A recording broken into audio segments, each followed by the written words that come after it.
Rikuto watched the students from the rooftop, observing as they talked and laughed among themselves. He sat on the edge of the building, his gaze fixed on the scene below. He wanted nothing more than to put an end to this endless cycle, this cruel joke that life had played on him. Earlier that day, he had been confronted again by a man who had beaten him before. The man was furious, shouting at Rikuto for neglecting his cleaning duties once more. The floor was still a mess, and his anger showed no restraint. When Rikuto lifted his eyes to look at him, the man took it as a challenge. Without hesitation, he struck Rikuto, kicking him to the ground and berating him further. It was his job to clean, the man reminded him, since he had been taken in after his parents had died. A woman stood nearby, watching the scene unfold with an amused expression. She smiled, commenting on how expected this was, considering the kind of parents Rikuto had come from. They had never treated him as part of the family, only as an obligation, a burden they had taken on unwillingly. He was nothing more than a servant to them, constantly reminded of his worthlessness. Later, Rikuto opened the door to another room, where a younger boy sat waiting for him. The boy quickly shifted the blame for the mess onto Rikuto, making it clear that it was all his fault. He deliberately knocked over a can of soda, watching as the liquid spread across the floor, and then mockingly declared that it was now Rikuto's responsibility to clean it up. Approaching Rikuto, the boy smirked at his battered state, finding amusement in his suffering. When Rikuto arrived at school, his misery only deepened. His desk had been defaced, covered in cruel scribbles and mocking words, with a vase of flowers placed on it as a sick joke. Laughter filled the room as the other students whispered behind his back, ridiculing him. The teacher entered the classroom and immediately noticed the vandalized desk. Without even pausing to consider the situation, the teacher scolded Rikuto, blaming him for the state of his own desk as if he had done it himself. As the day progressed, Rikuto found himself cornered in the hallway. A sudden shove sent him crashing into the lockers, his breath knocked out of him. 3 classmates surrounded him, their eyes filled with malice. They demanded money, 2,000 yen, every single day. They had done this before, and Rikuto knew there was no way out. Clenching his fists, he wished he had the strength to fight back, but he knew it was futile. One of the boys kicked him in the stomach, causing him to double over in pain. Another followed up with a strike to his face. The assault continued as they taunted him, calling him pathetic, accusing him of mocking them with his silent defiance. They jeered at him, telling him to ask his parents for money, fully aware that he had none. While the blows rained down on him, Rikuto's mind drifted. He thought about how worthless life was, how everyone around him was nothing but garbage. Yet, despite that, he felt like he was even worse than all of them combined. At some point, his phone slipped from his pocket and fell to the ground. One of the bullies noticed it immediately, and before Rikuto could reach for it, stomped down on it, shattering the screen with an audible crack. A smirk spread across the bully's face as he feigned innocence, claiming it had been an accident. Rikuto lowered his head, accepting the inevitable. Seeing his reaction, the bully lifted his foot again, preparing to strike him next. However, before the kick could land, someone intervened. A hand firmly grasped the bully's shoulder, stopping him mid-motion. It was Nishi, the star of the Western-style archery team and a recent winner of the national tournament. His sudden presence caused a stir among the students, especially the girls, who were quick to admire him even as he came to the aid of someone like Rikuto. Nishi's grip on the bully's shoulder tightened, causing the boy to wince in pain. The bully hesitated, uncertain of how strong Nishi actually was. One of the others, seeing an opportunity, grabbed a baseball bat and moved to strike Nishi from behind. But before the blow could land, Nishi reacted with swift precision, delivering a punch that sent the attacker sprawling to the ground. With the fallen boy groaning in pain, Nishi expressed his disgust. He found the sight of these kinds of people despicable.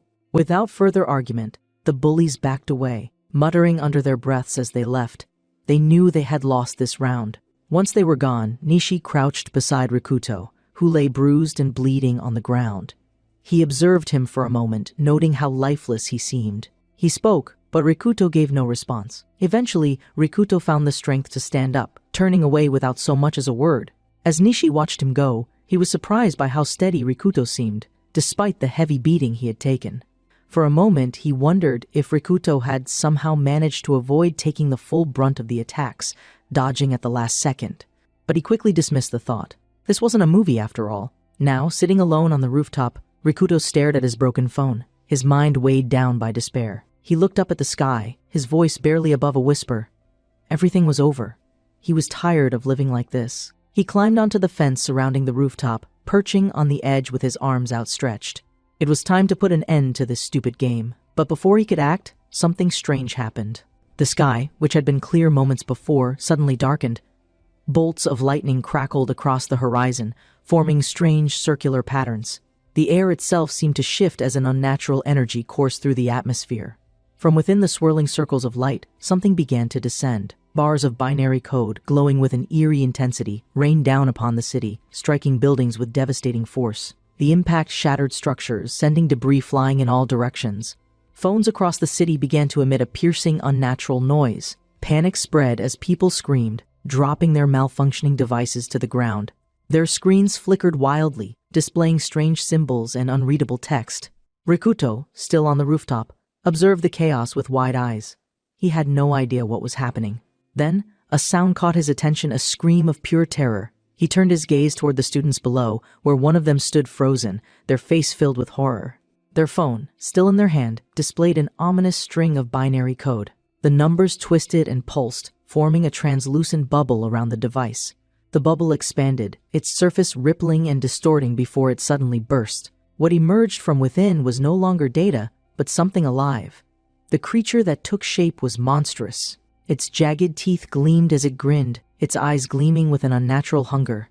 The student barely had time to react before it lunged at them. And it wasn't alone.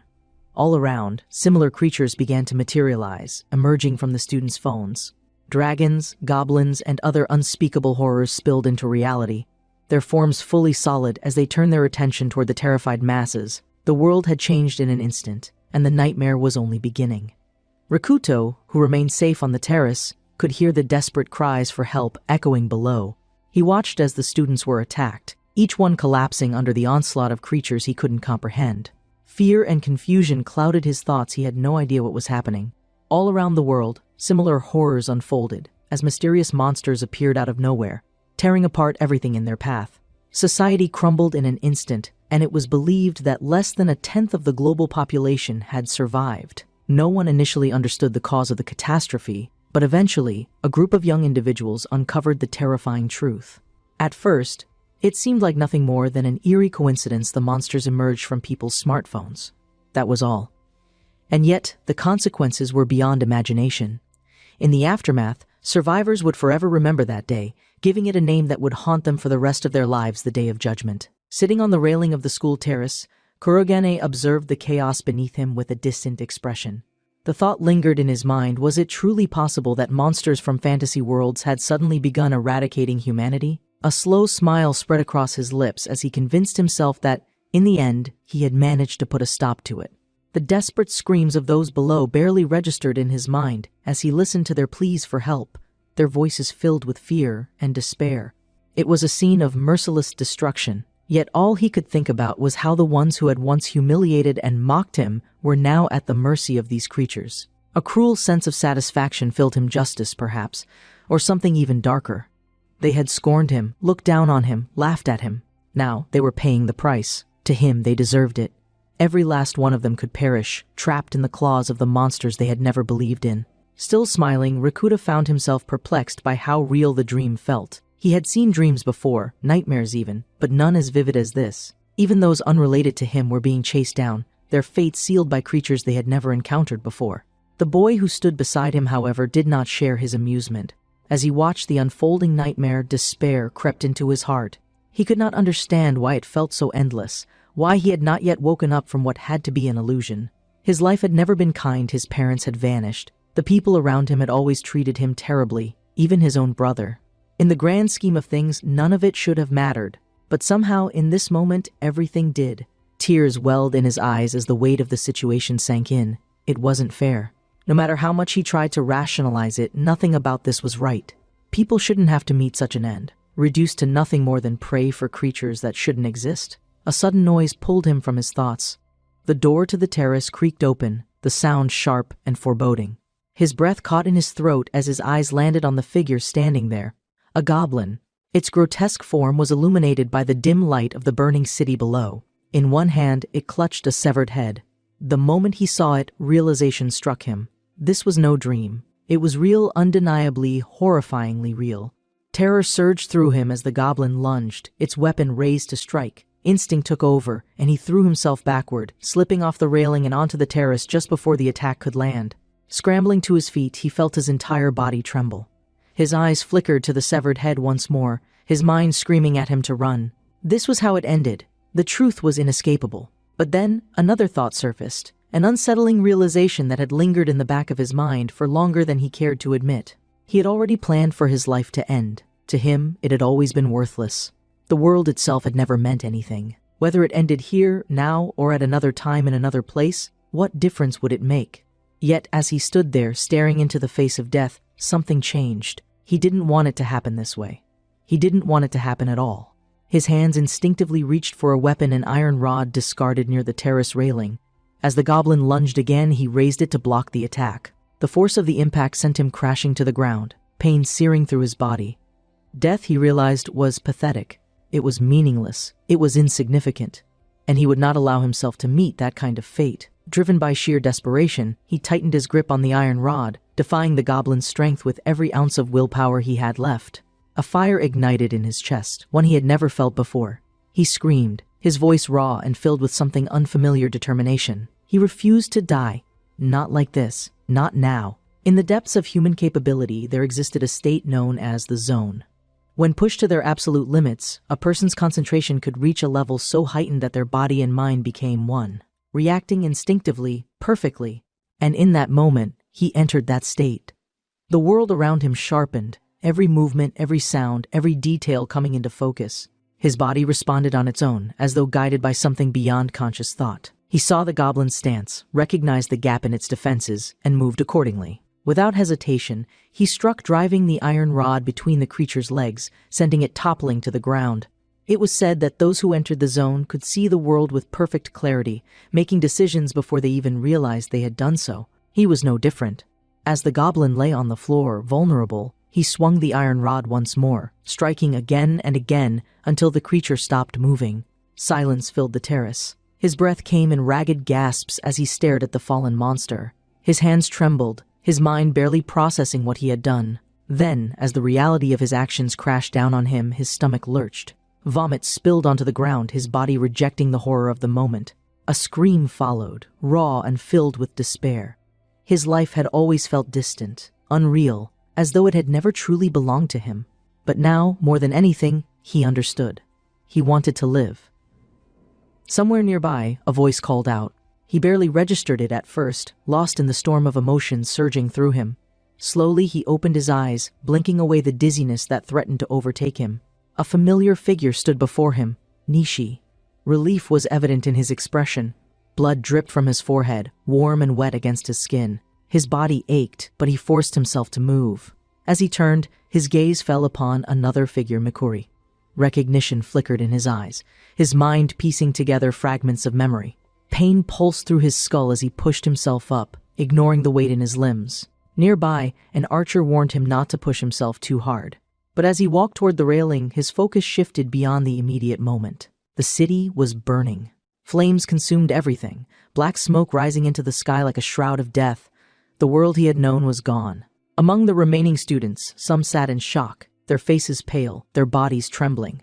Among them were familiar figures Teita, He, and Ar. The very ones who had tormented him for so long now sat in fear, their eyes darting frantically, searching for an escape that did not exist.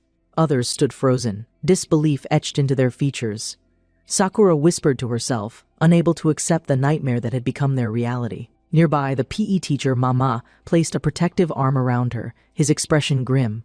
He spoke words of reassurance, promising safety, protection. But in this new world where monsters roamed freely and death awaited at every turn, promises meant nothing. Here's your paraphrased version of the text. While keeping the plot and character names intact, despite everything, the girl remained anxious as she observed the scene. The other girls nearby muttered among themselves, whispering that someone was watching her in an unsettling way, their voices tinged with pity. Kurogane, standing apart from them, let his gaze fall upon a heap of objects. Nearby, Nishi noticed his interest and explained that it was a barricade, hastily constructed from anything they could find in a desperate attempt to keep the monsters at bay. The school had turned into a place of terror. Those who had managed to escape the mysterious creatures had fled without hesitation, sprinting towards the rooftop where they made their last stand. With whatever strength they had left, they built the barricade, hoping it would be enough to keep the horrors outside. Kurogane, resting a hand on his face, sighed heavily. His thoughts drifted to the ones still trapped inside the school, those who had not made it to the rooftop in time. From the other side of the barricade, desperate voices cried out, pleading to be let in. Terrified students had climbed the stairs, only to find themselves shut out, left to beg for their lives. Wama and another student had made the decision there was no way to remove the barricade without risking the safety of those already inside. When the archer finally arrived, all that could be heard beyond the blockade were agonized screams. The monsters had reached them. Nishi's voice carried guilt as he admitted he regretted not opening the barricade. He knew deep down that it wouldn't have changed the outcome. If they had let those students in, they would have been overrun as well. Still, he couldn't shake the feeling that he had condemned them. Rikuto, standing nearby, reassured him that it wasn't his fault. No one wanted to meet such a fate, and in the end, everyone had only been trying to survive the best they could. The archer's gaze shifted toward the lifeless body of the goblin. His expression was a mixture of shock and disbelief as he turned to Rikuto. Hesitantly, he asked if he had been the one to kill it. Rikuto didn't answer immediately, and the archer, visibly rattled, admitted that he had never once considered fighting back. He wondered aloud if, had he possessed even a fraction of Rikuto's determination, he might have been able to save the students who had perished. Their conversation was cut short by a sudden outburst of screams. Down below, the PE teacher attempted to regain control of the group. He instructed everyone to assess the situation, starting with the mystery of the monsters emerging from phones. Sakura pulled out her own phone, attempting to turn it on. At first it seemed to respond, but within moments, the screen went dark. Another student checked theirs, only to find that it too was completely unresponsive. One by one, the realization settled over the group none of their phones were working. Rikuto's own device was completely shattered. The teacher's face darkened. Without functioning phones, they had no way to call for help. What had initially seemed like an isolated attack at the school now felt far more ominous. Kavin's mind raced as he tried to piece it all together. If the monsters had emerged from the phones, then there had to be a connection. But what if no creature had emerged from his? He began to wonder if the fact that his phone was broken had something to do with it. Wama interjected, voicing his frustration. They weren't getting anywhere by overanalyzing things. In his mind, the only logical course of action was to wait. The police or the defense forces would surely arrive to rescue them, and the best thing they could do was stay put until then. He asked if everyone understood, as if seeking validation for his plan. Rikuto's expression remained unreadable, but his voice cut through the tense silence. He questioned whether Wama was actually serious. The teacher, momentarily taken aback, asked what he meant. Rikuto explained his reasoning. If the monsters had emerged from phones, then it was highly likely that the entire city was overrun, not just their school. Given how common smartphones were, especially in a country like Japan, it was almost certain that the same catastrophe was unfolding worldwide. The odds of the police or military being in any position to mount a rescue seemed slim at best. The weight of his words sent a ripple of panic through the students. Reality settled in. No one was coming to save them. Nishi, struggling to contain his fear, hesitantly suggested that perhaps they should find a more secure location instead of remaining on the rooftop. Rikuto, who had remained silent up until now, agreed. If they didn't want to meet the same fate as the others, they needed to act. His words were met with immediate hostility. He abruptly stood up, his face twisted in anger. He shouted in frustration, demanding to know why someone as pathetic as Rikuto was giving out orders. His rage boiling over, he strode forward and seized Rikuto by the collar. The tension in the air was suffocating. The others watched, waiting for Rikuto to react, but he did nothing. He simply stared at his gaze unwavering. Something about his expression made the bully falter, a flicker of uncertainty crossing his face. Kurogane, observing the exchange, wondered what had happened to he to make him lash out like this. His outburst made no sense. Sensing an opportunity, the other students sided with he, hurling insults at Rikuto. Their words were venomous, fueled by fear and desperation. Nishi and Sakura stepped forward, trying to de-escalate the situation before it spiraled out of control. T's expression darkened as he leaned closer to Rikuto. He taunted him, suggesting that he had become so paralyzed with fear that he had lost his voice entirely. But Rikuto wasn't thinking about his words. He was looking at him, really looking at him, and for the first time he realized something. Compared to the monster lying lifeless on the ground, he looked utterly insignificant. The bully, unaware of Rikuto's thoughts, continued to press him. His patience wearing thin, he finally demanded a response. When Rikuto finally spoke, his voice was calm and deliberate. He told he to stop bothering him with trivial nonsense. It was irritating. The words stunned the group into silence. He, his face contorting in rage, spat a curse before swinging a fist toward Rikuto. The archer moved to intervene, but before he could do anything, Rikuto acted. With swift, effortless precision, he caught his arm, twisted it, and drove him to the ground. The force of the impact left everyone momentarily speechless. He groaned in pain, struggling against the pressure keeping him pinned. Shock and disbelief filled the eyes of those who had just been mocking Rikuto moments before. Writhing beneath him, he cursed and demanded to be released. He called the entire situation absurd, his voice laced with humiliation. How had he ever been afraid of someone like this? It didn't make sense. But Rikuto didn't let go. He continued his stream of insults and threats, his anger boiling over. Despite his words, he couldn't free himself. Rikuto pressed him harder against the ground, his grip unyielding. And for the first time, the bully's bravado began to falter. Nishi grabbed Rikuto by the arm, trying to stop him. Convinced that he had lost control and would seriously injure Taka if he didn't intervene. Looking at Rikuto, Nishi hesitated for a moment, struggling to believe that this was the same person who had once been a target of constant bullying. The transformation was unsettling. Around them, the other students watched in stunned silence, whispering among themselves, unable to comprehend what they had just witnessed. After pulling himself off the ground, Teita continued his tirade, cursing and hurling threats at Rikuto, unwilling to back down. His fury only grew with every second that passed. The archer, exasperated, finally snapped, yelling at him that this was no time for petty fights. His words carried weight, and Teita begrudgingly fell silent, though his anger did not subside. Turning to Rikuto, Nishi attempted to ease the tension, dismissing the altercation as something that no longer mattered. Rikuto, meeting his gaze, agreed. The conflict was meaningless in the grand scheme of things. What truly mattered was deciding what to do next. Facing the rest of the group, he stated that wasting energy on senseless fights wouldn't help them survive. They needed to focus on the future. Despite his words, Teita continued to spit out insults, unable to let go of his resentment. Before the situation could escalate further, the teacher interjected, redirecting the conversation. He acknowledged the rising tensions but urged everyone to concentrate on the bigger picture. Nishi took a step forward, addressing the group. He summarized their predicament. There was nothing useful on the rooftop, and they had no way of knowing when or even if help would arrive. In the worst-case scenario, no rescue would come at all. They needed a secure location, one that could provide them with the essentials: food, water, and protection. Kurogane, who had been listening, interrupted, adding that in addition to supplies, they would need weapons if they intended to defend themselves. Sakura, hesitant, voiced the question that lingered in everyone's mind: did such a safe place even exist? The archer, without hesitation, admitted that this was the heart of the issue.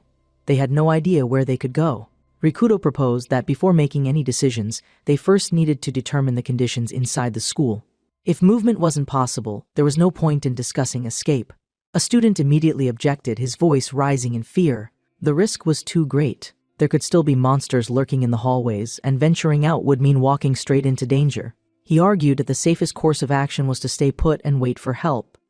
The teacher nodded slightly, acknowledging that the student had a valid point. However, at the very least, they needed to check the hallways before making any further plans.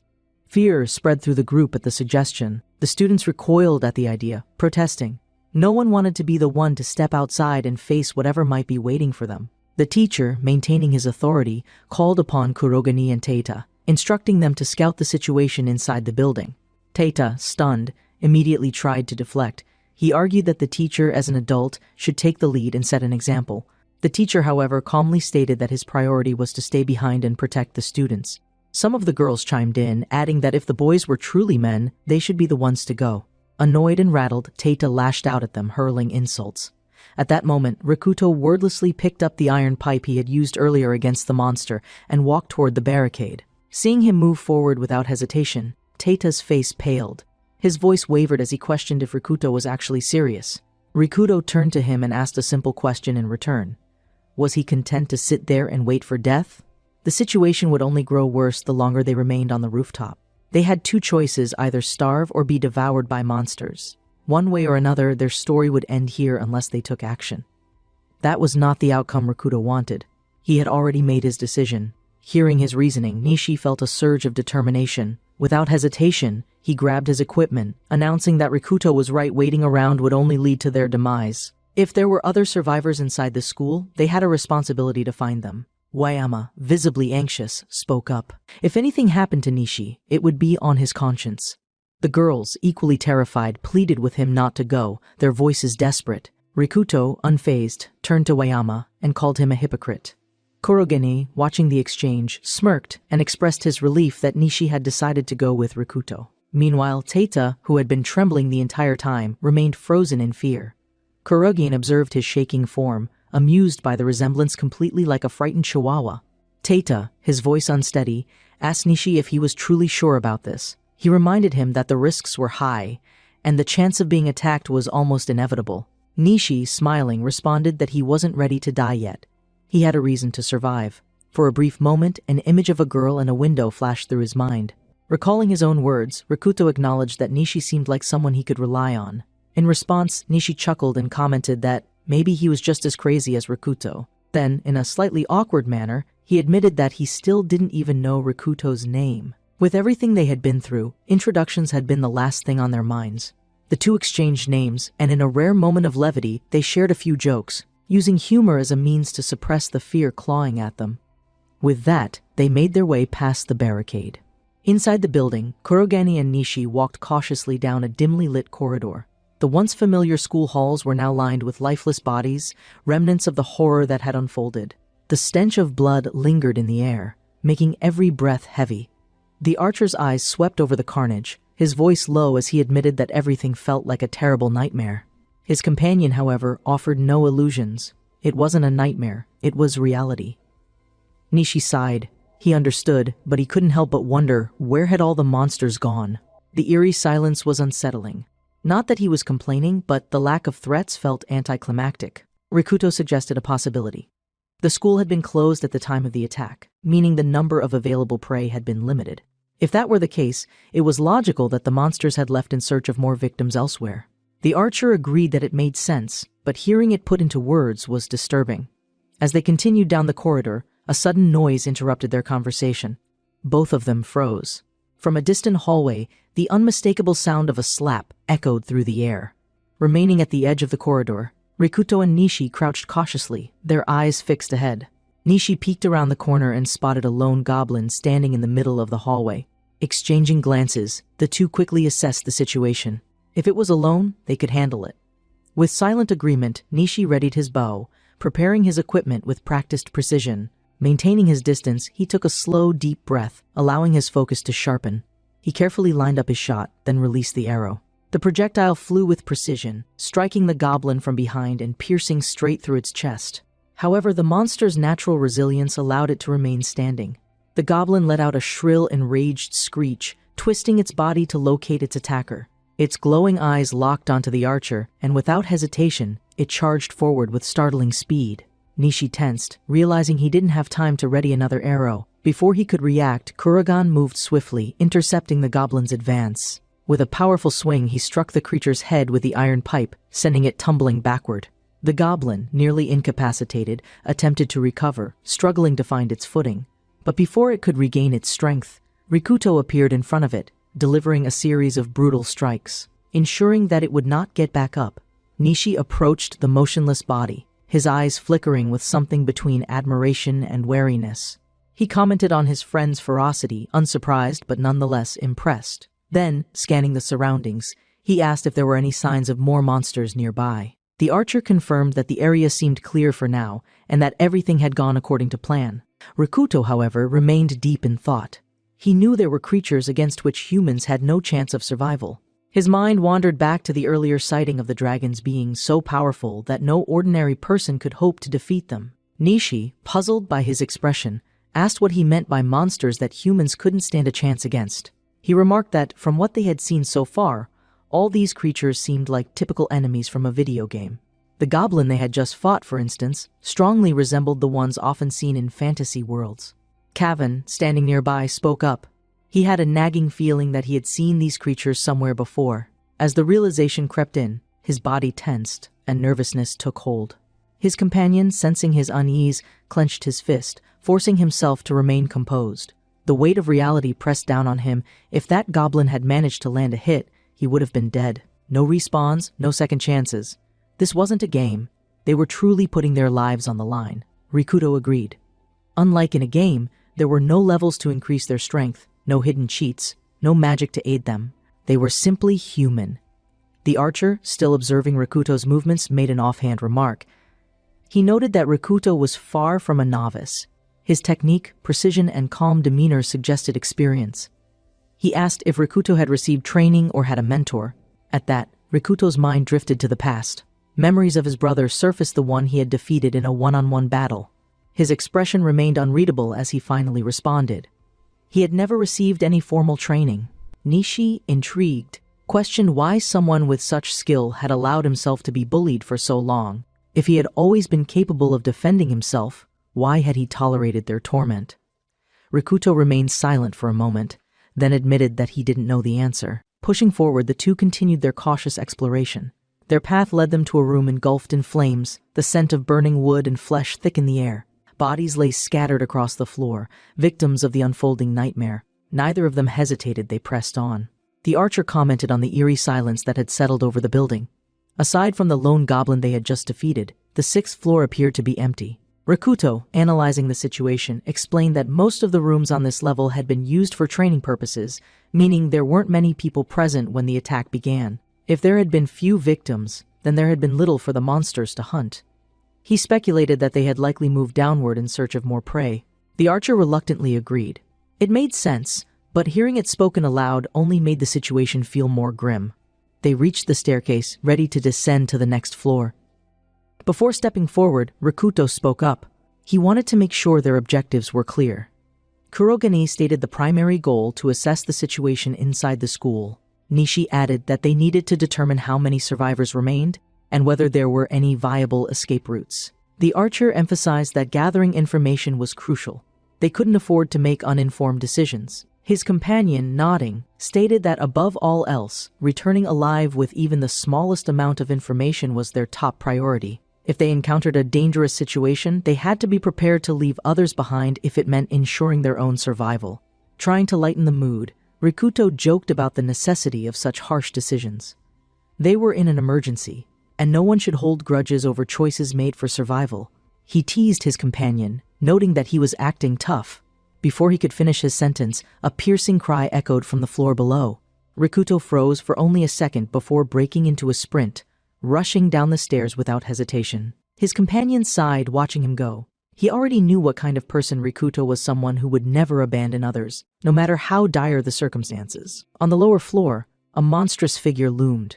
Larger than the goblins they had encountered before, this one wielded an iron club. Its thick, muscular frame bore sharp, jagged horns protruding from its skull. Tachibana Kotone crouched inside a cabinet, doing her best to remain unseen. Through a small gap in the door, she watched in silent horror. Her classmates were at the mercy of the goblins. The creatures had stripped them down, their cries of protest ringing through the hallway. Tachi's breath caught in her throat. She wanted to help them, she needed to do something. But she knew the truth. She was powerless. One of her classmates sobbed, pleading for the goblins to stop. The lead goblin let out a guttural growl, its body trembling with manic energy. Then, with no warning, it entered a violent frenzy. Its iron club swung through the air. A sickening sound followed. Blood splattered across the walls. Tachibana squeezed her eyes shut, pressing her hands over her ears in a desperate attempt to block out the horrifying reality unfolding before her. Panic seized her entire body as she shuddered, overwhelmed by the gruesome sight. She mumbled apologies, whispering regrets for always running away, for always doing nothing when it mattered. Her memories pulled her backward, into a time she had tried so hard to forget. She saw herself in a crowded hallway, watching as Rikuto was beaten. The class bullies surrounded him, their laughter cruel, their blows relentless. She had known it was wrong, had known she should do something, anything, to stop them. Her body had trembled as she forced herself to speak, but before she could find her voice, the blonde-haired bully drove his foot into Rikuto's face. The impact made her flinch, and once again, she found herself apologizing. A gentle hand rested on her shoulder. She turned to see Sake, his voice calm yet firm as he called her name. He asked what was wrong, reminding her that class was about to start. She barely reacted, too frozen in her guilt and hesitation. Without waiting for her response, Sake gently pulled her away, urging her to leave. Behind them, Rikuto remained on the ground. The memory shattered, and Tachibana awoke with a sharp gasp. The suffocating darkness of the cabinet surrounded her once more. She had fainted from the sheer stress of what she had witnessed. Her breathing was uneven, her hands shaking as she tried to make sense of her surroundings. How much time had passed? What had happened to the others? Were they still alive? Dozens of questions rushed through her mind, but panic left her unable to think clearly. Her fingers fumbled as she reached for her phone in her pocket, but in her haste, it slipped from her grasp. The device clattered against the floor, the noise echoing louder than she had anticipated. She froze. For a few agonizing moments, the sounds outside the cabinet shifted. The distant commotion momentarily intensified, then fell into an eerie silence. Her heartbeat pounded in her ears as she strained to listen. Had they heard her? Before she could answer that question, the cabinet doors were yanked open. Terror locked her muscles as she stared up at the goblins looming before her. As the doors fully swung open, her gaze darted across the room. The scattered bodies, the stench of death, her eyes widened when she recognized one of them. Nisaki was there too. A goblin sneered as it reached down, its bony fingers tangling in her hair before yanking her forward. A sharp cry of pain left her lips as she was dragged out into the open. She struggled, kicking wildly, but the monster was far stronger. Then, without hesitation, the goblin began tearing at her clothes. She screamed. Another goblin stepped closer, leering, but before it could act, a sudden force struck with brutal efficiency. A new monster entered the fray. With a single devastating blow, it sent the goblin flying, crushing its body upon impact. Tachibana barely had time to process what had happened before she realized the other goblins had taken notice. They turned, surrounding the new creature in an attempt to attack. It didn't matter. The monstrous figure retaliated with a single sweep of its claws, effortlessly dismantling them all. Tachibana, frozen in shock, could no longer contain her fear. Her entire body trembled as she screamed for help, her voice raw and desperate. Farther down the hallway, two figures sprinted toward the source of the sound. The monster paid no attention to them. It seized her with one hand, gripping her tightly, while using its other to drag the lifeless bodies of the goblins behind it. The rough movement sent jolts of pain through her limbs, but her mind was too consumed by terror to register it properly. She gasped, struggling, sobbing, pleading. She begged it to let her go. Her voice only seemed to enrage it. Without warning, it slammed her against the nearest wall. Her vision blurred, pain exploded through her skull, and before she could say another word, darkness overtook her. From a distance, Rikuto and Nishi watched the monstrous figure move. The archer swallowed hard, fear gripping him as he analyzed the creature. Doubt filled his mind. Could his arrows even harm something like that? Rikuto remained steady, his expression unreadable. He confirmed that Nishi's instincts were correct. This was different. Nishi, barely able to tear his eyes away from the monstrous being, asked what it was. Rikuto didn't answer immediately. Instead, he posed his own question.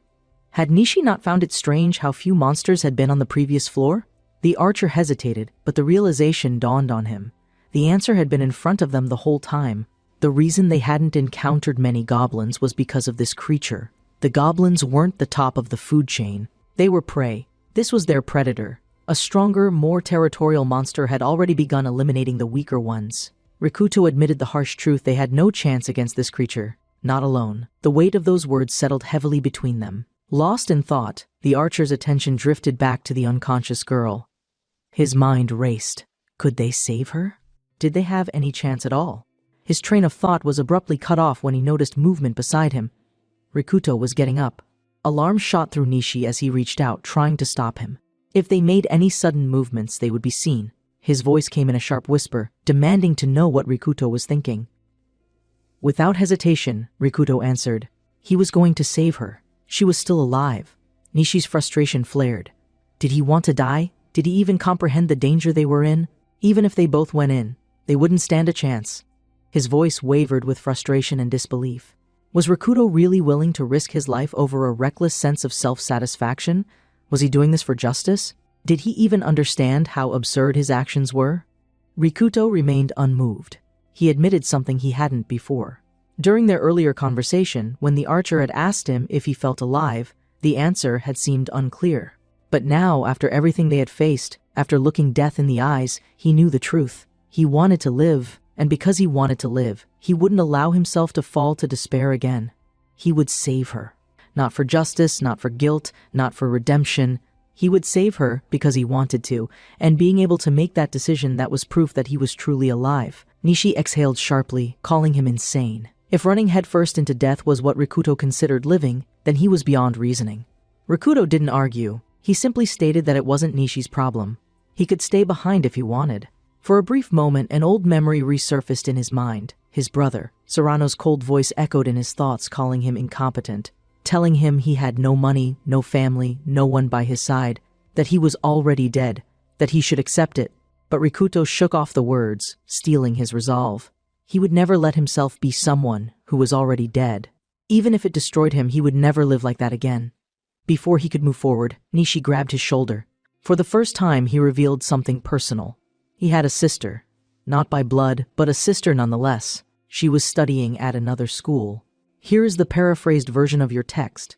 While keeping the plot and characters intact, Rikuto stared at Nishi, confused by his sudden admission. He asked why he was bringing that up out of nowhere. The archer, his expression unusually serious, responded that he didn't want to die in this place either, because if he did, his sister would be left alone. Nishi continued, his voice steady. Leaving the girl behind to be slaughtered while they ran away would be shameful. If his sister were ever in such a situation, he wouldn't be able to ignore it. He wasn't sure if he could fight for her, if he had the strength to truly protect her. But the thought of running away and making excuses haunted him. He knew it would torment him forever. That was why he had made his decision. He was going to help Kurigan defeat the monster. Together, they would save the girl. Kurigan smirked, noting that the two of them were about to do something incredibly reckless, all for their own selfish reasons. He asked Nishi if he was really okay with that. Rikuto let out a small laugh. Nishi, embarrassed but unwavering, stated that a man needed to have his pride. With their resolve set, they turned their attention to formulating a plan. Charging in blindly would be a death sentence, so Nishi asked how Rikuto intended to handle it. His friend assured him that if he was willing to fight, then he already had an idea. While they worked out the details, the girl awoke. Tachibana's eyes fluttered open, only to widen in horror. She was tied to a wooden plank, her body immobilized. Surrounding her were goblins, their lifeless bodies skewered over an open fire. The monstrous creature, the one that had taken her, was roasting them like food, feasting on their charred remains. Her stomach twisted in terror, and before she could stop herself, a scream tore from her throat. The moment her cry rang through the room, Rikuto and Nishi sprang into action. As they rushed forward, Nishi muttered under his breath that after hearing Rikuto's plan in full, he was now completely certain the young man was out of his mind. Meanwhile, Tachibana's thoughts spiraled into despair. She was going to die here. She would be burned alive and devoured like the others. The overwhelming fear was suffocating, and tears streamed down her face as she whimpered. She didn't want to die. The monster noticed her movements. Its gaze snapped to her as it lumbered forward, its heavy steps shaking the floor. Without hesitation, it reached down, gripping the wooden plank she was tied to. She let out a panicked cry as it lifted her off the ground. The closer she got to the fire, the more she struggled. But it was useless. The monster's grip was like iron. Just as she was about to be thrown into the flames, she saw him. Standing in the doorway, Kurigan appeared. His voice cut through the air, telling her to close her eyes. The monster hesitated, turning toward the unexpected intruder. Growling, it dropped the plank and reached for its iron club.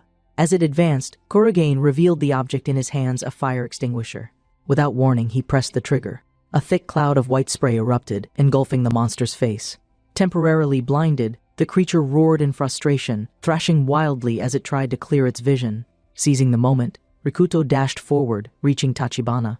As he worked to untie her bindings, she looked at him, her voice shaking as she called his name. He responded bluntly, saying he didn't know her, he was just here to help. Inwardly, she told herself that it was obvious. Of course he wouldn't remember her. Why would he? Realizing that his knife wasn't cutting through the thick ropes fast enough, Kurigan switched to plan B. Gripping a metal pipe, he slammed it against the ground, creating a sharp, metallic clang. That was the signal. Nishi, standing at a distance, heard it and stiffened.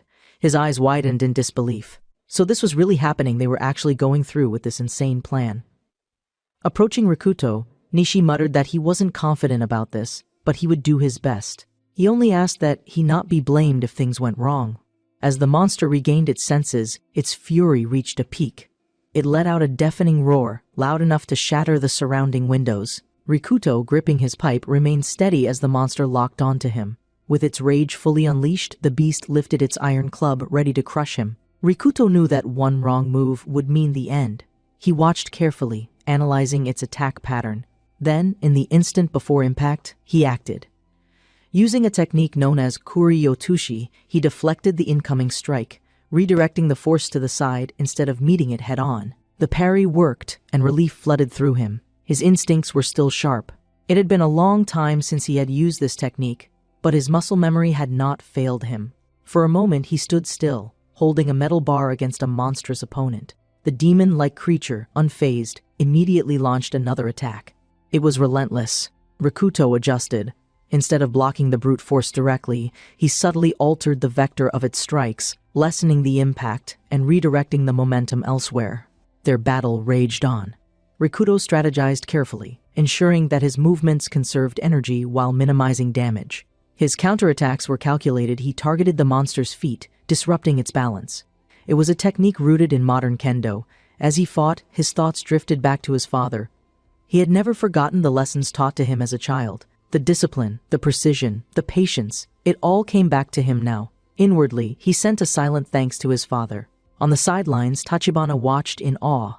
She had never seen anyone fight like this. The way he moved, the way he countered it was almost unbelievable. But Rikuto reminded himself of one simple truth. These were just monsters. They had no proper technique. And because of that, he could win. Fury radiated from the demon as it prepared for another attack.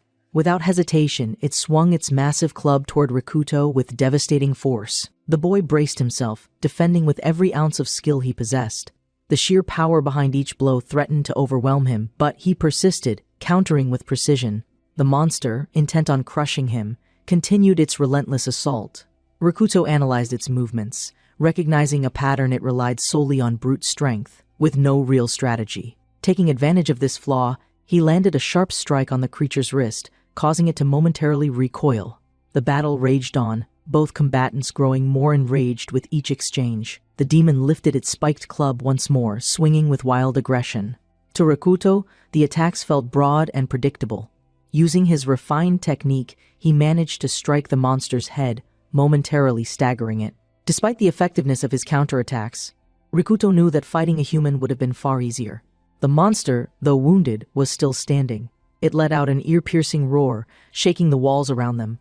Observing from a distance, the girl could hardly believe her eyes. The fact that Rikuto was holding his ground against such a beast left her in awe. He was incredible. But even as he fought, Rikuto felt the toll on his body. The impacts of each blocked strike were wearing him down. His breathing grew heavier, his muscles strained. He knew he couldn't keep this up much longer. His endurance was fading. As the monster recovered its composure, he realized with growing certainty that his attacks weren't enough. The battle wasn't going in his favor. Switching strategies, Rikuto began to evade rather than engage, dodging each incoming strike while observing his opponent. A direct confrontation was impossible. He needed another approach. Then, an idea took shape. Moving swiftly, he positioned himself at a distance and called out to the demon, taunting it to keep its focus on him. The monster's body tensed. Smoke poured from its ears, a clear sign that its rage had reached its peak. It turned its gaze away from Rikuto, glancing instead at the girl still bound to the wooden plank. A chilling realization struck Rikuto. The demon grasped the plank, lifting it effortlessly, a new weapon. With a monstrous growl, it swung the wooden log like a club, using the helpless girl as an extension of its attack. The sight froze Rikuto in place. He was in serious trouble. Outside the building, the sounds of destruction echoed through the air. Windows shattered, debris scattered, and the battle raged on. The monster swung wildly, smashing through anything in its path. Rikuto ran, narrowly avoiding the devastating blows, but each attack left a trail of destruction. The monstrous roars filled the air, shaking the walls. Amidst the chaos, the girl remained bound, her heart pounding. A bitter sensation swelled inside her abandonment. Rikuto had run. Her mind drifted to a distant memory, a playground. Two boys stood over her, jeering, shoving her into a corner. She had curled up, tears streaming down her face, unable to stop them. Then, someone stepped forward. Rikuto. He had appeared, placing himself between her and the bullies. His voice had been steady as he questioned them. Why were they tormenting her? The memory faded, replaced by the grim present. Rikuto was still the same. He always risked everything for someone else. Tears welled in her eyes as she remained helplessly tied to the wooden log, unable to do anything.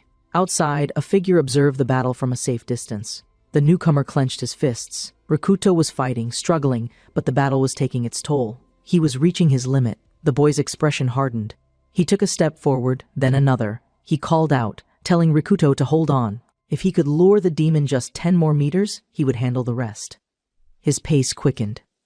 He was going to end this story. The fight continued.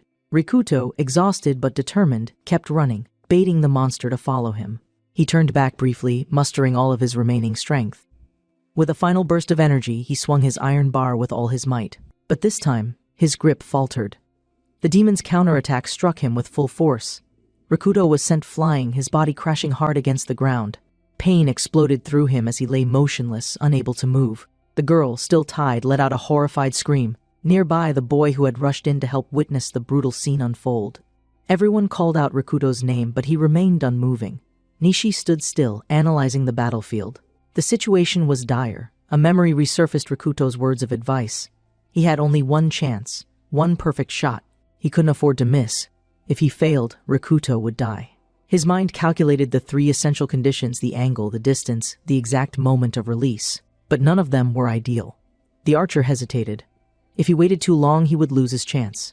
If he took the shot too early, he might miss. And if he failed, the doubt lingered in his mind. Nishi's mind raced as he calculated the shot, trying to determine the perfect angle, the right distance, the single moment in which he could strike without missing. But before he could release the arrow, his thoughts were interrupted. Rikuto, despite being battered and injured on the ground, shouted for him to stop. Confused, Nishi hesitated. Why was Rikuto telling him not to shoot? The uncertainty gnawed at him, but before he could question it, his friend's voice rang out again, urgently calling for him to wait. Rikuto struggled to rise, pushing himself up from the dirt, his body screaming in protest. He gasped for air, his strength nearly gone, but he refused to stay down. He needed to move a few meters closer. Only then would Nishi's shot have the greatest chance of success. The hidden observer, the boy watching from nearby, stared in disbelief as Rikuto once again stood face to face with the demon. Tied to the wooden log, the girl sobbed as she called out for Rikuto. The monster advanced again, undeterred by its injuries. Rikuto coughed violently, exhaustion threatening to consume him. His vision blurred for a moment, and his legs wavered beneath him. Then, without warning, he dropped to his knees. Seeing this, the demon roared in triumph. Believing the battle was over, a surge of crackling energy surrounded it, and in the next instant bolts of lightning shot from its eyes. Rikuto clenched his teeth, forcing himself to his feet again. With what little energy he had left, he raised the iron bar in front of him, using it as a makeshift shield. The moment the attack struck, his body trembled under the force.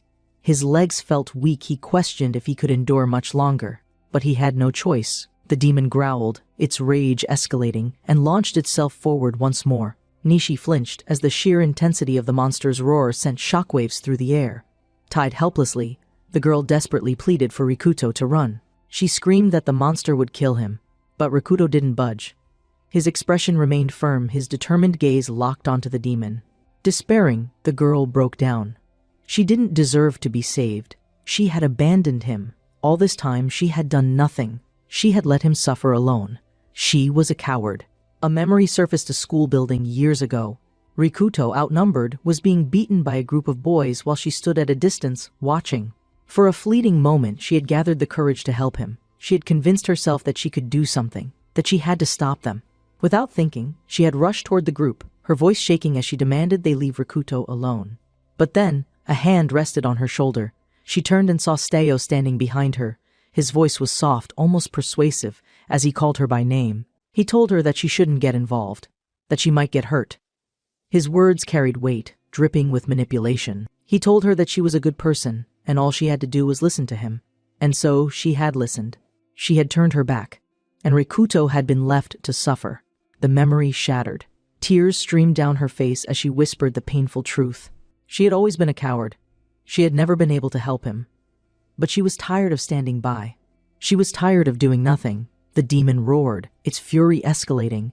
It prepared another devastating attack, its movements becoming wilder and more unpredictable. Rikuto remained focused. He noticed a shift in the monster's grip. Its massive club was beginning to lose momentum. This was his chance. With sharp precision, he moved in, ready to exploit the opening. But before he could land the decisive blow, the demon countered. The spiked club slammed into Rikuto with monstrous force. His body was sent hurtling through the air before crashing into the ground. At the same moment, Kotone, still tied to the wooden plank, was thrown aside as the demon swung its makeshift weapon. She hit the floor hard, pain shooting through her entire body as she cried out in agony. The red-skinned demon wasted no time. Seeing Rikuto motionless on the ground, it charged toward him with ruthless intent. The girl, struggling against her restraints, screamed for him to move, but he didn't. He lay on the cold ground, his body refusing to respond. He had reached his limit. Towering over him, the monster raised its club high, prepared to strike the final blow. And then, in a low voice, Rikuto signaled to Nishi. The target was in position. Before the words even left his lips, Nishi was ready. His bow was drawn, his breathing steady. He reassessed the distance, recalculated the angle. This was an easy shot. The demon, sensing something, snapped its head toward the archer, but it was too late.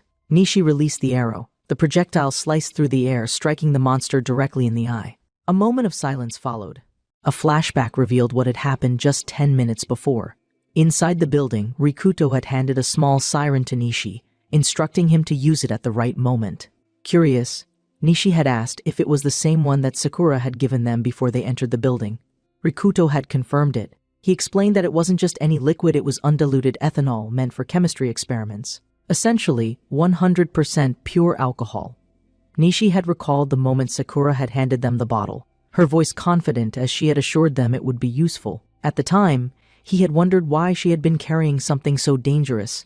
The flashback returned to the present. Inside the battle-scarred building, Rikuto had instructed Nishi to coat the arrow in the alcohol before firing. Nishi had hesitated, questioning if it would truly work. But Rikuto had been certain. Alcohol was a deadly poison to many organisms, and right now it was their best weapon against the demon.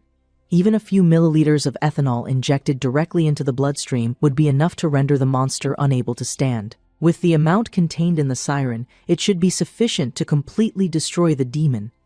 Nishi found the logic sound but doubted the practicality. Even a child would know that a simple arrow wouldn't be able to penetrate the monster's thick skin. Rikuto, however, had already considered this. He explained that Nishi should aim for a specific weak point, the demon's eye.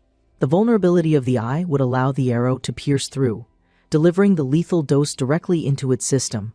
Nishi, still skeptical, questioned how Rikuto was so sure that the eye was a valid target. At that moment, Rikuto picked up a fire extinguisher. He explained that he would confirm his theory by using the device.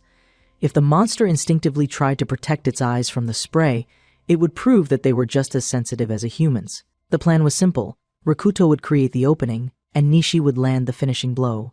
Determined, Rikuto made it clear he was counting on his friend to make the plan work. The scene returned to the present. The demon let out a monstrous roar, writhing in agony, the arrow lodged deep into its eye. The archer, thrilled by the success of their plan, let out a celebratory remark. The fire extinguisher test had confirmed their suspicions. The monster's eyes were its weakest point. As straightforward as the strategy had been, it had worked. With a lighthearted grin, he joked that he deserved full marks for landing a perfect shot at the center of the target. The demon, however, wasn't finished. With a furious snarl, it clawed at its face, desperately trying to pull the arrow free. Still on the ground, Rikuto smirked, glancing toward his friend. He asked what he thought of the plan now. Nearby, Kokonia remained frozen in place, completely overwhelmed by everything that had just transpired. The monster, now blinded in one eye, finally managed to rip out the arrow. Enraged beyond reason, it turned its attention back toward the boys. But as it attempted to charge, its legs wobbled, it staggered. Rikuto realized that the alcohol was taking effect. A loud, guttural roar erupted from the beast as it summoned every last ounce of its strength, raising its weapon for one final strike. Rikuto barely had time to react before the massive club came swinging down at him. The impact disoriented him momentarily, but he managed to avoid a direct hit. Nishi panicked, calling out to his friend. He quickly analyzed the situation. The ethanol was acting as a poison, but it wasn't killing the monster immediately. They needed to end this before the creature recovered. The monster roared again, its fury still unchecked. From outside the building, the scene of destruction was clearly visible. The shattered glass, the crumbling walls, the sheer devastation. It was a battlefield. Through the gaping hole in the structure, Rikuto noticed something. The demon was heading straight toward the opening. Seizing the opportunity, he made a split-second decision. When the monster lunged forward, instead of retreating, Rikuto rushed in.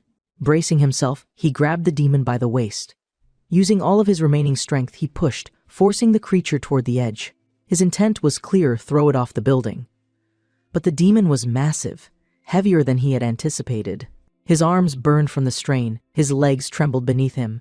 Just as he feared he wouldn't be able to do it alone, something caught his attention. Above him, the monster was preparing another attack. Nishi saw it too. Without hesitation, he sprinted toward his friend. He grabbed the demon's waist as well, adding his strength to Rikuto's. With their combined effort, they forced the monster over the edge. The creature let out a final, deafening roar as it plummeted from the building. Rikuto, still clinging to it, fell as well. For a brief, heart-stopping moment, there was no sound. Then, the monster's body crashed into the ground below. Dust and debris filled the air. There was no sign of Rikuto. Kokone's heart pounded as she watched in horror. She scanned the wreckage, praying that he had somehow survived. Then movement. A figure emerged. Rikuto was suspended in midair. Nishi, acting at the last second, had managed to grab him just in time, preventing him from plummeting to his death. Below them, the demon's body lay broken, its massive frame having shattered the ground beneath it. Its horns were fractured, its monstrous form now lifeless. Relief flooded Kokone as she exhaled shakily. She had been holding her breath. Seeing both of them alive, she whispered a quiet thank you to whatever higher power had been watching over them. Rikuto, regaining his breath, called out to his friend. Nishi, still holding on to him, asked what was wrong. Still catching his breath, Rikuto chuckled. "That was insane," he muttered. "Are you an idiot?" Nishi, satisfied with saving his friend's life, grinned. "The first-place finisher of the national tournament wouldn't fail at something like this," he said confidently. Nishi blinked in confusion. "What tournament?" Laughing, Rikuto shook his head. "You're still completely out of touch with reality." Meanwhile, Kokone, still bound, hesitated before finally speaking. She asked if someone could untie her. Using a sharp rock, the boys worked quickly to free her from the ropes. Nishi turned to her, his tone gentle, as he asked if she was okay. She was visibly shaken, her body trembling from everything she had been through. He was about to offer her support when, without a word, she walked past him, straight to Rikuto. Without hesitation, she threw her arms around him, holding him tightly. Overwhelmed with emotion, she whispered her gratitude. "Thank you for saving me." Nishi, watching the scene unfold, raised an eyebrow. Something clicked in his mind, a realization. Turning to Rikuto, he smirked and asked casually, "So, all of this was just to save your girlfriend, huh?" Silence. Kokone stiffened in shock. Rikuto froze, caught completely off guard. The two exchanged flustered glances, neither able to find the words to respond. Nishi continued playfully teasing Rikuto, amused by the situation. He found it surprising that someone dating such a beautiful girl could remain so composed. However, before he could push the joke further, Kotone quickly interrupted, flustered, and insisted that they were not a couple. Rikuto, still trying to process everything, found himself more confused than ever. A question lingered in his mind, one that he couldn't ignore. He finally decided to ask it, who was this girl? His tone was serious and his expression unreadable, leaving the others momentarily stunned. At first, they thought he was joking. The idea that he truly didn't recognize her seemed absurd. One of the boys scoffed, saying it was too much to pretend not to remember someone who had just risked her life in front of him. But Rikuto wasn't playing around. He insisted he genuinely had no idea who she was. Kotone took a moment to absorb his words. Then, nodding slowly, she admitted that the question made sense. It had been a long time, after all. If he had forgotten, it wasn't unexpected. She introduced herself as Taban Kotone and explained that she had attended the same school as him. Trying to jog his memory, she reminded him that they had once been close. They had even called each other by childhood nicknames Riku-chan and Koto-chan. At the mention of the nickname, something in Rikuto shifted. His eyes widened slightly as distant memories resurfaced. Recognition dawned on his face, but with it came an unsettling realization. This was a girl he could never forgive. A flashback rushed into his mind. Kotone had once been someone he wanted to protect. She had been a battle he couldn't afford to lose. In one memory, he saw himself pushing a boy who had been hurting her, standing up for her when no one else did. That moment had been the beginning of everything, the catalyst that led to his downfall. Another scene played before his eyes. A discussion about a traffic accident, a pair of failed brakes. The memory shifted again, and suddenly, he was standing in the pouring rain. His younger self knelt on the ground, his body trembling as he sobbed over two lifeless figures. The pain from that day still burned inside him, as raw as ever.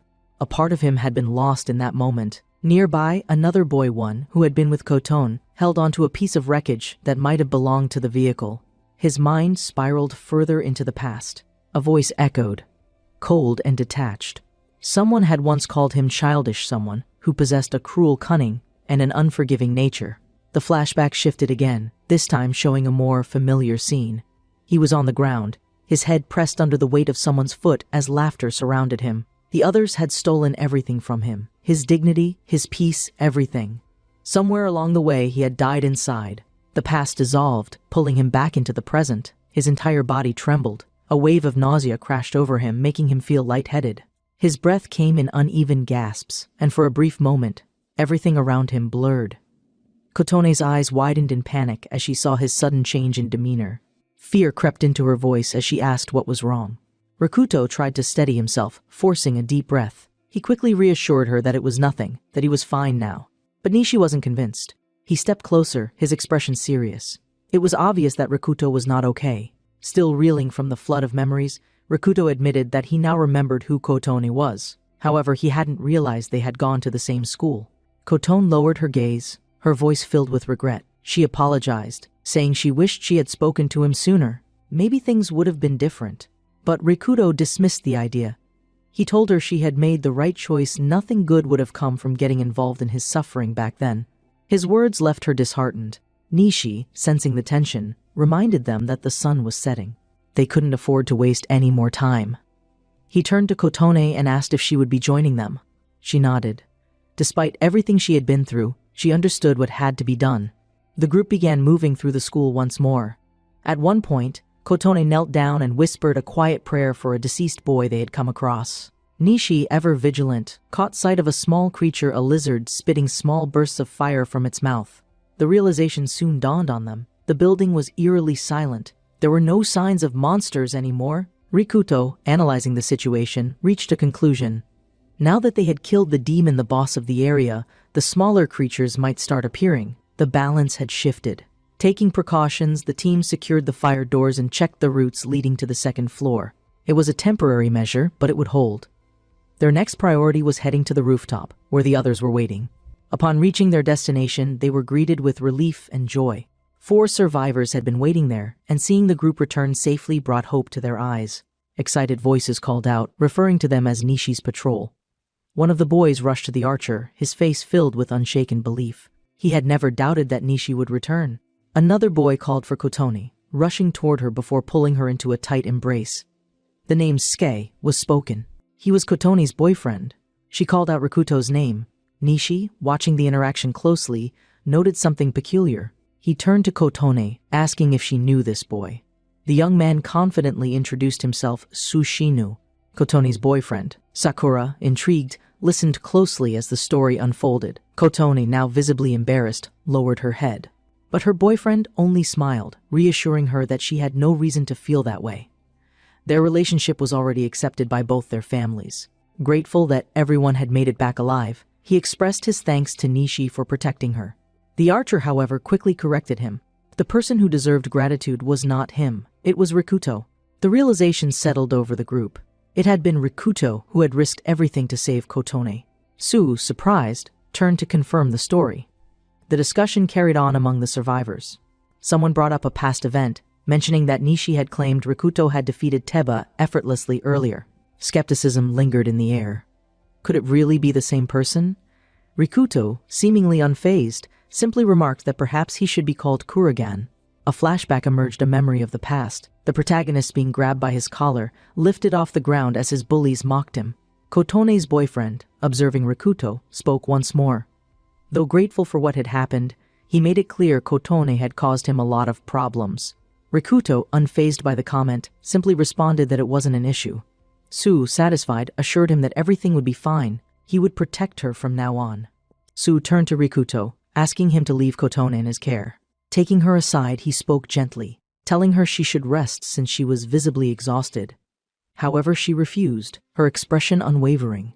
There was something she needed to say to Rikuto. Nearby, the protagonist and Nishi exchanged glances, confused by the sudden seriousness in her demeanor. Sakura, still in awe of what had transpired, took the moment to express her gratitude. She turned to Kotone, thanking her for providing the alcohol, explaining that it had ultimately saved their lives.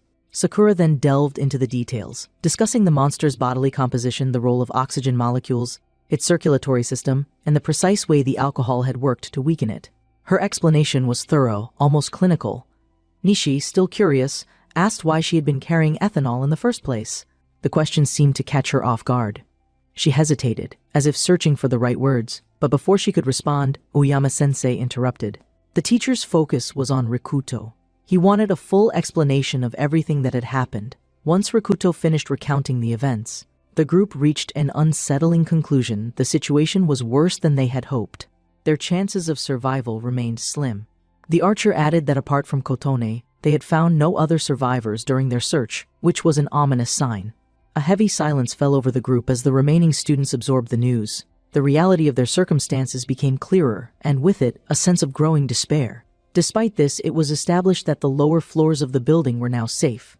The fire doors had been sealed, offering a reasonable level of security. At the very least, they now had places to sleep without immediate fear of attack. Nishi took this as a small victory. Under these conditions, they could endure a little longer. Uyama-sensei took charge, issuing orders to gather supplies and establish a more secure base. He assured them that he would take responsibility for the situation moving forward. Two of the boys scoffed at the idea, mocking the teacher and calling him an idiot. Regardless of their complaints, the group moved forward with organizing their space, each person contributing however they could. The students began establishing a new base, working together to create a safe shelter within the school. Amid the activity, Rikuto was seen taking on one of the more grim tasks, carrying the bodies of the deceased. Alone, he moved the corpses, clearing the space before decomposition set in. Kotone, observing this, frowned. She found it awful that Uyama had left such a burden solely on Rikuto's shoulders. Rikuto, however, remained indifferent. Someone had to do it. The bodies needed to be removed before they became a health risk. Kotone, still uneasy, asked what he planned to do with them once he had gathered them all. He admitted that burying them would be difficult. His solution was simple: he would take them to the rooftop. From there, perhaps they could find another way to dispose of them properly. Frustrated but understanding his reasoning, Kotone agreed with his plan. As Rikuto continued carrying the bodies, the weight of the situation pressed on him. Among the corpses, he recognized the face of a boy who had once bullied him in class. For a fleeting moment, a dark thought crossed his mind. All the bullies, the neglectful teachers, every single one of them deserved this fate. If they were all dead, he might finally be able to laugh. But before the thought could fully form, Kotone interrupted him. Her presence shattered his moment of introspection, forcing him to acknowledge the unsettling truth: he wouldn't be able to laugh. And that, perhaps, was the worst part of all. Still lost in thought, Rikuto admitted that he hadn't been able to laugh ever since everything happened to him. Maybe this was divine punishment. Kotone, however, disagreed. To her, Rikuto had always been a hero, both now and in the past. The word caught him off guard. A hero. For a brief moment, he felt as if he didn't recognize the title, as if it didn't belong to him. Kotone, undeterred by his silence, insisted on helping him with the bodies. Rikuto hesitated. It wasn't a sight meant for someone like her. The scene was gruesome, something most people would struggle to stomach. He asked if she was sure. Kotone, unwavering, said it was something she couldn't ignore. Seeing her resolve, Rikuto nodded. If that was her decision, then she was welcome to help. The two continued their grim work together. Before long, however, their task was interrupted. Someone called out to Rikuto. Turning around, he barely had time to react before an attack came his way. The next moment, chaos erupted. Rikuto found himself engaged in a sudden physical fight, the force of the confrontation startling Kotone. His attacker was none other than her boyfriend, Su, whose expression was twisted with fury. Demanding answers, Su accused Rikuto of getting too close to Kotone. His rage was palpable as he grabbed the girl roughly by the arm, insisting that she had no reason to be involved in something so disgusting. Rikuto, now on the ground, tried to make sense of the situation. Su glared down at him, mocking him. He accused him of manipulating Kotone, trying to get her to do his dirty work. Kotone, shocked by his words, immediately stepped in to defend Rikuto. She insisted that it had been her choice, that no one had forced her into anything. But Su wasn't convinced. His anger only deepened. He claimed to understand what was going on now. He had no doubt in his mind that Kotone had only helped because she felt obligated after being rescued. Kotone, growing more frustrated, demanded to know what he was talking about. Ignoring her, Su declared that he would tell everyone what had just happened.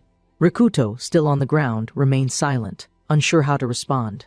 Kotone, desperate to de-escalate the situation, pleaded with her boyfriend, asking why he was acting this way toward Rikuto.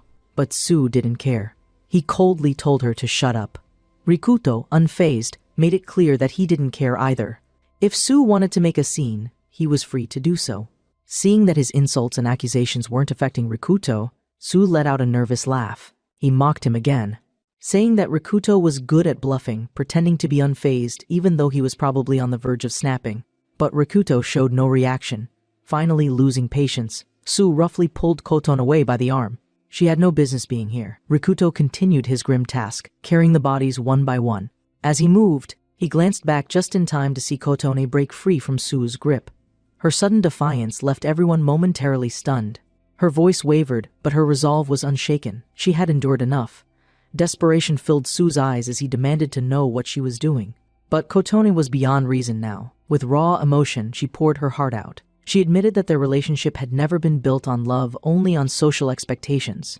Their parents' status, their reputations, it had all dictated the way she treated him. But she couldn't take it anymore. Sue's face twisted in confusion. He had always believed they would be together forever. Tears spilled down Kotone's cheeks as she shook her head, unable to hold back any longer. Her breakdown only sent Sue deeper into panic. Meanwhile, Rikuto, growing impatient with their drama, coldly interjected. Their argument was disrupting his work. He told them to take it elsewhere. Sue snapped, barking at him to stay out of it. Unfazed, Rikuto repeated himself. He wasn't asking for much, just for Kotone to stop making a scene. But Sue was unwilling to let things go. He kept repeating that no one would be able to protect her. The words struck Kotone as absurd. Her expression darkened as she turned to him, her voice trembling with restrained anger. He spoke of protection, yet he had used her as a sacrifice to save himself. Realization dawned in Sue's eyes. He had been found out. Desperate, he tried to dismiss her accusations, calling her clueless. But Kotone wasn't backing down. She knew exactly what had happened. A flashback surfaced the moment the monsters first attacked. The two of them had been running through one of the school hallways, desperately searching for safety. Kotone had been the one to suggest the rooftop. It seemed like the safest place to go. But as they neared the stairs, Sue had made a decision. Without hesitation, he tripped her. Kotone had fallen hard to the ground, stunned and in pain. Panic gripped her as she realized she had been left behind. She called out to him, begged him to wait, but he never once turned back. The monsters had been closing in, their grotesque forms drawing closer. Terrified, she had scrambled to her feet, her heart hammering in her chest. With no other choice, she had found a nearby locker and thrown herself inside, hiding as the creatures swarmed past. That was the truth. Returning to the present, she stood firm. Sue's expression twisted in rage as he vehemently denied her words, calling them lies. But Kotone knew better. There was no way she was wrong about what had happened that day. Her voice was cold as she declared that she no longer trusted the person she had once called her boyfriend. She had always known deep down that they should never have been together, and now she was done. Fury overtook her. With finality, she demanded that Sue forget about her. She never wanted to see him again. Not now, not ever. The impact of her words left him momentarily stunned. Then, as if latching onto some last hope, Sue turned to her with a smirk and asked if she had feelings for Rikuto. His sudden shift left Kotone momentarily speechless. Then he laughed, a sharp, bitter sound that unsettled her. She could feel something shift in his tone. He was unpredictable now. The unease only grew when he turned to her, irritation clear in his eyes. Without warning, he told her to shut up. Then he raised his fist, ready to strike. Before the punch could land, Rikuto stepped in. His hand shot out, catching Sue's wrist in a firm grip. With eerie calm, Rikuto once again asked both of them to leave him to his work. Releasing Sue's hand, he remained impassive. For a moment, Sue simply stared at him. Then, his lips curled into a smirk. He remarked that Rikuto had always had a different aura, even when he was surrounded by hooligans, dressed like death itself. Finally, he asked a pointed question. Why was it that everyone who had ever bullied Rikuto ended up dead? The words sent a ripple of tension through the air. Tabana immediately stepped in, warning Sue that he was going too far, but Sue only scoffed. Rikuto, still unbothered, spoke up. He had a question of his own. What exactly was Sue trying to achieve by slandering him? Did he think it would make him more important? Sue bristled at the words, his smirk vanishing. His expression darkened as he called Rikuto dark in return, sneering at the way he dared to lecture someone like him, a model student. Losing patience, he lunged. Kotone tried to step in, but both Rikuto and Sue stopped her, telling her to stay out of it. Sue was out of control now, rage fully consuming him. He shouted that Rikuto had no place here, that he should just disappear for everyone's sake. But Rikuto remained completely unfazed. Sue, desperate to prove himself, launched a series of karate strikes. His movements were controlled, his skill undeniable, his ranking was clearly high. But Rikuto had been trained far longer. With quiet appreciation, he thanked Sue for his technique. Then, calmly, he stated that he wouldn't fight him. He simply stated that, whether he liked it or not, he was Kotone's friend, and because of that, he wouldn't hurt him. That was the final push. Su lost all restraint. His fury completely overtook him. Yelling in frustration, he swung at Rikuto once more. But Rikuto had faced far worse. After fighting a monster, there was nothing left that could faze him. With effortless precision, he dodged the first strike. The second kick missed as well. Su felt the shift. Something about Rikuto was different now. He realized in that instant that the battle against the monster had changed him. Rikuto's mental strength had become untouchable. Su, unwilling to admit defeat, tried again. Rikuto sidestepped once more, and this time, Su lost his balance. He stumbled backward, falling hard onto the pile of bodies that Rikuto had been carrying. For the first time, he looked down. He saw the lifeless faces staring back at him. Shock gripped him. Mocking him, Rikuto smirked and asked if he was willing to help carry the bodies now. Su's hands clenched into fists, his face twisted with pure rage. Grabbing the nearest piece of wood, he prepared to strike. A sudden noise cut through the tension. Everyone turned. Standing nearby, Nishi had been watching the entire ordeal. His gaze was sharp, his presence undeniable. He finally spoke, his tone questioning. Rikuto brushed it off, stating that it was nothing, but Nishi disagreed. The tension between the boys remained thick in the air. Nishi, watching closely, had already pieced together what was happening and grew increasingly suspicious. Turning to Kotone, he asked if she was truly okay with everything that had just unfolded. Su, irritated, finally relented. He scoffed, muttering that everything was fine, before turning on his heel and leaving the area. As he walked past the archer, Nishi silently observed him, noting the sharp contrast in his personality. Su excelled in academics and sports, yet there was something unsettling about his obsessive nature when it came to Kotone. Nishi hoped for everyone's sake that he wouldn't escalate things further over her. Meanwhile, Rikuto, brushing off the confrontation, turned to his friend and asked what had brought him there. Nishi explained that his previous task had settled down, so he had come to help. He then apologized for leaving all the work to Rikuto. Rikuto, unbothered, simply dismissed it as nothing. The two exchanged a fist bump. Tabana, observing them, felt a flicker of happiness at the sight of their growing friendship. With no time to waste, they resumed their work. The bodies needed to be transported to the rooftop, and once that was done, they could return and plan their next steps. Nightfall, as time passed, the sky darkened, and the survivors gathered inside the shelter. The atmosphere was tense, but the sense of momentary security allowed everyone to take a breath. Uyama-sensei surveyed the group, his sharp eyes assessing each student. A box of supplies was distributed among them, enough to last for a short while but not indefinitely. Despite the necessity of rations, most of the students found Oyama irritating. His presence alone seemed to dampen their spirits. Nishi, barely touching his portion, admitted that he wasn't hungry. Meanwhile, Rikuto helped himself to the available food, unfazed by the circumstances. He warned his friends that if they refused to eat, they would weaken and die before anything else got to them. The archer understood the logic, but admitted that, at that moment, he simply couldn't bring himself to eat. Before anyone could respond, a sudden scream echoed through the shelter. The noise jolted everyone. Turning toward the source, they saw Sakura staring at her phone, her face filled with confusion. Nishi quickly approached her, asking what had happened. Holding up her phone, she explained that it wasn't working. As he got closer, he noticed that she also had a phone charger in her hands. She revealed that she had found it and had hoped to charge her phone, but nothing happened. Nishi pondered the situation, considering the possibilities. Perhaps someone had already used the charger?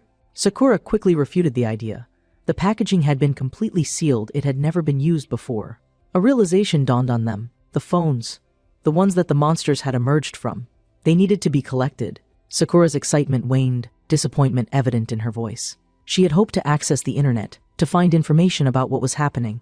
The crushing realization that it wouldn't be that simple left her visibly upset. She sighed, mumbling that she really wished she had internet right now. Kotona, watching her, raised a question. Would the internet even work, considering that the power was out? Sakura, regaining some composure, nodded. This city was a model for advanced development. Unlike traditional infrastructure, it didn't require external electricity to function. Nishi admitted that he didn't fully understand any of that, but he found it fascinating and wanted to learn more. Sakura continued thinking aloud. If she had a functioning phone, she could have tested it. But then a voice interrupted her thoughts. Someone stepped forward holding out a device. It was Kurogain. He held up his smartphone and asked if they were looking for one that didn't produce monsters. He explained that his phone had already been broken before the incident, which was likely why nothing had emerged from it. Nishi considered the possibility. The phone could be defective. Kotone, stepping in, examined it closely. She noted that the model was the same as hers. Another student observed the device and remarked that it was an old model, one they had all once used. As the conversation continued, Sakura's mind raced. If they could repair the phone, would it be functional again?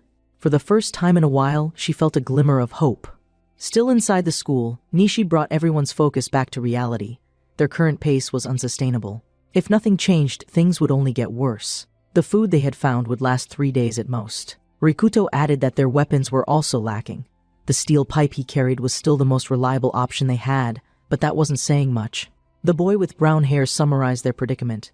They were in serious trouble. However, despite the dire situation, he emphasized that not all hope was lost. According to Ku, it was possible to fix Kurogeni's phone using the right tools and parts from Tacha's phone. The blonde girl, uncertain, forced a hesitant smile. She stammered that she probably could repair it, but the worried glances from the other students didn't go unnoticed. The protagonist, ever blunt, sarcastically thanked her for breaking his phone earlier. Irritated, one of the bullies lashed out, yelling that fixing the phone wouldn't change anything. Tuya quickly countered. With the repair, they could potentially access the internet, which could lead to critical information. They could check for emergency shelters and even connect with other survivors. As he spoke, a shift occurred among the students. For the first time, their expressions softened. A spark of hope began to spread among them. Kotone, still analyzing the situation, turned to Sakura and asked about the computers. Sakura shook her head. Like the phones, all the computers had been fried. The rescued girl found that strange. It didn't make sense that they had been affected while powered off. Ku, however, explained. The connection terminals had been destroyed. That meant that even though the computers were off at the time of the attack, they were still affected. Sakura groaned in frustration, grabbing her blonde hair. This phenomenon was beyond comprehension. It was starting to give her a headache. Nishi, though concerned, forced himself to stay focused. There was one fact they couldn't ignore. Only the phone that had already been broken before the attack had a chance of connecting to the internet. Nishi stressed that their top priority should be contacting other survivors, those who had been as fortunate as Rikuto to make it through the initial chaos. Rikuto agreed. The first step was finding the right tools to repair the phone. Turning to Sakura, he asked if the general discount store was really the best place to look. Though she hesitated for a moment, she eventually admitted that it seemed like a good idea. 2 frightened girls, who had been silently listening, suddenly spoke up. They urged everyone to head to the store immediately, not just for phone parts but also for weapons and food. Before anyone else could agree, Sensei Oyama shouted for them to stop. He was completely against the idea. It was far too dangerous. Kuravin countered his argument. If they didn't go, they would sooner or later succumb to starvation or the next wave of monsters. The teacher, clearly frustrated, insisted that rescue was still a possibility. They needed to wait before taking such extreme risks. Tension filled the room as an argument began. Oyama warned them that monsters were everywhere. But Rikuto, remaining firm, pointed out that the store wasn't that far from their location. He emphasized that if they used a car, the plan should be safer and more efficient. Then he turned to the teacher, begging him to drive them. Oyama's face twisted in terror at the very suggestion. Tuya quickly interjected, saying that this was the only viable option. Traveling on foot would be far more dangerous. The teacher, shaken, was desperate to shut down the idea. He pleaded with them to reconsider. He yelled, saying that going outside was out of the question. His duty was to protect the students, and this plan was too reckless. Nishi, watching closely, reflected on the situation. The teacher's stubbornness was becoming a major problem. Then, to everyone's shock, Kotone stood up. Her voice was decisive. She would drive. Nishi turned to her in disbelief. He asked how she knew how to drive without a license. Kotone explained that, growing up, her grandfather had often let her drive his truck around his farm. She had experience, even if it wasn't official. Her boyfriend, enraged, immediately tried to stop her. But Kotone shut him down before he could say more. One of the students asked if she was truly sure about this. The world outside was deadly, and even inside a car they wouldn't necessarily be safe. A flicker of anxiety crossed her face, but she stood firm. She didn't want to die. But if they stayed trapped here, waiting for something to happen, she wouldn't even know what was going on. She refused to meet her end like that. If there was even the slightest chance of surviving, they had to take it. Rikuto, watching her, felt a deep admiration for her resolve. He simply nodded, saying that he understood and that he was counting on her. That was when her boyfriend lost control. Before he could react, Oyama snapped. Furious, the teacher punched the chalkboard, sending a loud crack through the classroom. The students flinched. His anger exploded. He demanded to know why they were making decisions without him. He was the teacher. It was his responsibility to protect the students. He wouldn't allow them to do whatever they wanted. Nishi tried to reason with him. Something needed to be done.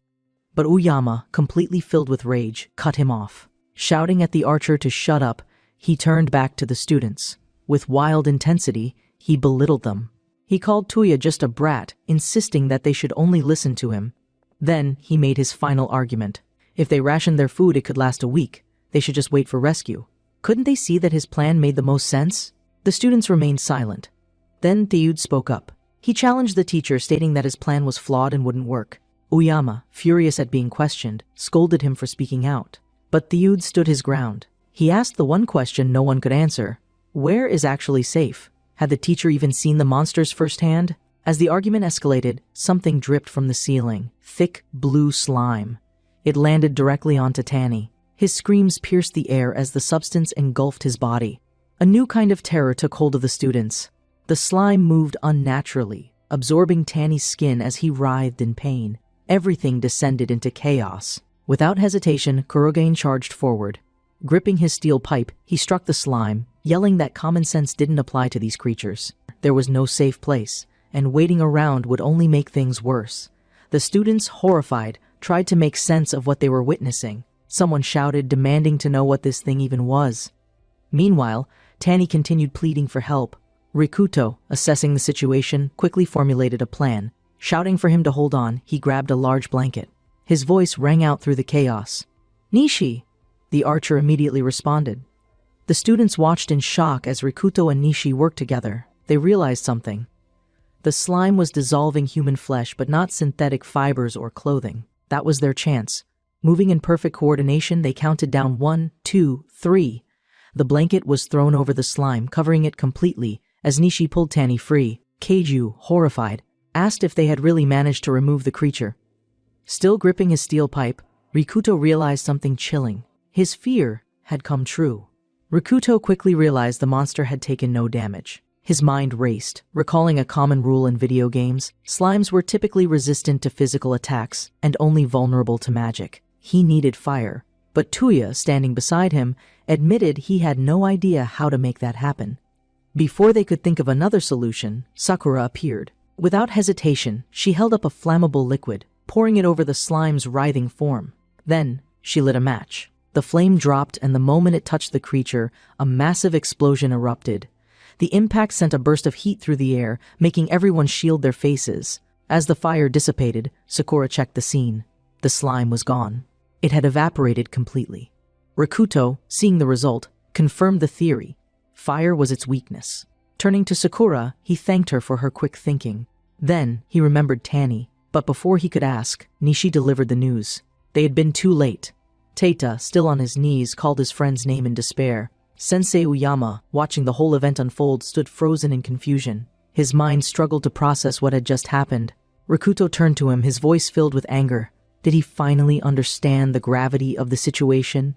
If they had been any slower, everyone could have ended up like Tanny. Fury boiled in his words as he demanded to know, were they really just going to sit here and wait for a rescue that might never come? Uyama's legs gave out. He collapsed to the ground, his resolve shattered. He muttered to himself, saying he didn't understand anymore. Then, his shoulders slumped in defeat. The students could do whatever they wanted. Leaving the school without wasting another second, Tuya, Kurogane, Kuju, and Tabana made their way through the infested hallways. They eliminated any monster in their path. Realizing they had no time to waste, they rushed forward before any new threats could appear. They found Uyama's car. Handing the keys to Kotone, they prepared to leave. She studied the vehicle. Noticing it was an automatic transmission, she muttered that she was more familiar with manual cars. Nishi, amused, laughed in relief and praised her. But before the moment could settle, Sakura interrupted. She hesitated before asking, did she really have to go? The archer didn't hesitate. It was obvious that she had to.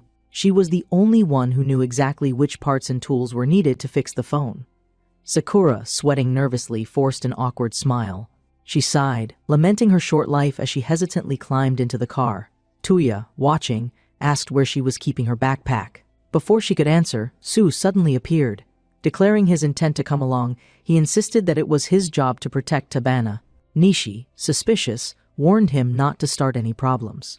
Su dismissed the warning. He confidently said there was nothing to worry about. He wasn't stupid. Settling into the car, he added that, like everyone else, he didn't want to die. He would do whatever it took to ensure that didn't happen. From the back seat, Nishi noticed Su's expression. His jealousy was evident as he glared at Rikuto and Kotone. The archer hoped he wouldn't do anything reckless. Sitting in the driver's seat, Kotone turned to the group. Her voice was steady. Was everyone ready? Tuya, grinning, enthusiastically confirmed. They were all counting on her. Sakura nodded, though deep inside, she still wished she didn't have to go. Rikuto, in the passenger seat, reassured her everything was set. With that, they left. From the rooftop, the remaining students watched them disappear into the distance.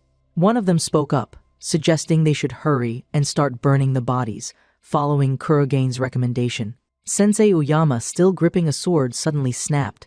Slamming the blade into the ground, he furiously shouted at her to shut up. His voice was full of anger as he raged against Rikuto's name. He didn't want to hear about that boy anymore. The corpses? He would handle them when Rikuto returned. He was the one in charge, and everyone should only do what he said.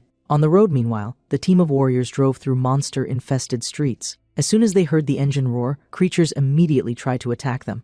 Tabana, panicking, accidentally ran over one of them. Rikuto praised her, comforting her with calm reassurance. Nishi, standing through the sunroof, surveyed their surroundings. So far, driving had been the right choice. The smaller monsters couldn't reach them. But then, his expression changed. He spotted something bigger. A massive creature loomed ahead. His voice sharpened. He told Kotone to change course. Sakura, holding the map, quickly directed them. They needed to return to the last four-way intersection and turn right. From the passenger seat, Rikuto reminded Kotone everyone was counting on her. From the back seat, Su watched angrily. Through the sunroof, the archer scanned the sky. Enormous flying monsters loomed above. On the streets below, wolf-like creatures devoured helpless survivors. The horrific scene overwhelmed him. It felt as if the world had already ended. Kurogane, keeping his focus, asked if there were any signs of survivors. The archer responded grimly, "None." Sakura, despite the bleak answer, remained hopeful. She suspected that others might be alive somewhere, hiding. If anything, they were the ones acting abnormally, venturing outside. Then, Su suddenly spoke. He ordered Kotone to stop the car. She complied, quickly hitting the brakes. Confused, Tuya asked what was wrong. Su, eyes fixed ahead, pointed into the distance. About 50 meters away, he said, there was a convenience store. There, they might find food. Su pressed the issue, questioning whether they should check out the convenience store while they had the chance. Ku agreed. From the front seat, Rikuto pointed out that they would likely find food at their original destination as well. But Su snapped back. No one had asked for his opinion. Shindu, also irritated, challenged Rikuto further. Was he going to argue that it was too dangerous? Rikuto, unfazed, countered with a simple question: did his opinion not count? Tension in the car thickened. Su, clearly frustrated, accused Rikuto of acting like a leader just because he had taken the initiative to fight monsters. Before the argument could escalate further, Nishi intervened. He calmly pointed out that Kagame was merely expressing his thoughts. Sakura quickly agreed. Everyone needed to get along. Even Tabana scolded her boyfriend, who begrudgingly grumbled under his breath. Meanwhile, Nishi weighed the pros and cons. There was no guarantee they would find food at their intended destination. If monsters had already overtaken it, their chances of getting supplies could be slim. Before he could reach a conclusion, Rikuto spoke up. He admitted that there was no perfect answer. No matter how much they debated, they couldn't be certain what the right choice was. Even leaving the school had been a gamble. But now that they had rolled the dice, he was committed to following through with everything. Above all else, he trusted his friend's judgment. Whatever happened next, he wouldn't complain. His words settled the debate. Taking charge, Tuya declared that food was essential. They needed to take every opportunity to gather supplies. With that, he asked for everyone's agreement. Arriving at the store 5 minutes later, they pulled into the parking lot of Honolulu Coffee. Tuya turned to Shinju, confirming that this was the place. Shinju nodded. Sakura reminded everyone to be careful. Nishi added that if anything seemed off, they would leave immediately. With their plan set, they cautiously entered the store. The shelves were almost entirely empty. Despite the lack of supplies, Rikuto noticed something positive. There weren't any monsters. Nishi reflected on this. If no food remained, it likely meant survivors or creatures had already looted the place. But Kurogane soon spotted something. A few canned goods that seemed untouched. Encouraged, they began gathering whatever they could find. An ominous discovery 15 minutes later, they had filled several bags with usable supplies. Feeling somewhat satisfied, they prepared to leave. Then, a noise came from behind a closed door. The group froze. They slowly approached, opening it cautiously. But there was no one inside. Instead, their eyes landed on a cardboard box sitting in the center of the room. They stared at it, intrigued. Approaching first, Shinderu confirmed that the box contained bread. Excited by their discovery, he reached out for it. But Rikuto, his instincts kicking in, stopped him. Shinderu, annoyed, turned back. What was the problem? He was the one who found it. Rikuto remained wary. Something felt off. He pointed to the bloodstains around the box. Didn't it seem strange? Shinderu, growing more irritated, dismissed his concerns. What could have possibly happened? Rikuto admitted he didn't know, but something written on the floor caught his attention. A bad feeling crept over him. He warned everyone it was best to stay away from the box. Shinderu scoffed, mocking him. He accused Rikuto of acting paranoid, of secretly planning to come back later to steal the credit for finding it. Nishi, seeing the tension escalate, tried to defuse the situation, but Shinderu, gripping the box, snapped. It was his. Then, a large red eye appeared. It stared directly at him. Shinderu's face drained of color. His body froze. And then he screamed. The attack begins outside. Inside the car, the girls heard the scream. Fear gripped them. Something was happening. Before they could react, Sakura shouted. She told Kotone to duck down now. Then, they saw them. Monsters. Massive reptilian creatures. They carried spears, the severed heads of humans impaled on the tips. Their guttural growls filled the air. The girls, terrified, huddled inside the car. Meanwhile, inside the store, the nightmare escalated. A monstrous being emerged, 1 eye, 9 tentacles, its form twisting unnaturally. Without hesitation, Rikuto attacked. He swung his steel pipe, striking it squarely with all his might. Shinderu, standing back, watched with an irritated expression. Panting, Rikuto glanced at the box. A mimic. He had only seen creatures like this in games. This wasn't just a monster, it was a trap. Before anyone could react, Nishi shouted. Something was happening outside. The hidden boys peeked carefully through a gap in the store's front window. Their eyes widened. A lizard-like humanoid stood motionless, scanning the area. Kurogane, watching closely, recognized its behavior. It had come to investigate something. His friend knew what that meant. This was bad, because there weren't just 1 or 2 of them. There were many. Their best bet was to stay hidden and wait. If they were spotted, they had no chance against that many. Meanwhile, Tuya whispered anxiously, "Were the girls okay?" Before anyone could answer, one of the lizard men took a step forward. It approached the car. Then, without warning, it smashed the window with its spear. Khan's scream pierced the air, sending a jolt of fear through everyone. The boys inside the store froze. The girls had been discovered. The group had no choice. They had to move now. But one of them, terrified, couldn't bring himself to move. The others made a quick decision they would go without him. Outside, Kuju was being pulled from the car. Desperately, she shouted at the monster, trying to convince it she wasn't appetizing. It didn't work. The creatures surrounded them. Their fate seemed sealed. Then a sudden impact. One of the lizard men collapsed. A steel pipe smashed down onto another. It was Rikuto. He charged forward, fearlessly taking on the monsters. Shouting to Tabana, he ordered her to take care of Sakura. If things went south, she was to leave him behind and escape with Nishi. The lizard men quickly regrouped. 3 of them cornered Rikuto. He had no way out.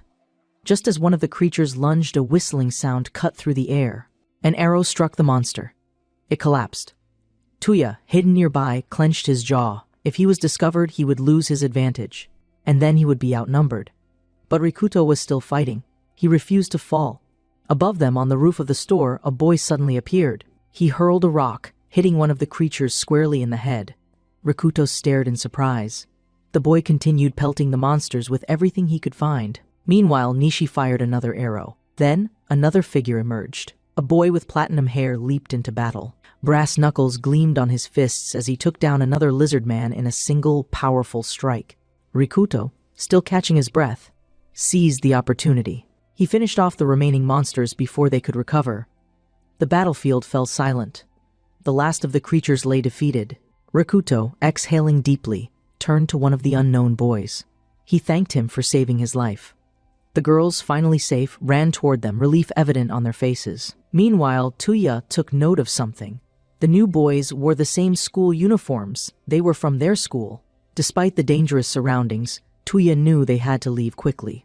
One of the new boys, a green-eyed student, stepped forward. He offered to take them to a safe place.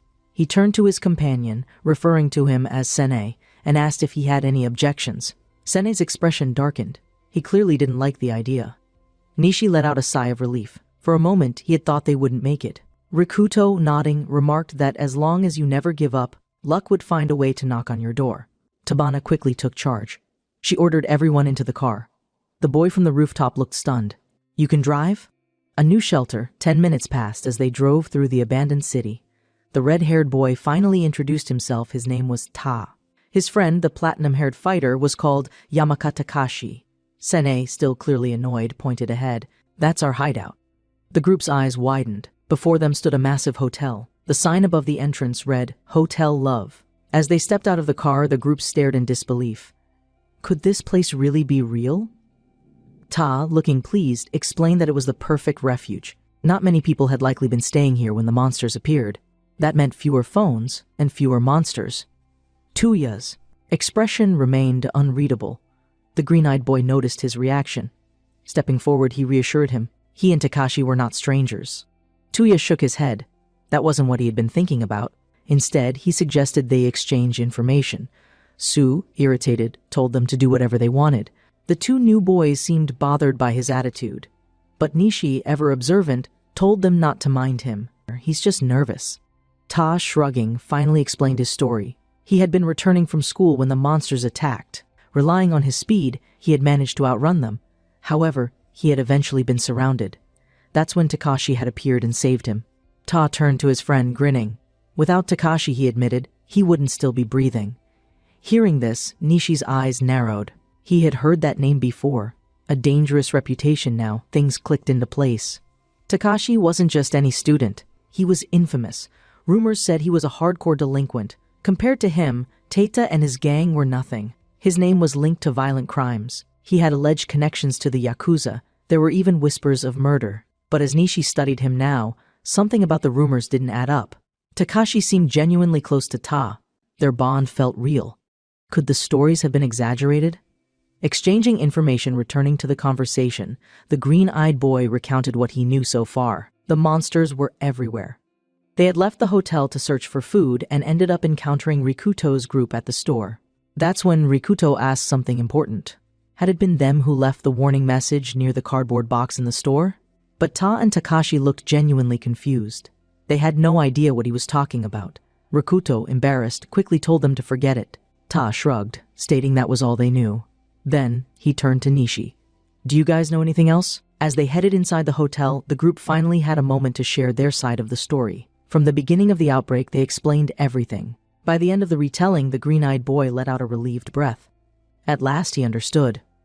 Hope lingered in the air as one of the boys expressed his relief that survivors still remained at the school. If they managed to fix Kuren's phone, perhaps they could call for help. However, Tuya, ever the realist, admitted the chances of that happening were slim. Before the discussion could continue, Rikuto took control of the conversation. He turned to the two new boys and questioned what their next move would be, making it clear that they had the choice to either join the group or go their own way. Sakura, sounding disappointed, admitted that she hadn't wanted to come along in the first place. Her words hung in the air, leaving the others slightly puzzled. Unexpectedly, Yamala stepped forward, announcing his decision to go with them. His friend Ta was visibly shocked by the sudden declaration. The boy continued, insisting that he wouldn't slow them down. If needed, he could serve as a meat shield. Nishi, recognizing the value in having another strong fighter, welcomed the idea. Takashi then turned to Ta, leaving the decision in his hands. He told his friend that if he wanted to return to the school, it was fine, but Ta refused. If Takashi was going, then so was he. There was no room for hesitation anymore. He had to do something. Rikuto, pleased by their decision, turned to the archer, stating that stopping at the convenience store had been the right call. The archer agreed. However, Yoka was less optimistic. He pointed out the flaws in their plan, emphasizing that their approach had been reckless. With so many people in the area, the number of monsters would also be much higher. An entry plan was necessary, one that accounted for safe paths, dangerous zones, and escape routes. They couldn't afford to rush in blindly. Then, he turned to Kuju, stating that she was the most important person in their plan. Her protection had to be the top priority. Kuju was taken aback by the statement. The two heroes of the group acknowledged their mistake. They had acted hastily before and needed to be more careful this time. The platinum-haired fighter then spoke up, making it clear that he wouldn't be involved in the planning. He was a soldier, nothing more. He would follow whatever orders he was given. Finalizing the plan, with the plan needing refinement, a brainstorming session began. Everyone contributed their insights, working together to construct a solid strategy. Su, however, was completely excluded. He stood in the corner, silently watching. After the meeting, the group returned to the car. For several days, they focused solely on finding a safe route. Each trip was filled with danger, but through teamwork and careful maneuvering, they managed to overcome the challenges. Finally, after days of effort, they reached their final destination. Back at the school, as they approached, Rikuto took a moment to reflect. Had they rushed, they would have ended up as monster food. The girls exhaled in relief. The sight of the school felt strangely distant, as if it had been centuries since they were last there. Yamala noticed Ta's trembling legs. His friend insisted that it was just the excitement of battle. Kurogane quickly brought everyone back to focus. They needed to stay alert. Nishi added that from now on, they would have to face every challenge as it came. Inside the school, the scene was dire. Flying monsters ruled the skies. On the ground, shadowy creatures lurked, waiting. The remaining survivors were starving. Some sat on the floor, picking apart scraps of old bread. In one corner, a boy clutched his head, trembling. He was on the verge of breaking down. Across the room, two brothers whispered to each other. Neither of them had heard from SEK since the others left. Meanwhile, Inamoto, desperate for food, approached Sensei Uyama. The teacher sat alone, hoarding an entire loaf of bread. With pleading eyes, she asked if he could spare some. Everyone was hungry. Uyama's expression darkened. He slammed his weapon into the ground. His voice was filled with anger as he ordered her to forget it. Furious, he stood up and shouted at her. They didn't understand. Food was too precious. And he was in charge. The teacher's corruption, Teita, watching from nearby, muttered bitterly. While they starved, Uyama was stuffing himself. Still trying to reason with him, Enomoto insisted that they needed to ration better. If they didn't, they wouldn't last until the others returned. Uyama's face twisted into something cruel. A dark laugh escaped him. Then he mocked her. Them? They're already dead. Enomoto's face paled in horror. Those students had risked everything to save them. Yet Uyama mocked their efforts. Before she could react, Uyama grabbed her by the waist. His fingers dug into her skin. Then, he whispered if she did something for him, he might make an exception. Enomoto's eyes widened in terror. She struggled to break free. Her scream echoed through the room. Uyama laughed. He claimed he was just joking. Breaking point, the bullies who once ruled the school had seen enough. For the first time, they were disgusted. The survivors had reached their limit. On the rooftop, a pile of bodies lay in decay. Monsters feasted on the corpses. At that very moment, something far worse was coming. Rikuto's group nears the school. Meanwhile, Rikuto and the others walked cautiously. The area was eerily quiet. No monsters, no threats, only silence. It was unnatural. His grip tightened on his steel pipe. Something was off. A presence loomed nearby. Then realization struck. There was a much larger creature waiting for them. Rikuto reflected on the various types of monsters they had encountered so far. In areas where a powerful aberration was present, the number of smaller creatures seemed significantly lower. He reasoned that such creatures functioned like bosses in a video game. Their presence repelled lesser monsters. The archer, still confused, struggled to understand why the creatures they were facing were identical to those found in video games. However, he noted that this made it easier to name them. Kurogane agreed with his assessment. Someone, somewhere, had to know the names of these monsters. There had to be some sort of governing rule behind it all. Yoka, refocusing on the mission, stated that achieving their goal was the priority for now. Arriving at the electronics section. After some time, the group reached a floor filled with electronic devices, tools, and chemical products. Kuju, upon seeing the shelves lined with components, ran toward them, overwhelmed with joy. Her excitement bordered on delirium as she declared that she was going to live there. Tabana, watching her reaction, laughed. Rikuto, regaining focus, began dividing tasks. He assigned Aizu and Kotone to assist with the technology preparations. Both of them agreed without hesitation. Meanwhile, Su and Nishi were tasked with protecting the three working on the devices. Rikuto and the platinum-haired fighter were assigned to patrol the area, strategizing for the repairs. Sakura, already engrossed in her work, started strategizing how to modify the devices. Her friend, curious, asked what she was doing. She explained that she had found a CPU that could replace the broken one from Kuren's phone. The smell of solder filled the air, sparking an almost childlike excitement in her. She turned to Tabana, eager to share the moment, asking if she could feel the excitement too. Ta, standing nearby, was embarrassed by her behavior. A mysterious warning on patrol, Kurogen moved through the eerily silent corridors. Something about the emptiness unsettled him. That was when he noticed a note stuck to one of the shelves. Its message was cryptic: "They eliminate intruders." The handwriting was familiar. It matched the warning written on the floor of the first store. Before he could ponder its meaning further, heavy footsteps echoed from the far end of the hall. An enormous creature emerged. It appeared to be made of stone, its massive form radiating heat from a glowing core where its neck should have been. The creature spoke in a mechanical tone. A heat source had been detected. Kurogen's muscles tensed as he took a closer look. A golem. Battle against the golem's voice shifted. It identified Kurogen as an intruder. Elimination was required. Without warning, it charged forward. Rikuto reacted instantly, swinging his steel pipe to counter. But the golem moved with unnatural speed. It dodged the strike effortlessly. Surprise flashed across Rikuto's face.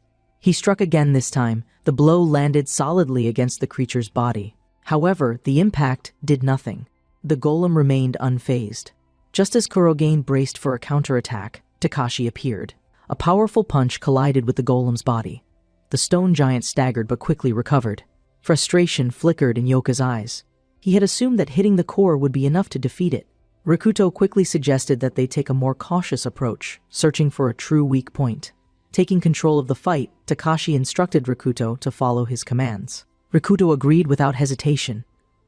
A hand-to-hand battle ensued. Takashi dodged the golem's massive swings, countering with powerful strikes. Kurogane, watching, marveled at his raw strength. Even among professional fighters, such speed and precision were rare. But as the fight continued, his admiration turned to concern. The golem was resilient.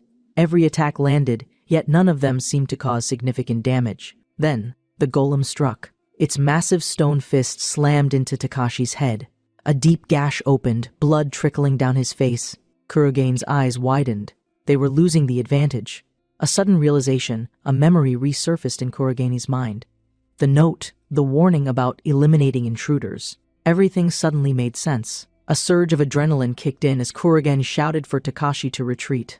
Gathering all his strength, he swung his steel pipe with full force. The weapon crashed against the golem's head. A crack formed, then the monster shattered completely. Aftermath, Yoka, still processing the battle, stared at the pile of rubble. Confusion crossed his face. He questioned what had happened. How had they won so suddenly? Hearing the commotion, the rest of the group rushed over. Nishi, surveying the remains, asked what had just happened. Kurogane confirmed it had been a golem. The archer, shocked, immediately asked if Rikuto had actually defeated it. Rikuto confirmed it. Recalling a similar scenario in a game, he had remembered that the answer was in the monster's head. Tuya, thrilled by the revelation, declared that their adventure was becoming even more incredible. Su, dismissive, attempted to downplay the victory. He scoffed, questioning if the creature had really been that big of a threat. Takashi, however, quickly shut him down. He praised Rikuto's instincts, recognizing his ability to analyze movements and identify the letters on the monster's head. With his kinetic vision, Takashi confirmed that Rikuto had read the battle perfectly. For the first time, Takashi expressed genuine trust in Rikuto. He was someone worth fighting alongside. Rikuto, appreciating the acknowledgement, thanked him. Aizu appeared and praised Rikuto for his victory, expressing his own desire for Yoka to place his trust in him as well. However, Shinu's irritation was obvious. The archer, eager to move forward, declared that with the enemy defeated, they could all return to work. Yet, something about Kurogene's expression remained uneasy. When asked what was wrong, he admitted that the creature seemed too weak to be the true boss. Before anyone could respond, a deep, ominous noise echoed through the store. Sakura, sensing something approaching fast, questioned if anyone else heard it. The sound grew louder. A massive purple sphere suddenly appeared above the escalator. It rushed toward them with incredible speed, catching everyone completely off guard. Nishi, eyes wide, mistook it for another boulder, but Sakura, confused, pointed out the flaw in that assumption. They were inside a store. How could there be a boulder here? Before Tabana could react, Rikuto lunged forward, pulling her to safety. The The sphere slammed into the ground, revealing its true form. As it rose, a blinding purple glow emanated from its center. A single, massive eye stared back at them.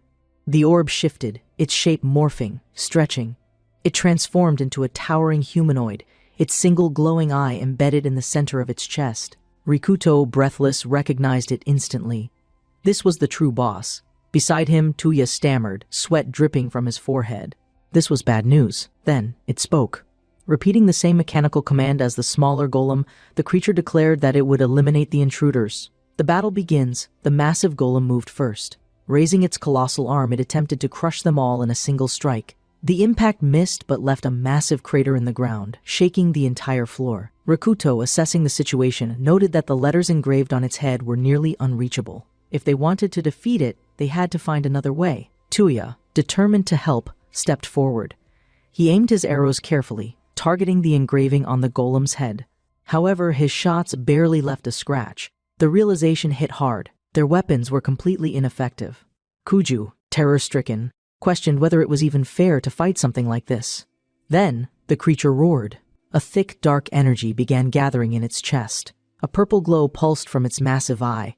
Sakura, immediately recognizing the threat, shouted a warning. Tuya, horrified, realized what was happening. It was about to fire a beam of energy. Panic spread through the group as Rikuto gave the only order that made sense: run. They all scattered, sprinting in every direction. The monster unleashed its attack. A searing purple beam tore through the ground. The sheer force of it obliterated everything in its path, leaving behind a burning chasm where the floor had once been.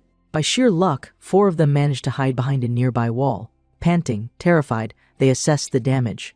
Rikuto, shaken, grasped the enormity of the monster's power. Tabana, regaining her breath, checked on Nishi.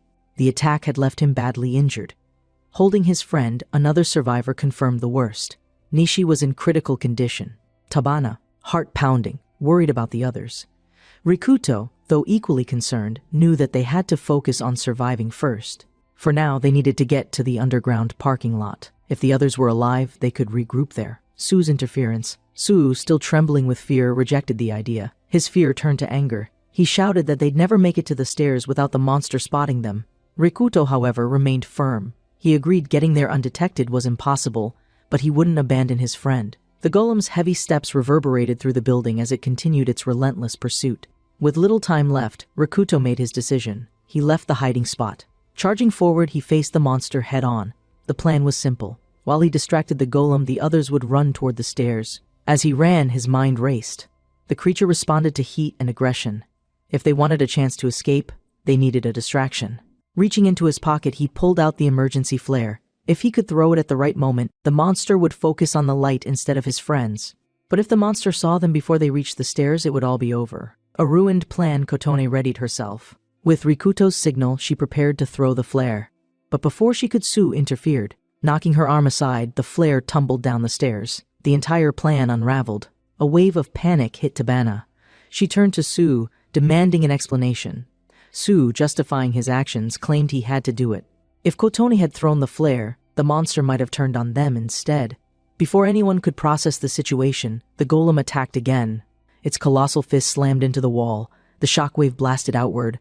Su was sent flying. His scream rang through the store. He crashed against the hard floor, his body racked with pain. The group watched in shock. The plan had failed. And now, they were out of time.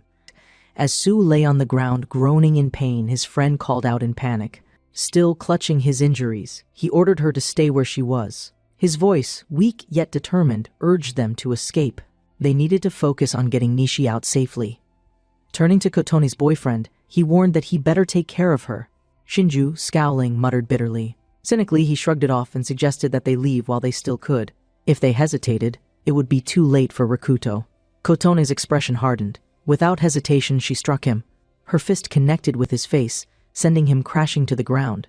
Everyone stood shocked. Ignoring them, she rushed toward Rikuto. The golem loomed ahead, its massive core glowing brighter. It was charging its power. Panting, Rikuto stared down what seemed to be his end. His body ached. His mind replayed his past. He had given everything he had since that fateful day. Yet, in the end, he still couldn't do enough. His brother's words echoed in his mind. Perhaps his brother had been right all along. But before he could resign himself to fate, Kotone appeared. With remarkable agility, she grabbed him and pulled him out of the path of the blast. The next second, the golem's energy beam seared through the air, missing him by inches. They hit the ground hard, their bodies tangled in the chaotic escape. Still dazed, Rikuto tried to understand what had just happened. She had just risked everything for him. Turning to her, he scolded her actions. That had been irresponsible. Instead of listening, she grabbed him by the collar. Fury burned in her eyes. How could he just give up like that? She continued, insisting that this wasn't like him. The accusation stung. He asked how she could possibly know that. Then a flash of memory. The past flooded back. He had saved her once before. As a child, he had stood against a group of bullies who had tormented her. No matter what, he had kept fighting. Even when he had no strength left, he had stood his ground. That was the person he had been. That was the person he needed to be again. Steadying himself, Rikuto stood. Gripping his steel pipe, he faced the monster once more. Because in the end, they were still alive. The counterattack began suddenly. An arrow struck the golem. It recoiled, looking back. There, standing together, was the reunited group. Among them Nishi, injured but standing.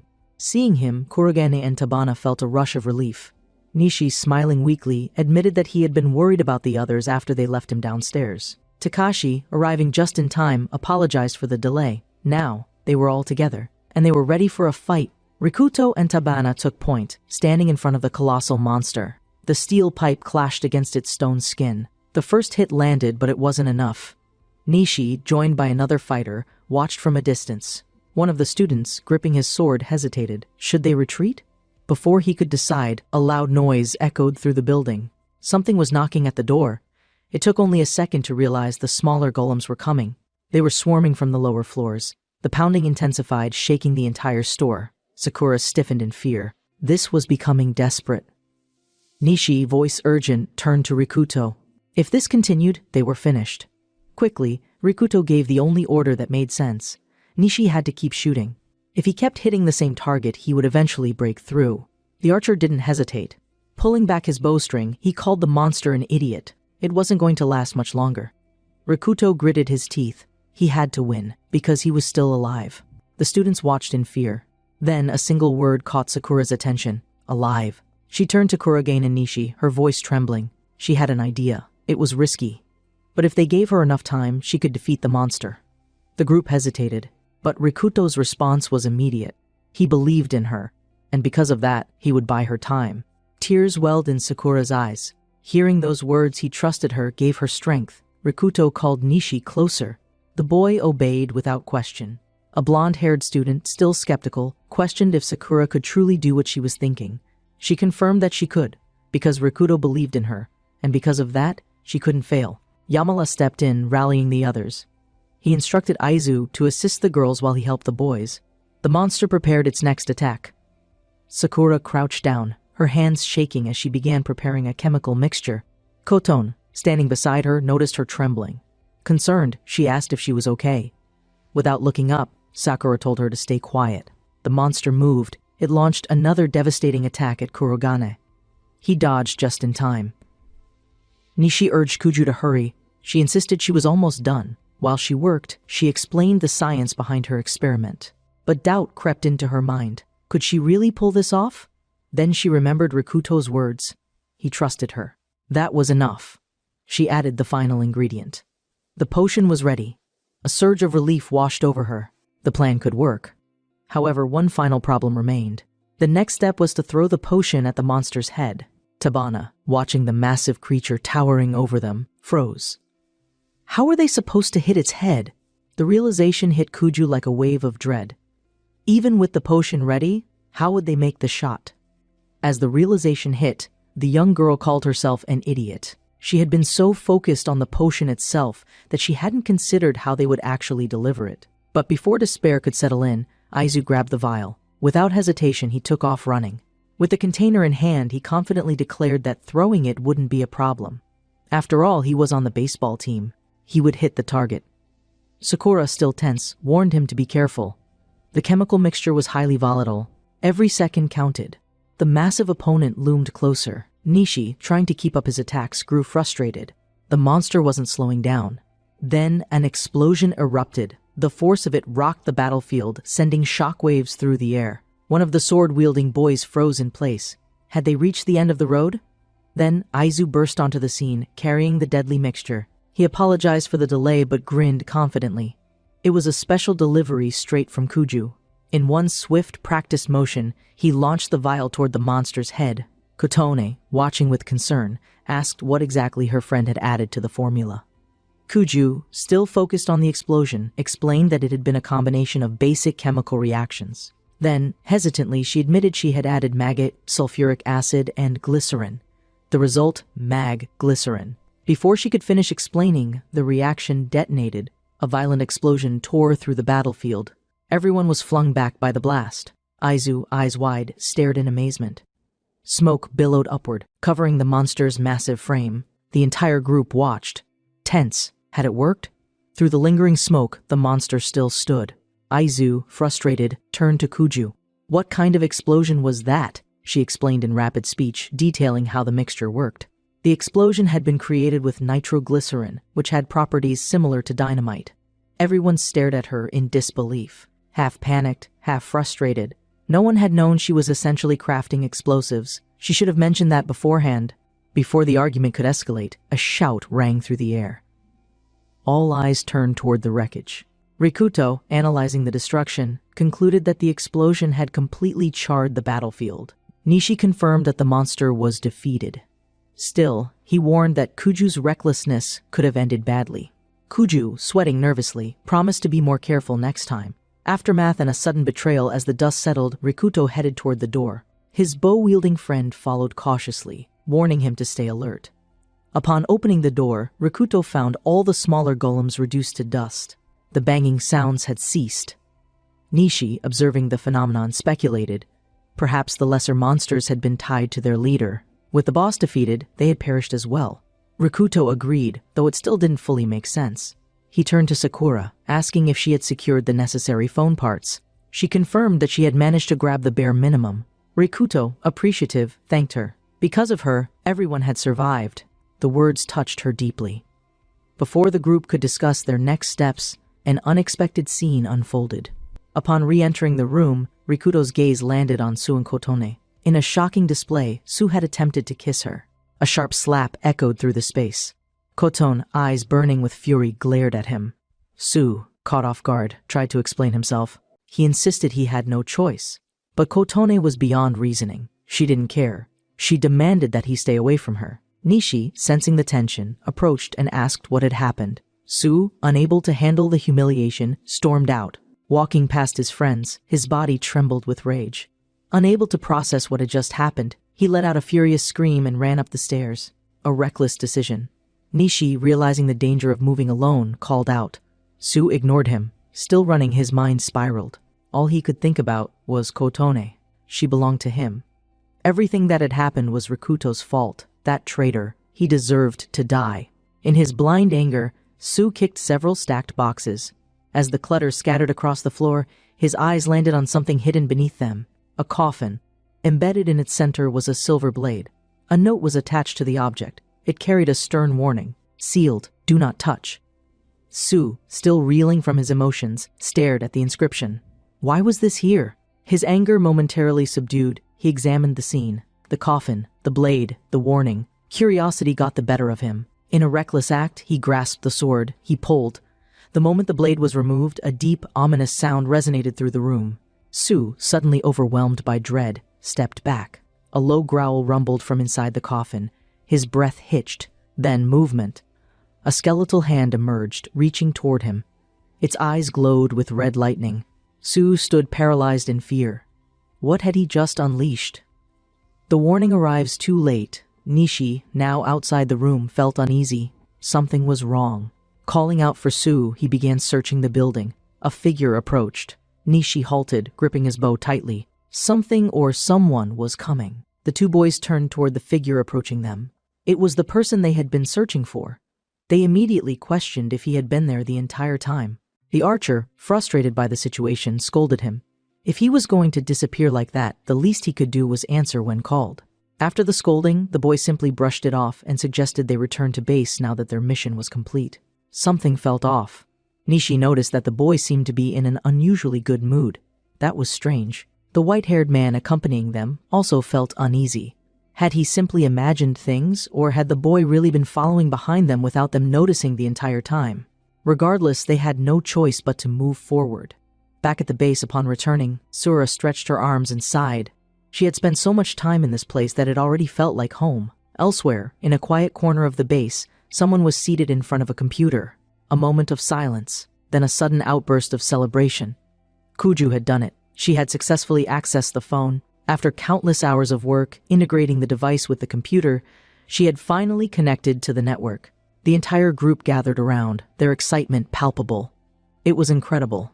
For the first time since the monsters appeared, they had a chance to find information. Rikuto, regaining focus, instructed her to search for updates, any news of emergency broadcasts, surviving groups, or safe zones. Kuju navigated through social media, but there was nothing.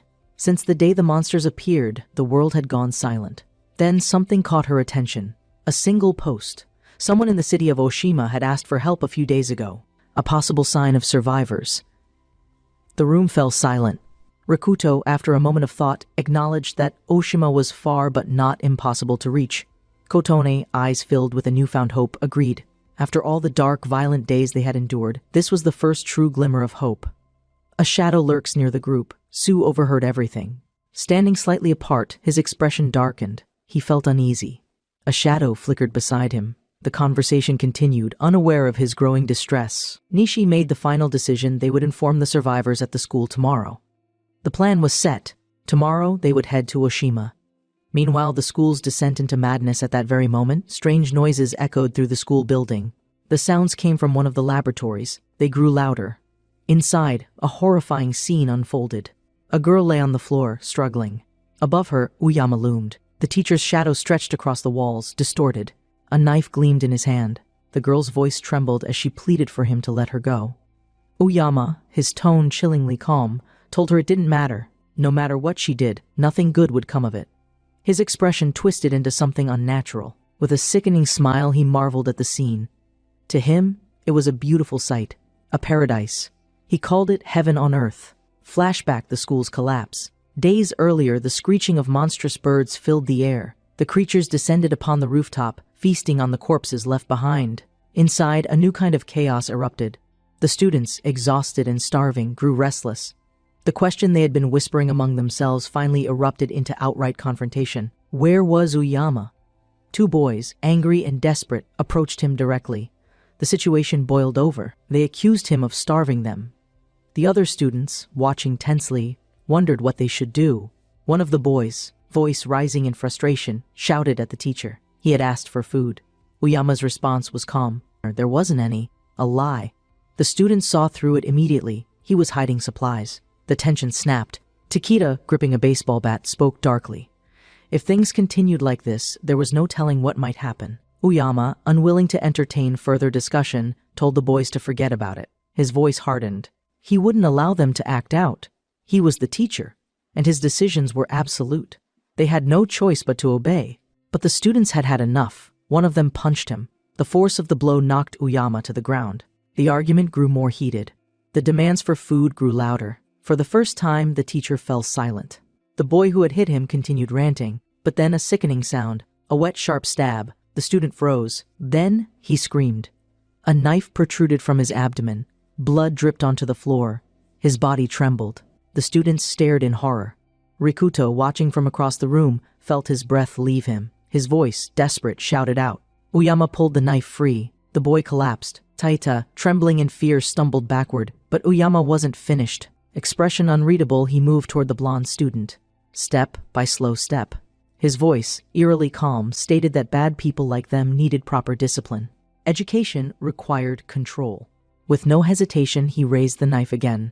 A second blood-curdling scream filled the school. Present Uyama's madness continues. Uyama, expression still eerily calm, carried the lifeless girl over his shoulder. He walked through a dimly lit hallway. Inside a darkened room, students huddled together in fear. Some were still alive, others not. Arriving at the center of the room, Uyama mockingly announced his return. His voice echoed off the walls. The remaining students cowered in the corner. He sneered at their fear. Then, without hesitation, he tossed the girl to the floor. She landed harshly, unmoving. Still holding the blood-stained knife, he observed her. His voice, almost reverent, muttered his final judgment. She was exceptionally beautiful. Uyama's cold gaze locked onto Kasahara. With an air of unsettling amusement, he declared that she would be next. Terror-stricken, Kasahara panicked. Desperate to save herself, she threw her friend under the bus. Instead of taking her, she offered up. RR's eyes widened in shock. Betrayal seared through her. Kasahara's expression remained hardened. She justified herself. R was just another orphan. Uyama, momentarily irritated, lifted his knife and stabbed it into the ground, the sharp sound reverberating through the tense air. Both girls flinched. The teacher's voice softened almost mockingly. He praised them. They were good girls for listening to him. A boy, Hayashi, stepped forward hesitantly. His entire body trembled. His hands shook at his sides. Uyama's dark eyes shifted toward him. What was he doing? The boy stammered, insisting it was nothing. Uyama didn't believe him. His voice dropped, dangerous. Don't try anything. He gestured toward the corpses on the floor. That would be his fate if he disobeyed. Hayashi quickly shook his head. He had never even thought about resisting. Uyama smiled. A good, obedient child.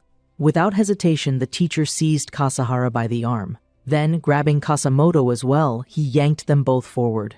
The girls screamed, begging, pleading. Someone, anyone save them.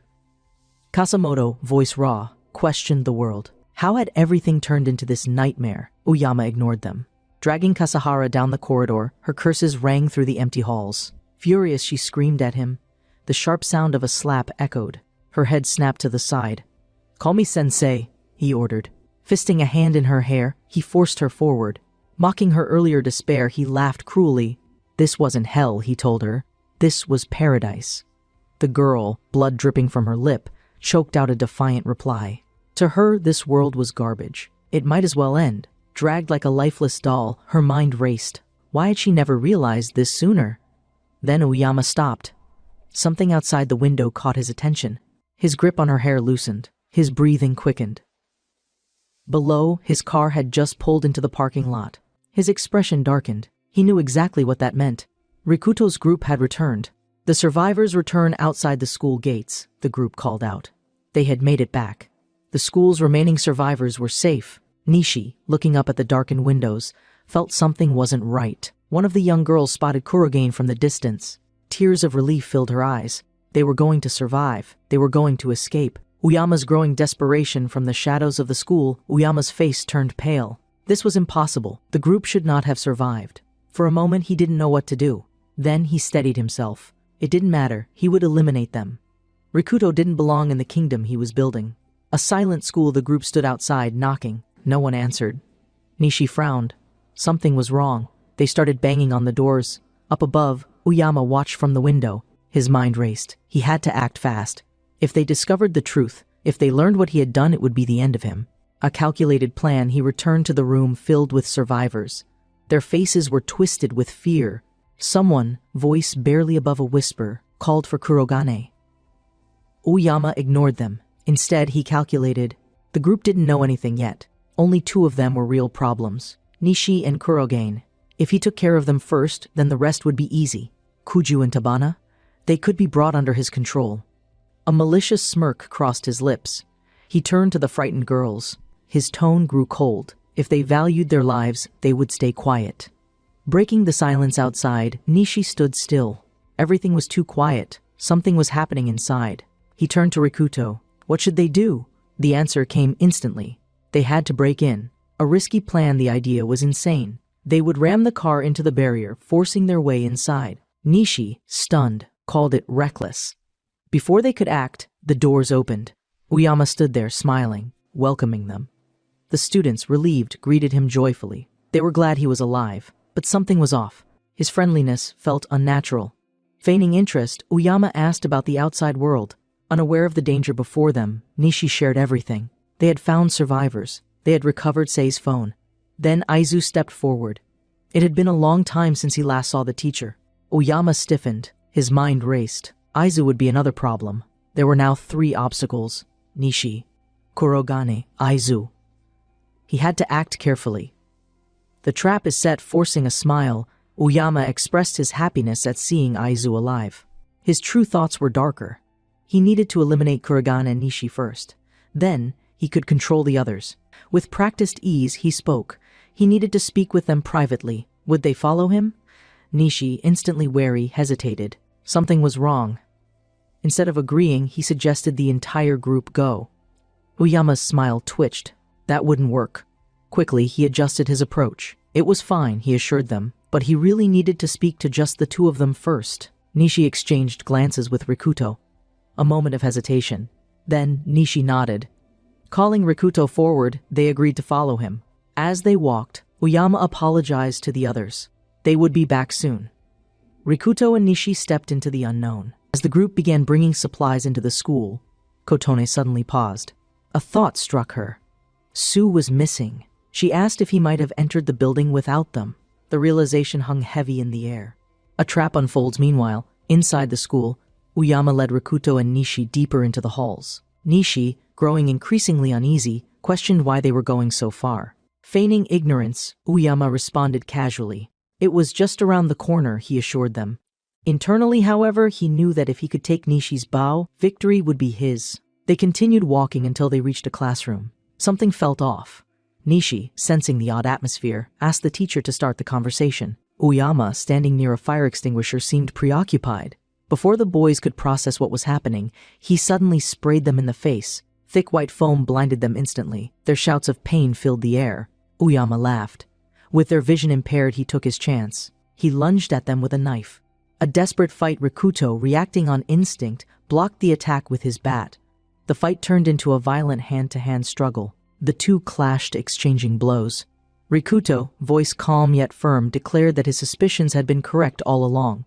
Uyama, taken aback, demanded to know how Rikuto had figured it out. Still defending himself, Rikuto explained. He had noticed blood on Uyama's shirt. The last time they had spoken, it hadn't been there. Whatever had happened in their absence, the teacher had crossed a line. Hearing this, Uyama stuttered. For the first time, true fear flickered across his face. Rikuto, now gripping Uyama's collar, warned that one day he would be judged for everything he had done. Angered by the words, Uyama retaliated. He threw a punch. Rikuto dodged it effortlessly and sent the teacher flying across the room. A dark ritual unfolds. Meanwhile, on the rooftop, monstrous birds continued feasting on the remains of the dead. Below, Sue entered the location. His eyes scanned the carnage. The scene of corpses being devoured didn't disturb him. Instead, he smiled. This was exactly what he needed. Without hesitation, he gave the command. The final stage of his plan was about to begin. The rescue mission elsewhere in the school, Tabana and Sakura discovered a room full of bound students. Rushing forward, they began untying them. The girls, once trapped in horror, now felt the first taste of freedom. Relief washed over them. Kotone, scanning the room, hesitated. She asked if these were the only survivors. Kuju's expression darkened. Seeing the trauma on their faces, she felt her heart sink. Though they were freed, the students whispered of the nightmare they had endured. Tabana, overcome with emotion, began to cry. Her voice shook as she lamented the cruelty of it all. She looked at the lifeless bodies scattered across the room and felt nauseous. It was too much. Confronting a monster outside, Rikuto and Nishi threw the bound teacher to the floor. They demanded answers. How could he do something so heinous? Nishi, his voice filled with rage, declared that Uyama should have helped the students. Instead, he had become the very thing they feared most. But Uyama only laughed. A deep, mocking chuckle. His voice was filled with contempt. Did they really think they would be saved? Did they still believe in hope?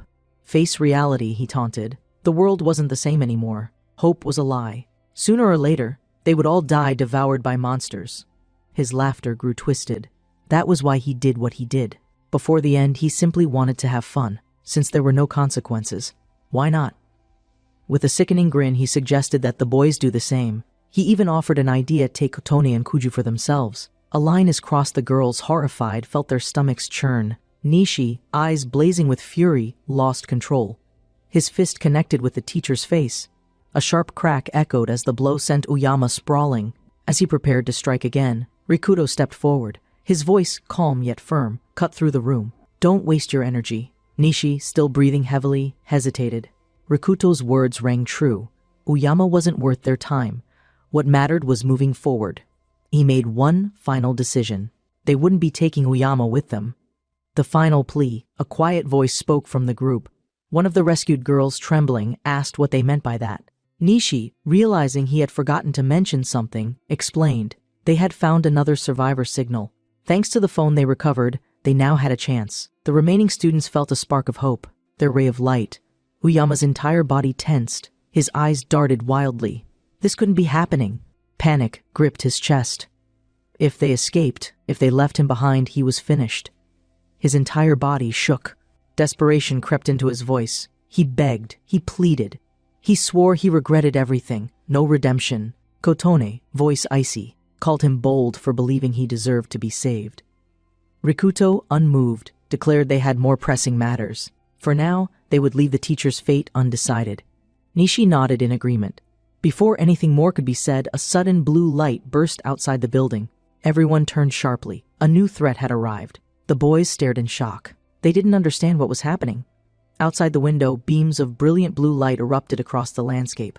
Dozens of birds filled the sky, their silhouettes cutting through the glowing beams. On the ground, monsters emerged from the light's creatures, with the faces of lizards, goats, and other beasts. Nishi's voice wavered. What were they? Were the monsters appearing from the beams? Rikuto, eyes dark with realization, confirmed it was the same phenomenon as before. But how? Sakura, her mind racing, struggled to comprehend. There shouldn't be another summoning. No one else had a cell phone. Panic and attack, Rikuto pushed aside the questions. They didn't have time to figure it out. They needed to move. Get ready, he ordered. Nishi's fear escalated as he noticed the growing number of monsters. Kotone, gripping her weapon, asked what she should do. Then, the birds swooped down. Shattering the school's windows, they poured inside. The survivors screamed. Chaos erupted. Desperation set in as they tried to fight back. They had to get the others out. Aizu, voice frantic, was urged to move fast. Rikuto gritted his teeth. He wasn't going to die here. Swinging his bat with all his strength, he struck a monstrous bird, sending it crashing into the ground. The battle spreads. Outside, more monsters swarmed the school's entrance. Inside, Takushi and the others fought fiercely, clearing a path. A man, panting, demanded to know where the others were. Alone and separated from his group, he could only apologize. Before he could finish his words, a goblin lunged at him from the window. But Nishi was quicker. His arrow flew, piercing the creature midair. Focus on surviving, he commanded. The monster's selective attack. A monstrous beast lunged at the girls. It charged straight past Tabana, ignoring her completely. Instead, it went straight for Sakura. She froze. Terror gripped her. Just as it lunged, Rikuto intervened. With a powerful strike, he knocked the beast away. He turned to Sakura, searching her face. Was she okay? She nodded shakily. But the moment lingered. From the top of the staircase, another girl watched. Why had the monster ignored Tabana? A new escape plan. Nishi, gripping his bow, turned to Rikuto. The ground floor was overrun. They were trapped. Looking down, he saw creatures climbing. At this rate, they wouldn't make it. If they couldn't go down, they had to go up. Rikuto shouted for everyone to run to the rooftop. Nishi, exasperated, muttered that they were right back where they started. As they raced up the stairs, Kurogane warned them not to split up. They would survive together. A false awakening. Elsewhere, Hashi ran. A giant spider pursued him. Terror flooded his senses. He didn't want to die. This couldn't be the end. Then a screen appeared before him. A message. His role was a hero. Would he accept the adventure? 2 options, yes or no. A voice whispered in his mind. He couldn't understand a hero. Another message flashed. An evil slaying sword was being generated. As the spider lunged, he grabbed the sword. A single swing. The blade cut through the beast, slicing it clean in half. The girls arrived, their expressions shifting to awe. Sakura, ecstatic, cheered behind him. The others showered him with praise. His face burned with embarrassment. Still, he smiled. He could protect them now, or so he thought. In reality, it was all an illusion. Hashi's lifeless body hung in the air. The spider's fangs sank deep into his flesh. Blood dripped to the floor as his delusions played in his mind. The words he spoke with pride, he repeated them even as he was devoured. A world without morality. On another floor, a girl was seized by a monster. She screamed for help. Her friend watched. Then, coldly, she turned away. They weren't friends, she said. She wished for her to die. A second creature appeared. Its claws ripped through her before she could react. The girl who had just condemned her stood frozen. Her mind reeled. What kind of world was this? Justice comes for Uyama inside the bathroom, Uyama muttered desperately. He had to survive. He had to live. To build his paradise. Bound, yet somehow still alive, he gasped for air. Then the stall door creaked open. A shadow loomed over him. A familiar voice. Anono had found him. Uyama's eyes widened in horror. Even tied up, he had managed to crawl here, and yet it wasn't enough. A mocking smile spread across Anono's face. She compared him to a cockroach. No matter how hard he tried, he just wouldn't die. Then she asked, did he have a dream? Uyama, confused, didn't answer. She continued. Her dream had been simple: to find a true friend, to get married, to build a happy family. Her voice lowered. She had wanted to include him in that dream, but he had taken everything away. He had corrupted her world. The blade gleamed in her hands. Uyama's panic erupted. He pleaded for his life. He begged for forgiveness. He swore he would take responsibility. The blade slashed through his chest. Blood spattered the floor. Anono smiled. Yes, he would take responsibility, not just for her, for everyone. As ghostly figures surrounded him, their faces twisted in rage, Uyama collapsed. His desperate cries filled the air. And then another strike. Blood pooled. Tears ran down Anono's cheeks. And Uyama, at last, was no more. Anono stood over Uyama's lifeless body, her expression unreadable. She whispered that with this, he had paid the price, at least a little. But in the end, nothing mattered anymore. Her shoulders relaxed, the weight of vengeance pressing down on her. Yet, in her numb exhaustion, she didn't notice the monster lurking behind her. The rooftop escape, meanwhile, Rikuto spotted the rooftop door. Urgency gripped his voice as he alerted the others. They raced toward it. Nishi, panting, asked the question on everyone's mind. What would they do once they got up there? Rikuto, without hesitation, replied. They would figure it out when they got there. Pushing the door open, they were met with an unexpected sight. Sue was already there. A familiar face, a sinister truth. He stood calmly, waiting, as if he had been expecting them. Relief flooded the group. Seeing him safe, the archer called out first. Was he okay? Sue smiled. He said that all the actors had finally gathered, that he had been waiting for Kurogane. Rikuto, still catching his breath, thanked everyone for reaching the rooftop. Nishi, confused, furrowed his brows. Escort Kotone? What was he talking about? Had he hit his head? But Sue's smile only widened. Something was wrong. His voice dripped with amusement. They had been so cold. Then, stepping forward, a monster loomed behind him. His tone darkened. He was on their side. Betrayal on the rooftop. Sakura let out a scream. She pointed, horrified. Rikuto's eyes locked onto the creature. It was a lich, a terrifying undead sorcerer. Nishi, wide-eyed, gripped his bow. Why was it with Sue?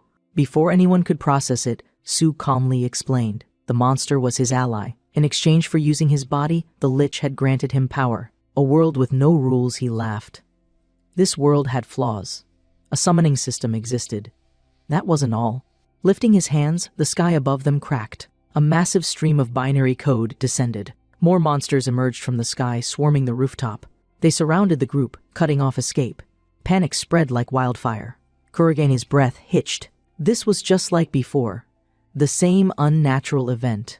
The birth of a monster. Sue, his eyes glowing with something inhuman, asked if they could see his power. He had obtained the technique to control monsters. At first, only small ones. But soon he would command the strongest of them all. As long as he existed, they had nothing to fear. He turned to Kotone. She flinched. His voice was unnervingly gentle. She had worried about him, hadn't she? But now, everything was fine. She didn't need Kurogane anymore. He would protect her himself. Kotone's body trembled. She was even more terrified. Extending his arms, his voice dripped with devotion. He wanted her to live with him, in this new world. She refused. Sue's expression flickered. He had not expected that. Tabana's voice broke through the tension. She hesitated, unable to believe it. Was this truly his power? Had he been the one who summoned the monsters attacking them? His answer was simple. Yes, his own classmates. Their lives had meant nothing to him. He shrugged. He didn't need them anymore. Just her. The final collapse. Kotone's breath hitched. She struggled with her words. But finally, she spoke the truth. He wasn't human anymore. Her voice cracked. They had faced monsters of all kinds. But he was the worst of them all. The other students stepped forward. They stood behind her. Tears slipped down her cheeks. Sue's laughter abruptly stopped. His hands twitched. His voice faltered. Wrong. She was wrong. He repeated it again and again, voice rising to a frenzied pitch. His body trembled violently. Then, with a deafening scream, his form twisted. A violent vortex of wind erupted. The force threw everyone back. When the storm died down, Su was gone. In his place, the Lich had fully taken over. His body contorted, his head and arms replaced by the skeletal being's own. His voice, now an inhuman shriek, echoed through the rooftop. "You should be mine." Then, in a sudden turn, his fury exploded. "I don't need you anymore." With that, he commanded the monsters to attack. A desperate stand, Rikuto gripped his steel pipe. "Stay back," he ordered Kuju and Tabana. The first attack came. He barely blocked it. The force dented his weapon. Another creature lunged for Kotone. She didn't see it. Sakura screamed. The Oni's claws came down. Rikuto threw himself forward. Steel met flesh. He stopped the attack. But the monster wasn't done. A second strike sent him flying. His back slammed against the wall. Pain exploded through his body. Kotone's voice tore through the chaos. "Rikuto!" A world-fading Nishi, mid-battle, turned. His friend lay motionless. His breath caught in his throat. The girls ran to him. Tabana, kneeling beside him, touched his face. Something was wrong. He wasn't breathing. A strange awakening. A voice, calling his name. Rikuto blinked. He was in his room. Confusion washed over him. Hadn't he just been at school? Another voice, mocking. He turned. Standing in the doorway, Sato. The figure smirked. "It's been a long time, Rikuto." A world without him back at the school, Kotone clung to him. She sobbed. Her voice shook with desperation. "Please, Rikuto, listen to me." Her arms tightened around him. The other students stood in stunned silence. Nishi, still fighting the monsters, felt his vision blur. He prayed it wasn't real, that this was just another nightmare. But reality didn't stop. A monster lunged for him. Before he could react, Takeshi intervened. Takeshi stepped forward. With a swift motion, he threw a powerful punch using his brass knuckles, knocking the monster away. Still locked in battle, he called out to Rikuto.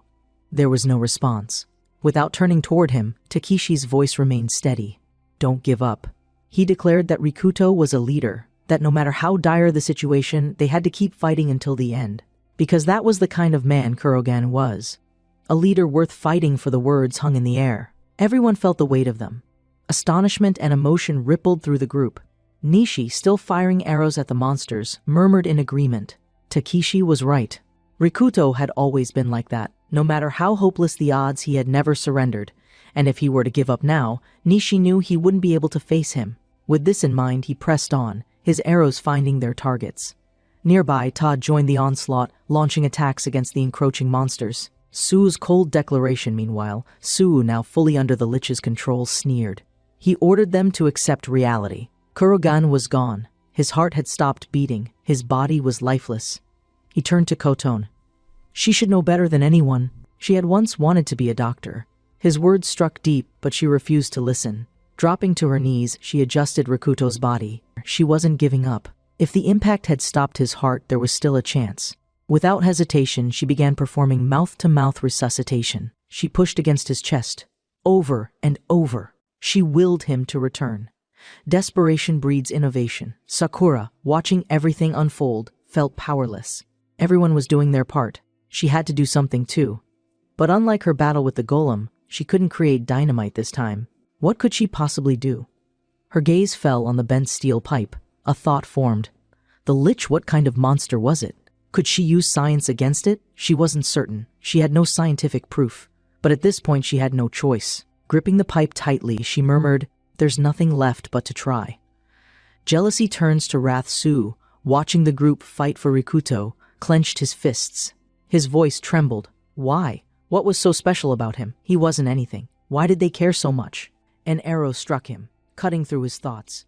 Nishi, bow still raised, answered coldly, "Because they liked him. They valued him." Ta, smirking, added that jealousy wasn't a good look. Su's eyes darkened. The Lich's presence inside him surged. Fine. Then he would send them all to join Rikuto. With a snarl, he commanded the monsters to charge. A mind under siege inside his mind, Rikuto felt pressure against his skull. A foot pressed hard against his head. A mocking voice sneered, "Serves you right." Slowly, Rikuto lifted his gaze. His brother, Sado, loomed over him. The pressure increased. "Don't look at me like that," Sado hissed. "You're already dead."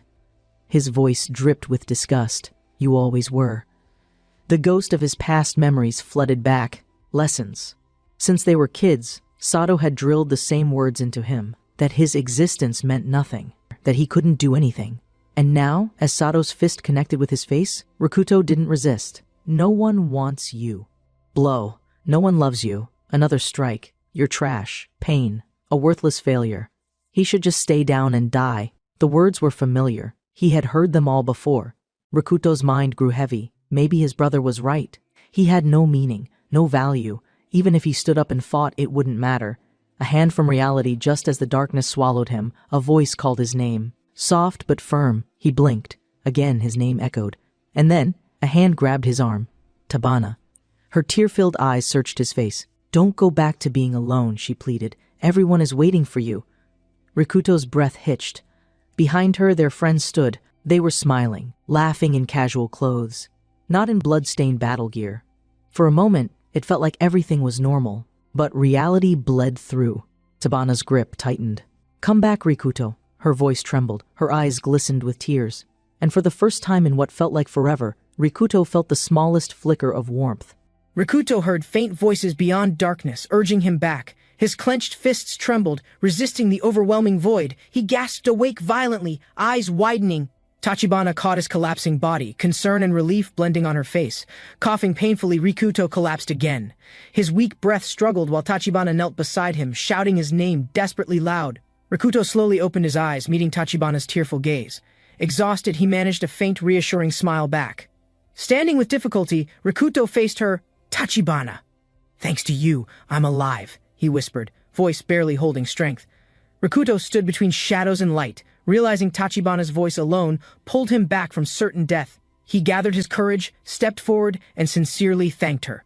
His words surprised Tachibana, cheeks flushing instantly bright. Flustered, Tachibana stammered a response. Though confused, Rikuto's genuine smile made everything feel undeniably worthwhile to her. Before emotions settled, loud footsteps approached.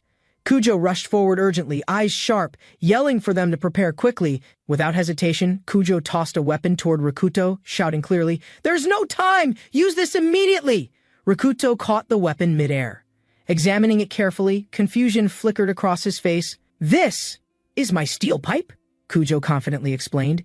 "These monsters react like fantasy creatures. Simple weapons fail unless associated with magical item tropes." She continued, "This pipe survived previous battles. That alone makes its special monsters recognize symbolic strength behind it." Rikuto stared at the familiar weapon, doubts fading. His grip tightened. "No, it'll work. I'll definitely fight." Without hesitation, Rikuto dashed forward, determination restored. Tachibana and Kujo watched silently, knowing hope now rested with him. Kujo and Tachibana watched anxiously as Rikuto advanced. Kujo smiled confidently, while Tachibana barely whispered, "Be careful." Cheers erupted nearby. Nishi and Yamaoka spotted Rikuto, relief flooding their faces. "I knew he's still alive." They gathered quickly. Confidence returned seeing Rikuto alive. Kurogan-senpai always makes an entrance right when needed most. Monstrous figure appeared suddenly. Its terrifying presence darkened the battlefield. Everyone froze momentarily, shocked by the deadly threat. Rikuto tightened his grip, eyes unwavering. "We'll talk later. Time to survive this. Back me up immediately," he commanded. Rikuto charged ahead without hesitation. Nishi realized instantly this was their moment to support Rikuto's risky advance directly. Grabbing his bow, Nishi aimed steadily. "So that's what you meant, Rikuto. All right, we're backing you completely." Without delay, arrows flew, forcing the enemy back.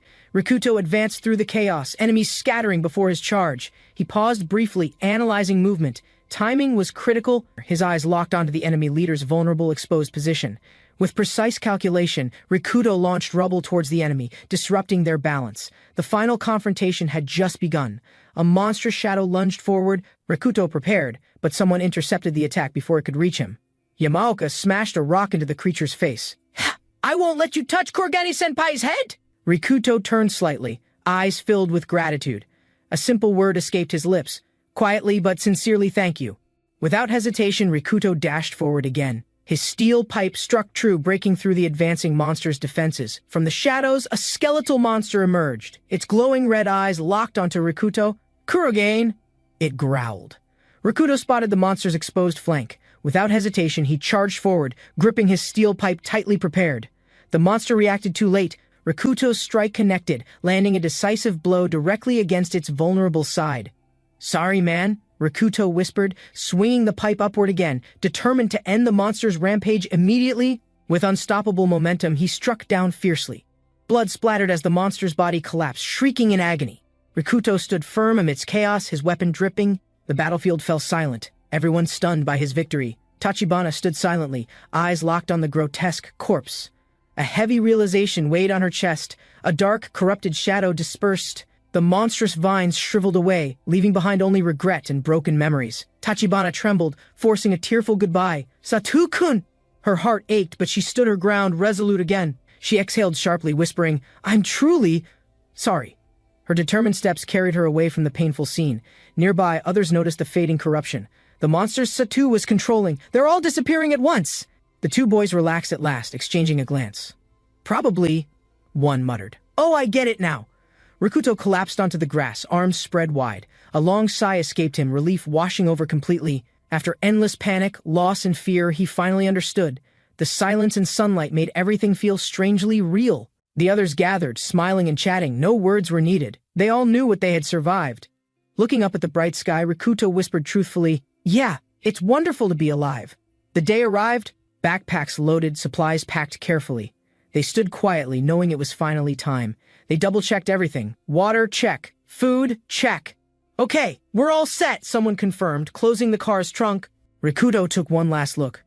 "So, we're finally leaving this place, huh?" His voice carried unspoken weight. Silence lingered. Tachibana looked up, eyes distant. "It's kind of a lonely feeling," she admitted softly, heart heavy. Memories surfaced, regrets and lost chances. Rikuto's mind echoed, "Yeah, a lot happened here. Things we couldn't change." Everyone stood quietly, gathering final thoughts. Nothing more needed to be said. Their decision was already made. Nishi raised his voice, cheerful. "Yeah, you said it." Tachibana smiled faintly, wind brushing through her hair. "Kuragane Rikuto?" someone called softly.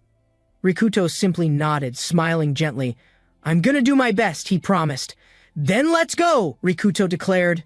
Together, they stepped forward toward the city ahead, toward a future unknown, unafraid. Their vehicle drove off under bright skies. Though uncertain, their hearts held hope strong for tomorrow's possibilities. Rikuto rushed forward as sirens blared and screams echoed, the world collapsing into chaos behind him. Buildings cracked open, streets twisted, and mutated creatures surged. His only option was forward, toward unknown danger. A girl, disfigured and growling, crawled toward him with lifeless eyes and blood trailing behind her. He stepped past her corpse, numb but alert, surrounded by twitching monsters still clinging to last breath. Pinned to a pole, a knife held a warning, "Don't look them in the eyes." He stood still, scanning the quiet road, sensing a shift in the air. Something was coming.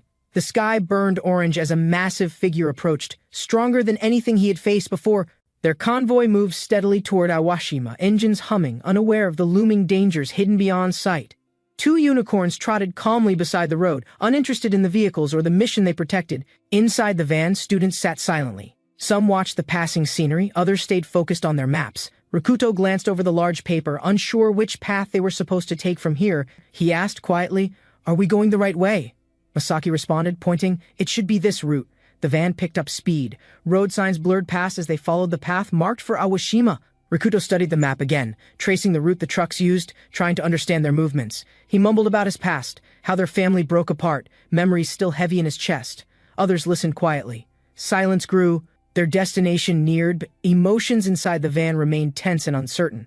Finally, Masaki pointed to the map, voice steady. "That's it, Awashima. We're almost at the edge." Ahead, a grotesque creature writhed on the asphalt, its body twisted unnaturally from a recent struggle. Inside the van, silence grew heavier. One student muttered, "It's best not to get hopeful." Rikuto turned toward Masaki, noticing his clenched fists. He wanted to ask, but hesitated and paused. Masaki quietly said, "It's all right. I'm sure she's fine." But doubt lingered in his expression. Rikuto stared forward, voice low. "How could you know that?" Masaki had no answer, only silence. Masaki leaned forward, voice low. "You didn't survive this far without reason. Trust your strength, Rikuto." Images of chaos filled Rikuto's mind, nights crouched in ruins, hunted, watching friends fall to monsters. Masaki added, "You're alive because you're capable. Don't waste energy doubting what's already been proven." The others watched quietly. Tension softened, but Rikuto still stared at the floor, silent and conflicted inside, and he finally answered, "You're the last person I want to hear that from. Not now." Masaki laughed awkwardly. "We'll deal with everything after we reach Awashima, right?" he said, half joking. Rikuto nodded slowly, replying, "Yeah, that's how it is." Everyone else gave silent, tired nods in agreement. Suddenly, the van swerved. The driver yelled, "Talk later, you goofs! An enemy's locked onto us!" The group turned in panic. Tension exploded inside the van. Someone shouted, eyes wide with fear. Above, a winged beast dived from the sky, sharp eyes fixed on the van like a predator. The dragon plummeted toward the van with terrifying speed, wings slicing through the air like blades. It roared as it neared, claws ready to crush the vehicle. The streets shook with impact. Inside, students screamed, "What is that thing?" one yelled. Panic spread faster than the creature's shadow. "It's a huge dragon!" someone shouted. "It's coming after us! Tachibana, can you lose it?" Tachibana slammed her foot on the pedal, eyes locked forward. "Okay!" she shouted, heart racing fast. Tachibana gripped the wheel tightly, forcing herself to stay calm despite the growing screams behind her. The dragon's claws narrowly missed the van, scraping asphalt as it crashed hard onto the road. She swerved sharply, dodging debris. Tires screeched, hearts pounded, the van barely holding against the dragon's pursuit.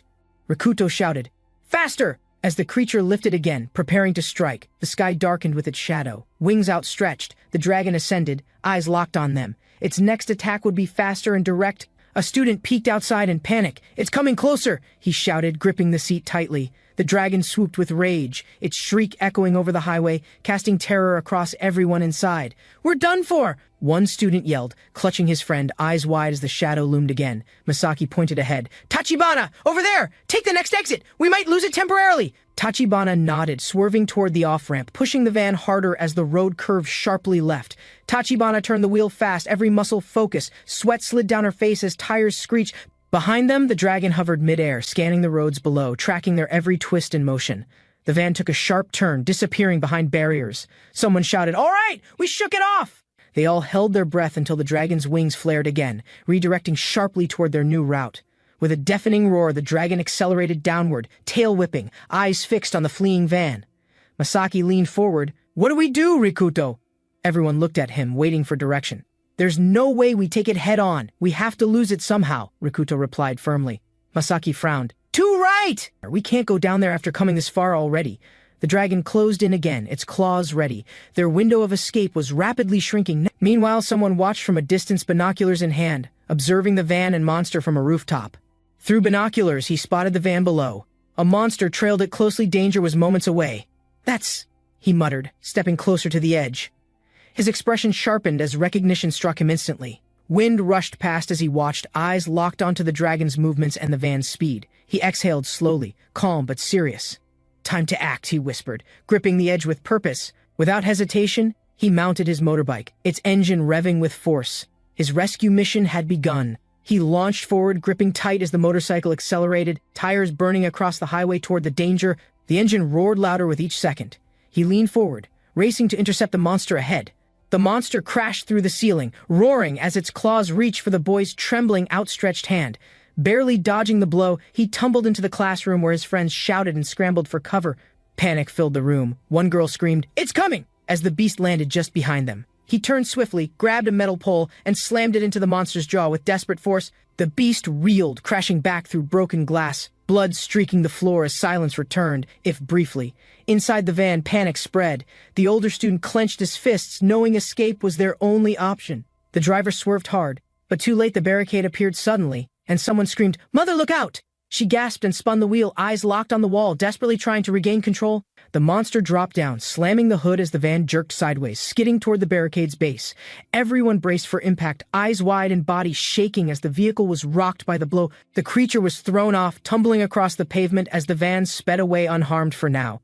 Inside, the students sighed in relief, joking briefly, unaware of the strange tension building in the engine. One girl noticed the sound first, an odd clicking beneath them, and looked toward the driver in confusion. The van suddenly slowed on its own, steering shaky. The driver panicked, pressing the pedal repeatedly, no response. A chill ran down his spine as he realized something unknown was interfering with the vehicle's control.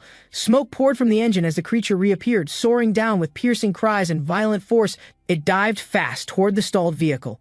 Eyes locked, wings cutting air like blades over broken ground. Inside the van, they heard the roar. Someone shouted, "It's coming!" as panic seized their chests. Without hesitation, the leader yelled, "Everyone out of the car!" and yanked the door handle open wide. The creature smashed down just as students scattered, its claws denting metal where they had just sat. The dragon towered above them. The students screamed as one tripped and fell, trying to escape. She rolled across the pavement, heart pounding, unable to move as the monster's shadow swallowed her completely. Just before it struck, another student lunged and tackled her away, seconds from the monster's claws. Holding her tightly, he asked if she was hurt. She nodded quickly, tears threatening to fall. He stood to shield her, glaring as the creature roared again and swooped directly toward them both. The dragon struck downward. He barely dodged, pulling the girl behind him and readying himself to fight.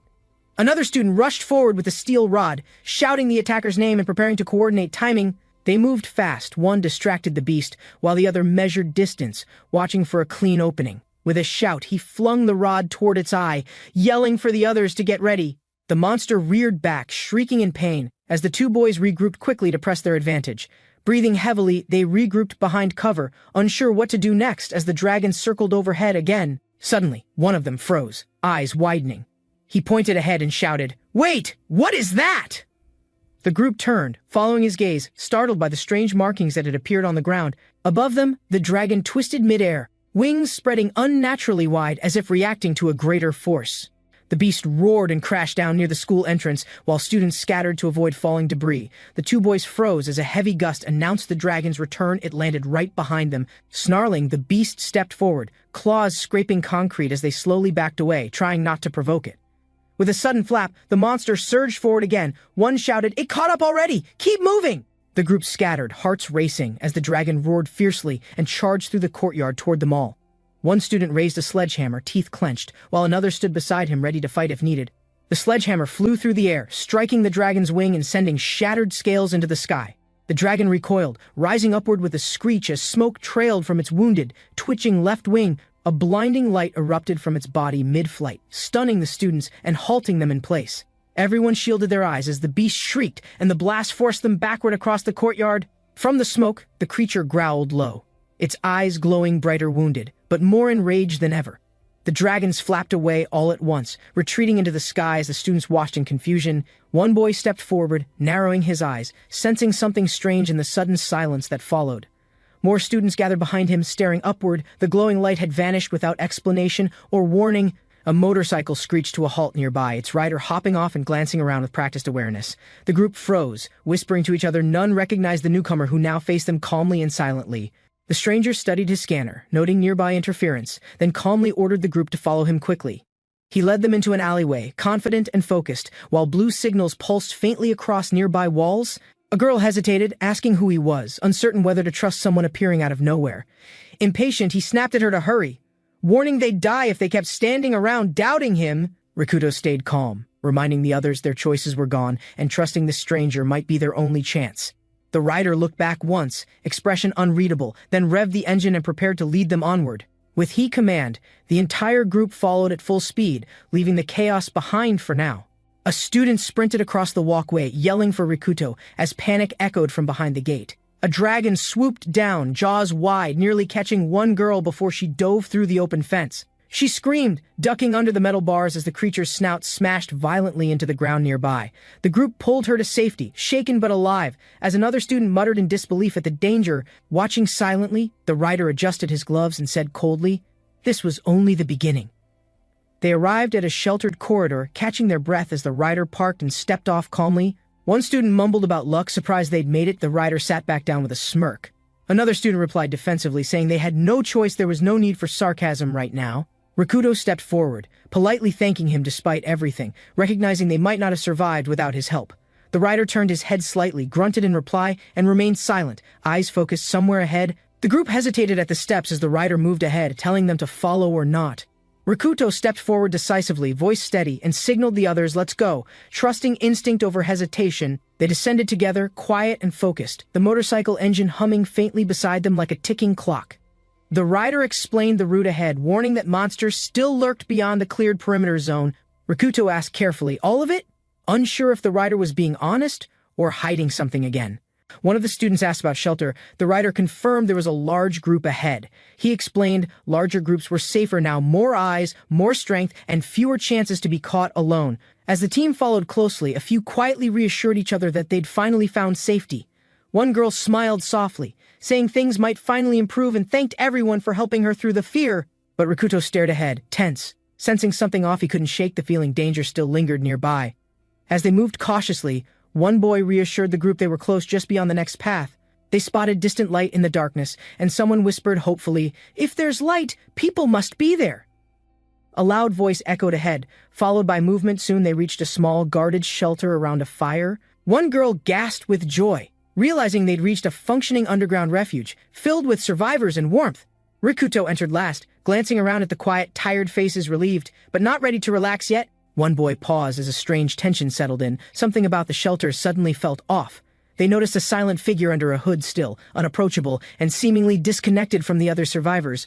The rider narrowed his eyes at the figure, muttering to himself, "What's with that hooded guy?" A loud voice suddenly called out from the shadows, shocking everyone. Someone recognized and shouted at the rider. A hostile group emerged from the dark, one man glaring at him, fists clenched, voice filled with rage. The hostile man stepped in close, shoving the rider with a smirk and venom in his voice. He shouted furiously, accusing the rider of breaking rules and acting like nothing had ever happened between them. He grabbed the rider's collar. He reminded him who controlled the shelter and the punishments for disobedience. He tightened his grip, mocking the rider's silence, demanding to know if he wanted to be punished. Raising a pipe, he roared with anger, daring the rider to speak or suffer the consequences in silence. The attacker raised his arm, ready to strike, until a sudden hand caught it mid-swing with force. Rikuto stepped forward, calm but firm, his voice sharp as he commanded, "Stop! That's enough already!" The thug hesitated, confused by Rikuto's intervention, his grip loosening as uncertainty crept into his expression. Suddenly, a presence behind him grew darker, heavier. His body shivered as something unseen clutched his shoulder. Everyone in the room froze, eyes widening as a new, shadowed figure silently stepped into the light. Tension mounted as survivors gathered around the confrontation, whispering nervously while watching the scene unfold in silence. One student commented coldly, noting the thug's arrogance. It was clear he'd ruled here far too long. Sneering, the thug mocked the new arrivals, calling them rule breakers who thought they were above his authority. He raised his weapon, shouting for his group to attack, ready to teach a brutal lesson publicly. Suddenly, a commanding voice rang out from above, "Desist at once!" freezing the crowd in stunned silence. A red-haired man stepped forward with authority, silencing everyone as he questioned their understanding of the rules. The thug froze, startled by his presence, quickly blaming the newcomers and trying to justify his actions. With a calm but chilling glare, the man dismissed the excuse, clearly unimpressed by the thug's panic. Another man nervously stepped in, apologizing on the thug's behalf and claiming he was just overexcited. Rikuto narrowed his eyes, catching the word hunt, confused and concerned about what that actually meant here. The red-haired man asked if they were heading to Anashima City, confirming his suspicions with a nod. He smiled politely, offering assistance for the journey ahead, presenting it as a mutually beneficial partnership. Turning toward the others, he extended an open invitation to join their underground community and travel together. He addressed the growing crowd, declaring Anashima City was everyone's last hope, and they must unite now! Rikuto and his companion exchanged glances, still unsure if they should trust the offer or question it further. The students arrived at the meeting room, unaware of the strict authority waiting behind those doors. A digital voice welcomed them coldly, signaling the beginning of something far beyond a routine assembly. The host stepped forward confidently, declaring leadership over the group as others watched him with uncertainty. Introducing himself as Hizaki, he radiated forced enthusiasm, clearly hiding the seriousness of what was ahead. One student hesitantly questioned their situation, sensing this was not just a school orientation, it was survival. Hizaki calmly revealed the event's origin, speaking as if the tragedy were nothing more than history. He described the day humanity fell. Monsters appeared everywhere, and chaos swallowed cities without warning or mercy. As buildings burned, terrifying beasts emerged from glowing screens, instantly overwhelming every human in their sight. With no warning or preparation, society crumbled.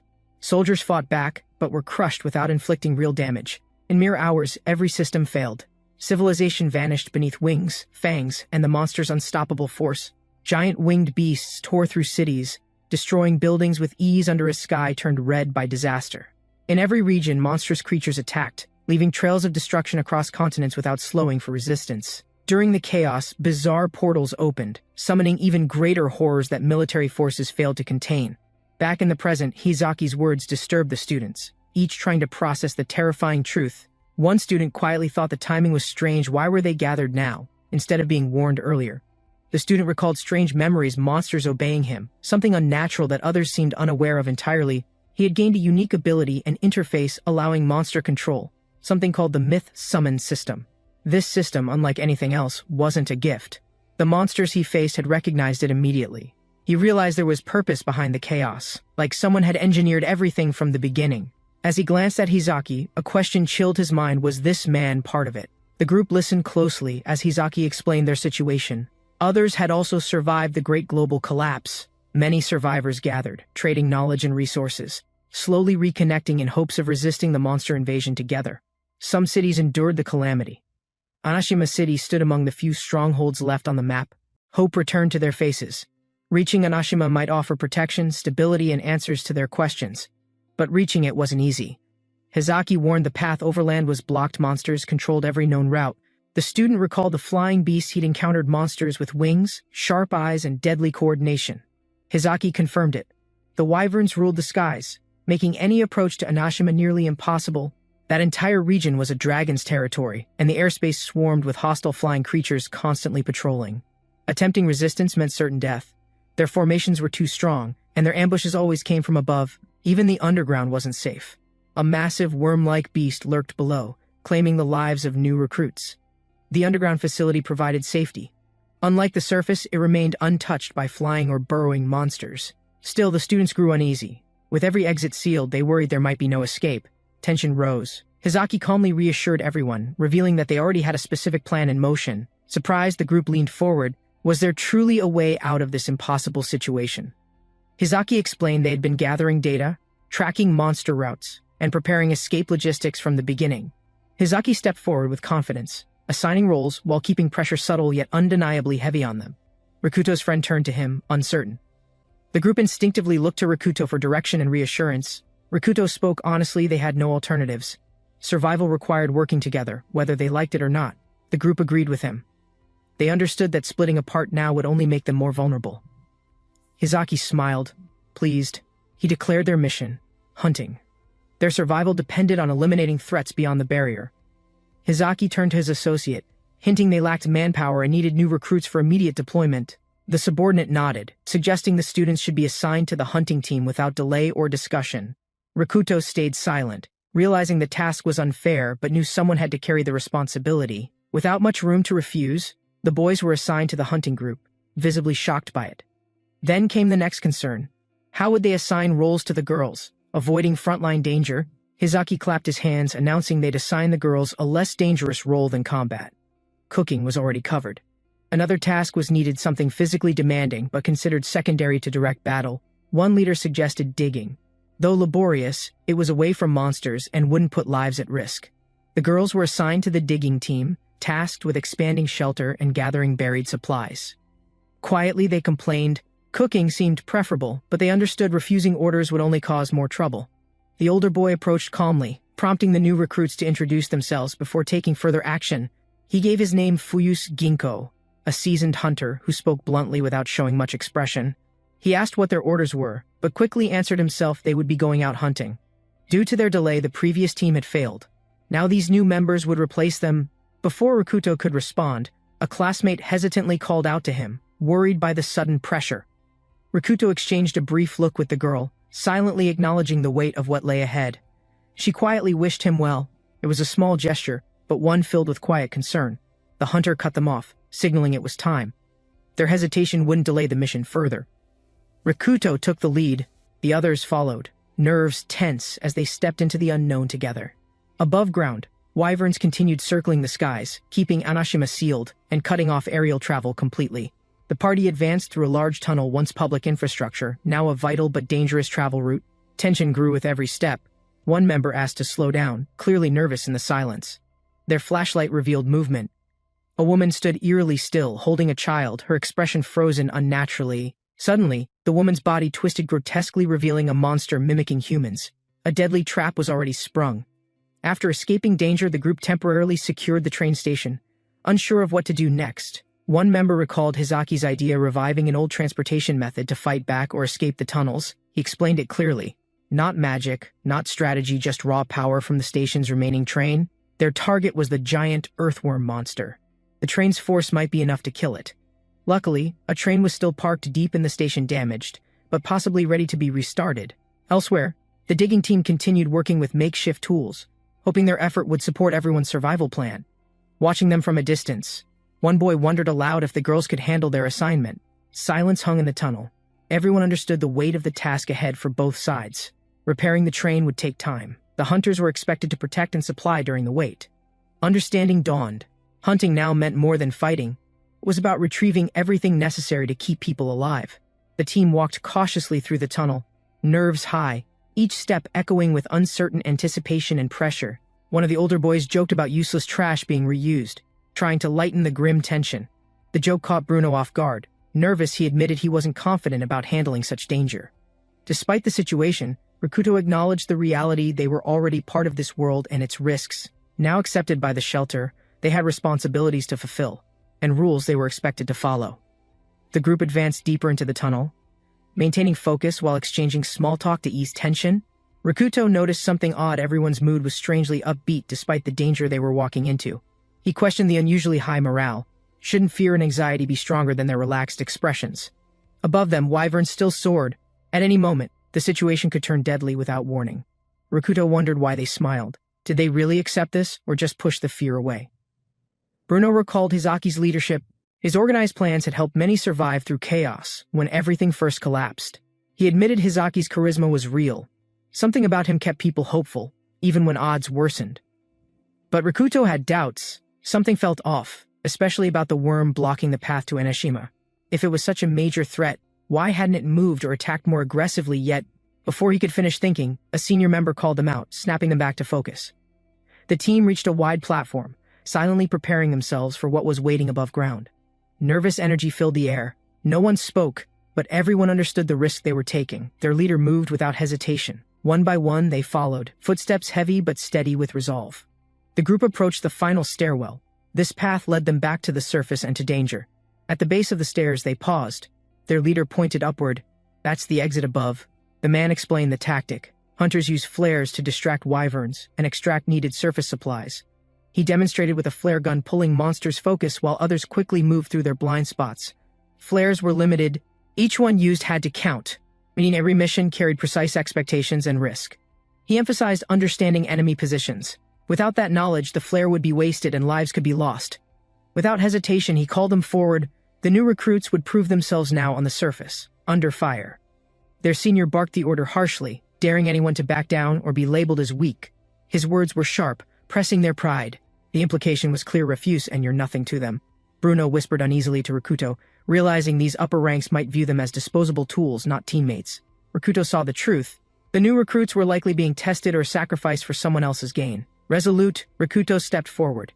If survival required action, he'd move first. Waiting would only invite more danger. Rakuto moved to the front confidently, drawing everyone's eyes as he volunteered to scout ahead. One name echoed in his mind: Fuyuse Ginko. The older boy stepped up beside him, unshaken. A teammate teased Ginko's bravery, implying he always took on difficult jobs without showing much emotion. Ginko explained it wasn't about courage. One mistake in scouting could doom everyone following behind them. Understanding the weight of that truth, Rakuto nodded. Without hesitation, another teammate stepped up to follow him. Rakuto stayed calm beside Ginko, silent but steady, preparing himself mentally before stepping into potential chaos. Ginko scoffed, teasing him sharply. He questioned if Rakuto thought he was playing some heroic role.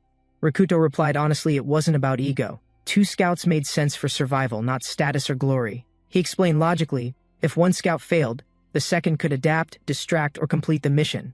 Ginko blinked in surprise. This quiet kid had guts and a clear head most rookies didn't have. Rakuto made his decision clear: he would scout ahead, putting his logic into immediate action now. Nishi offered to join, worried for him. But Rakuto calmly refused, determined to handle it himself. He reassured everyone he wasn't planning to die. He'd return safely. This wasn't some suicide mission. Ginko nodded and took the lead. With a final glance back, Rakuto followed him without hesitation. 15 minutes into the surface operation, the scouts advanced carefully through narrow alleys and exposed streets. Ginko crouched suddenly, eyes locked on something small and green poking through the cracked pavement nearby. Curious, Rakuto approached and asked what Ginko was doing with such focus on a simple plant. Ginko explained, it was a mandrake. Pulling it could release a deadly scream at close range. Rakuto understood instantly. Even weeds here weren't normal. Every detail could be a danger disguised as scenery. And then, beneath the mandrake, the words "don't pull out" were scrawled clearly into the dirt. Rakuto realized this wasn't just rare flora. It matched dangerous plants from old warnings and survival texts. Ginko sighed in disbelief. Rakuto's lack of basic field knowledge left him genuinely concerned and annoyed. He called Rakuto out, accusing him of acting tough just to impress someone, which was reckless. But Rakuto corrected him. He wasn't seeking approval, he wanted to earn trust and prove his value. The group examined a ruined building, discussing how far they could safely move without losing protection. As long as the base was hidden nearby, they felt justified keeping things flexible and mobile. But some team members grew overconfident, laughing off caution and ignoring risks outside their small protected zone. Ginkgo muttered at their reasoning. It sounded logical, but too much logic could quickly turn to arrogance. Suddenly the air shifted. A violent strike hit the ground, sending leaves and bodies scattering instantly.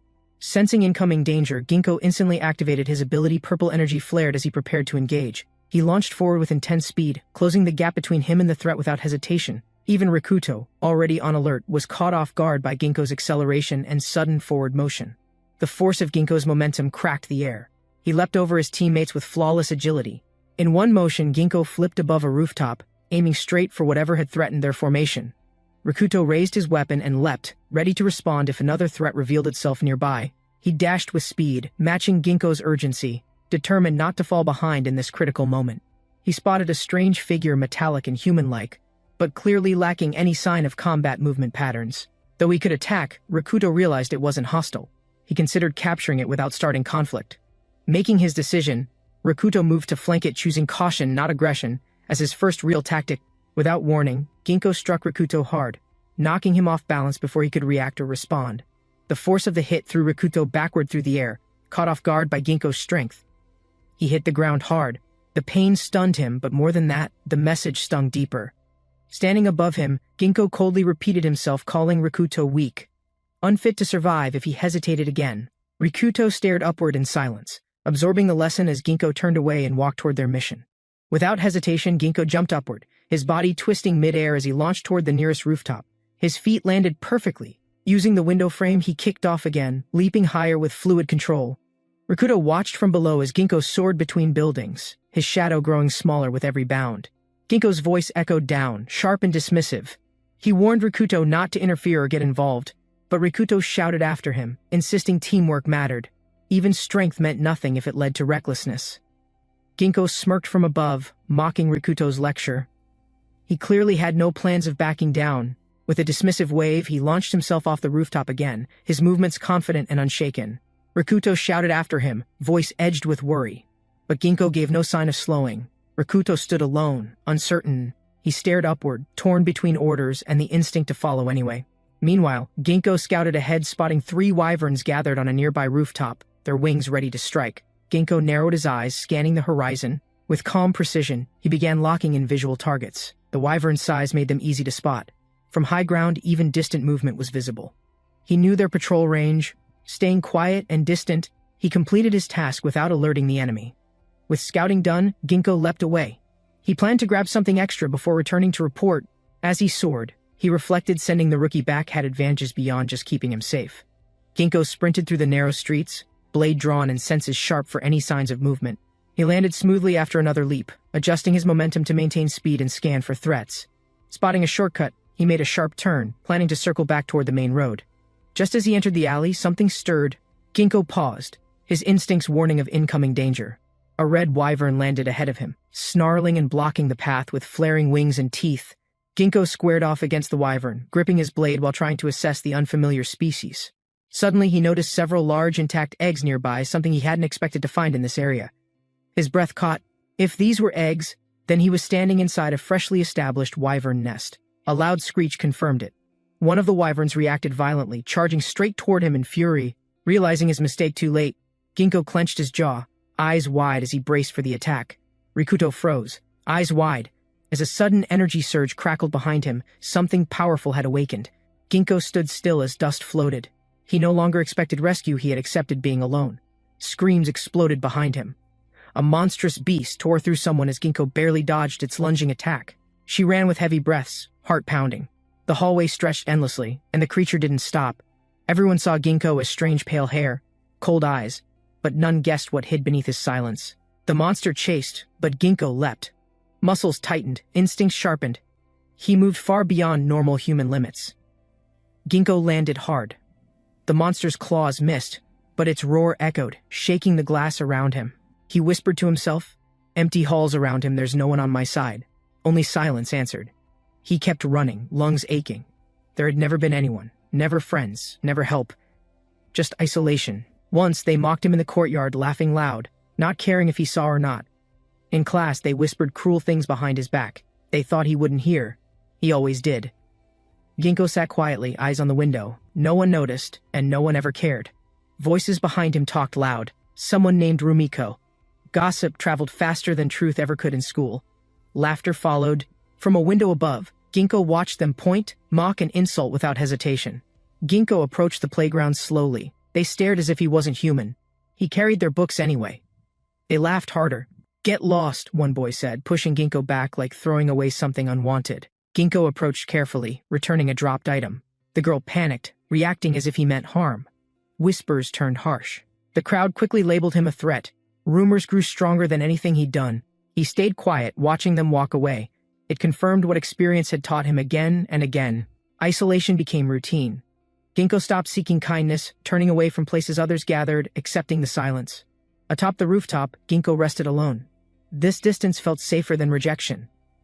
He never asked again. Ginkgo crouched beside the rooftop ledge, eyes empty. The sounds of destruction echoed from the streets. A memory surfaced, her voice gentle. She was the only one who treated him like a person. She had believed others would understand him someday, but no one ever tried. No one stayed. Now monsters flew overhead. Ginkgo didn't flinch. He had seen worse, wearing school uniforms and fake smiles. And staring at the beast, he smirked. Mom was so full of shit, he muttered bitterly. Rikuto arrived without hesitation. His timing was exact, just before the monster could strike a final blow. In one motion, Rikuto eliminated the threat. Ginkgo, still wounded, watched from the ground in disbelief. The scene didn't feel real. Ginkgo had never seen anyone confront danger on his behalf. And Rikuto stood tall, scanning the area. He moved with purpose, ignoring Ginkgo's startled expression entirely. He issued an order calmly. Ginkgo, overwhelmed but alert, obeyed as Rikuto stepped forward to assess threats.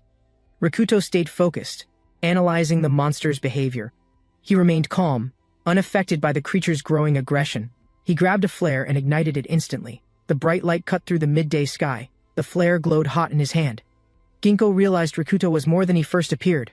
Rikuto sprinted into the street, using the flare to redirect the monster's attention away from Ginkgo. Behind him, a beast paused. Ginkgo watched silently as Rikuto led the threat further from the rooftop. Ginkgo stood up cautiously. The monster didn't follow. He realized the flare had redirected their attention. Below, Rikuto ran with purpose. The creatures gave chase, fully focused on the burning flare he carried.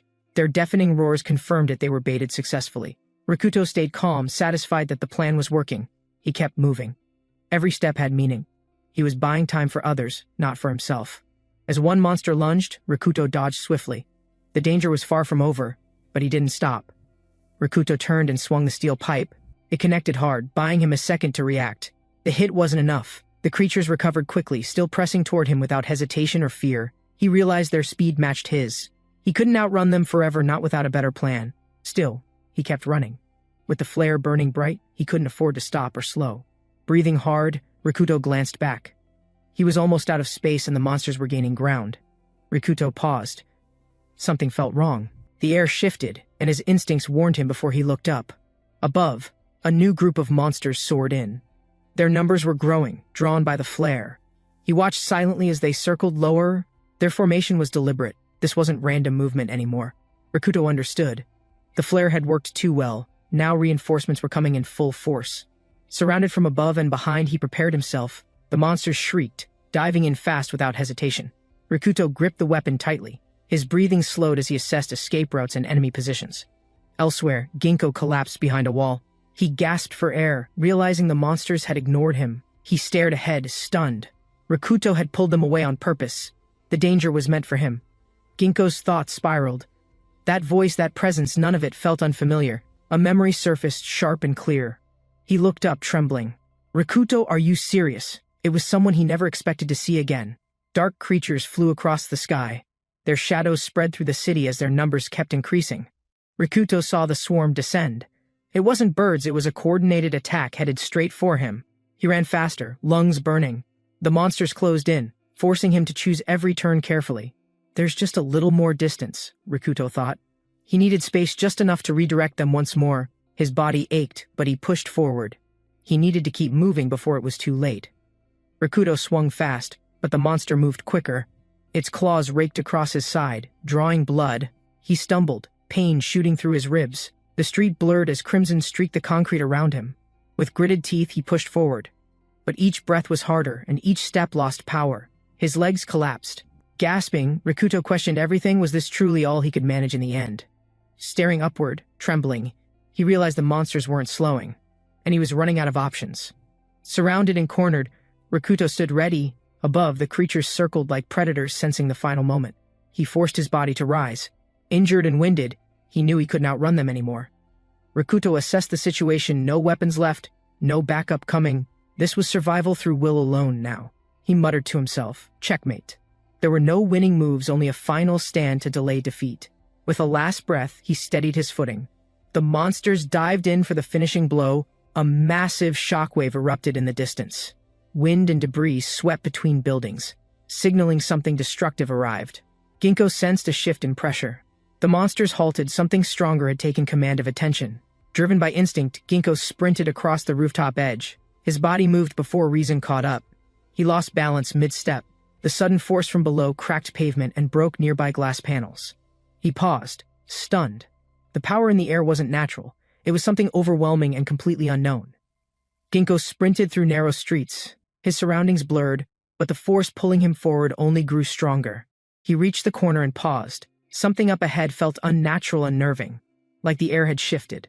From the rooftop, he spotted motionless bodies below. The alley was littered with collapsed monster corpses. He climbed down, walking slowly through the destruction. Not one of the creatures showed any movement. Their bodies were torn open, lifeless and still. Ginkgo stared, stunned. These monsters hadn't just fallen, they were killed. Ginkgo stepped toward Rikuto's body. The battle's aftermath was silent, only broken by wind and breath. Rikuto stirred faintly, injured but alive. Blood marked his uniform, his breathing uneven and slow from exertion. He had removed the device. Doing so meant death if the monster's scream reached him directly. Ginkgo stood frozen. Rikuto had sacrificed safety to act as a decoy. The choice wasn't logical.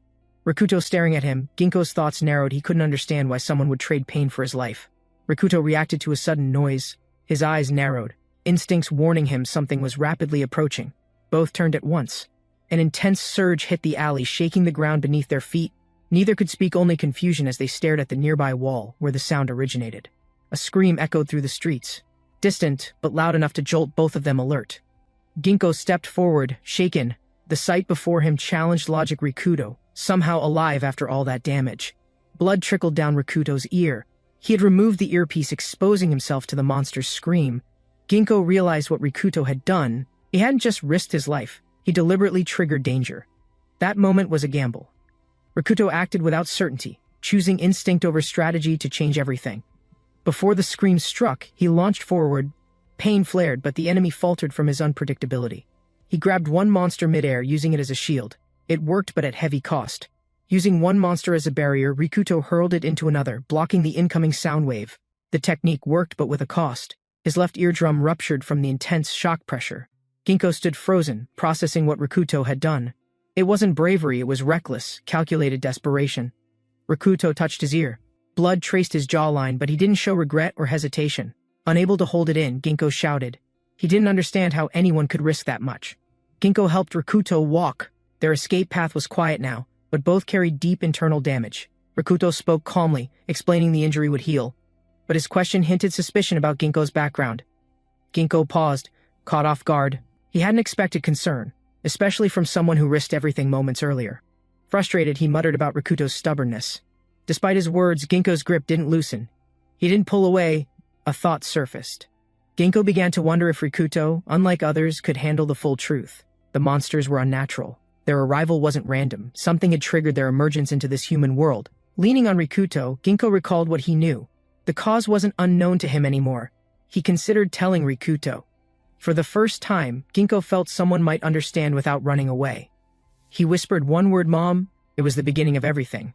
Of monsters, screams, and human collapse. Far above them, the sky shimmered. Whatever was hidden behind this chaos was beginning to reveal itself. Rikuto stood outside the building as the young Wyvern's gang suddenly surrounded the main entrance. One of the smaller thugs whispered nervously, fearing the consequences if Ijima lost his patience again. Ijima lifted his bat and shouted, telling his men to stay quiet and stop acting foolishly. He realized the city would remain chaotic unless he forced everyone to follow his strict methods. Ijima praised Rikuto's courage. promising to remember this moment as he led them back downtown together. Rikuto stood calmly while his classmates approached, surprised by his new confidence and determined expression today. They spoke nervously, realizing Rikuto's focus had shifted entirely. He ignored them, eyes fixed ahead silently. Weeks passed, Rikuto integrated with the group, learning survival tactics, fighting beside them against common threats. His choice to stand firm that day earned respect, changing their opinion and strengthening their unity. Now, united, they faced larger dangers, including monstrous wyverns, ready to protect their devastated city together. The group gathered supplies from abandoned streets, knowing survival required cooperation and constant awareness of danger. They marched forward together, weapons ready, never forgetting death waited around every corner without hesitation. Ijima led with determination, shouting orders that kept everyone focused and prepared for the next threat. Once timid, Ginko had become strong, standing beside Rikuto with a fierce will to survive. As dragons attacked, Rikuto and Ginko leapt forward, determined to protect their group from certain destruction. Two girls searched the rubble carefully, gathering supplies their group needed to keep everyone alive longer. Rikuto watched them work, knowing survival demanded endless effort, and each day tested their remaining strength. At night, everyone gathered around the fire, sharing food and quiet moments before danger returned again. Though they survived together, Rikuto felt uneasy, sensing something hidden that disturbed his thoughts each evening. Rumors spread about a traitor secretly taking resources, breaking trust and weakening their already fragile community bonds. Rikuto stood outside the tent, staring into darkness, wondering how long survival could really last. Time passed slowly as he walked the corridors, always alert for threats hiding in the shadows. His friend joined him, asking quietly if Rikuto's ears had finally healed after the recent explosion. Rikuto nodded, admitting hearing remained difficult, but he refused to let weakness stop his nightly patrols. Sighing, his friend wondered aloud how long this underground life would trap them in constant fear. Rikuto's friend noticed a commotion nearby and turned to see people arguing near the storage room. Ginko stood tense, refusing help, while someone insisted she accept food and medicine she clearly didn't want. Frustrated, Ginko yelled she didn't need anything, her voice sharp as she threw the bottle away. She trembled, shouting she was tired of their pity, never wanting to depend on anyone else. Angry tears fell as she declared no hunter could ever understand what her struggle really meant. Ginko walked away silently, leaving everyone unsure whether to follow or let her be alone again. One teammate tried to comfort her, but she insisted everything was fine and nothing needed further discussion. He hesitated, admitting he wouldn't pry, though her calm reply felt forced and hard to trust. Thinking back, he realized Ginko resembled Rikuto, always distant whenever someone asked about feelings or personal struggles. Nearby, Ijima's group laughed loudly, acting almost celebratory despite tension rising among the others in camp. Some groups whispered in corners, while others watched silently, waiting for something important to finally happen. Rikuto noticed the tense atmosphere, wondering why everyone seemed alert, like news might arrive at any moment. His friend explained it was time for bonuses, given to people who performed well in missions. They talked about Hizawa rewarding effort, but another topic seemed more urgent than just the extra supplies. Ginko stepped forward seriously, telling Rikuto she had been observing him closely for the past 2 weeks. Rikuto approached the rubble cautiously, checking if the injured girl's leg had finally healed completely. She nodded weakly, explaining the manager's supplies let her perform first aid and stop the bleeding. Her friend sighed in relief, remembering the moment she saw the wound and feared the worst. Nearby, a man watched them, muttering that heavy labor seemed too dangerous for untrained girls to attempt. Smiling coldly, he announced he'd reassign them from digging duty to kitchen work, effective immediately. Sakura lifted her arms in relief, feeling grateful her leg was no longer in pain. Her friend watched quietly, sensing something strange in the air but unable to name the feeling. They both noticed how the others stared, silent, with expressions that looked almost like hidden pity. Confused, she wondered why everyone's eyes held sadness, as if expecting them to fail eventually. Sakura urged her friend to return quickly, eager to leave the uneasy atmosphere behind them both. Rikuto looked up as Ginko welcomed them back, her tone serious despite the casual greeting. She called Rikuto forward, saying there was something important he needed to hear without any delay. Though she preferred privacy, she decided everyone should listen, knowing the truth would change their lives. Ginko asked if they wanted to learn the real cause behind the great calamity's sudden arrival. She explained calmly that she could reveal its true origin if they were ready to listen. Ginko took a breath, explaining this disaster likely started because one specific man became involved directly. Everyone listened closely as he revealed the shocking idea that a single person caused everything happening now. He spoke clearly, saying the man's name was someone they might have heard rumors about before. With a steady voice, he declared the culprit was Kurogen Serato, leaving everyone completely stunned silent. The name echoed in Rikuto's mind, heavy with memories he had tried hard to forget. Ginkgo looked at him seriously, saying no wonder he survived, they shared the same cursed bloodline. Rikuto confirmed Serato was his older brother, though he never imagined he'd cause such suffering. He insisted it didn't matter anymore, but Sakura stared quietly, unable to hide her unease and pity. Rikuto demanded Ginkgo explain exactly how Serato had started the great calamity that destroyed their peaceful world. Ginkgo's voice was steady, as she said she was certain Serato caused every terrible event. She clenched her hand, confessing that because of him, her mother lost everything she once cherished. Her mind drifted back, remembering fragments of life before the great calamity changed the world forever. A quiet house stood under clear skies, a place holding secrets no one had ever revealed. Inside, a young boy watched a screen, muttering about those guys appearing again to interfere. The battle raged as Rikuto observed every monster, quickly learning their patterns and their dangerous weaknesses.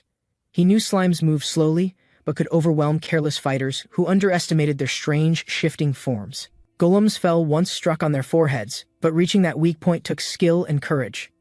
Wyverns circled the battlefield endlessly, forcing Rikuto's group to move constantly or risk sudden, deadly ambushes. But this monstrous boss felt different, its size and power unmatched by anything they had fought before.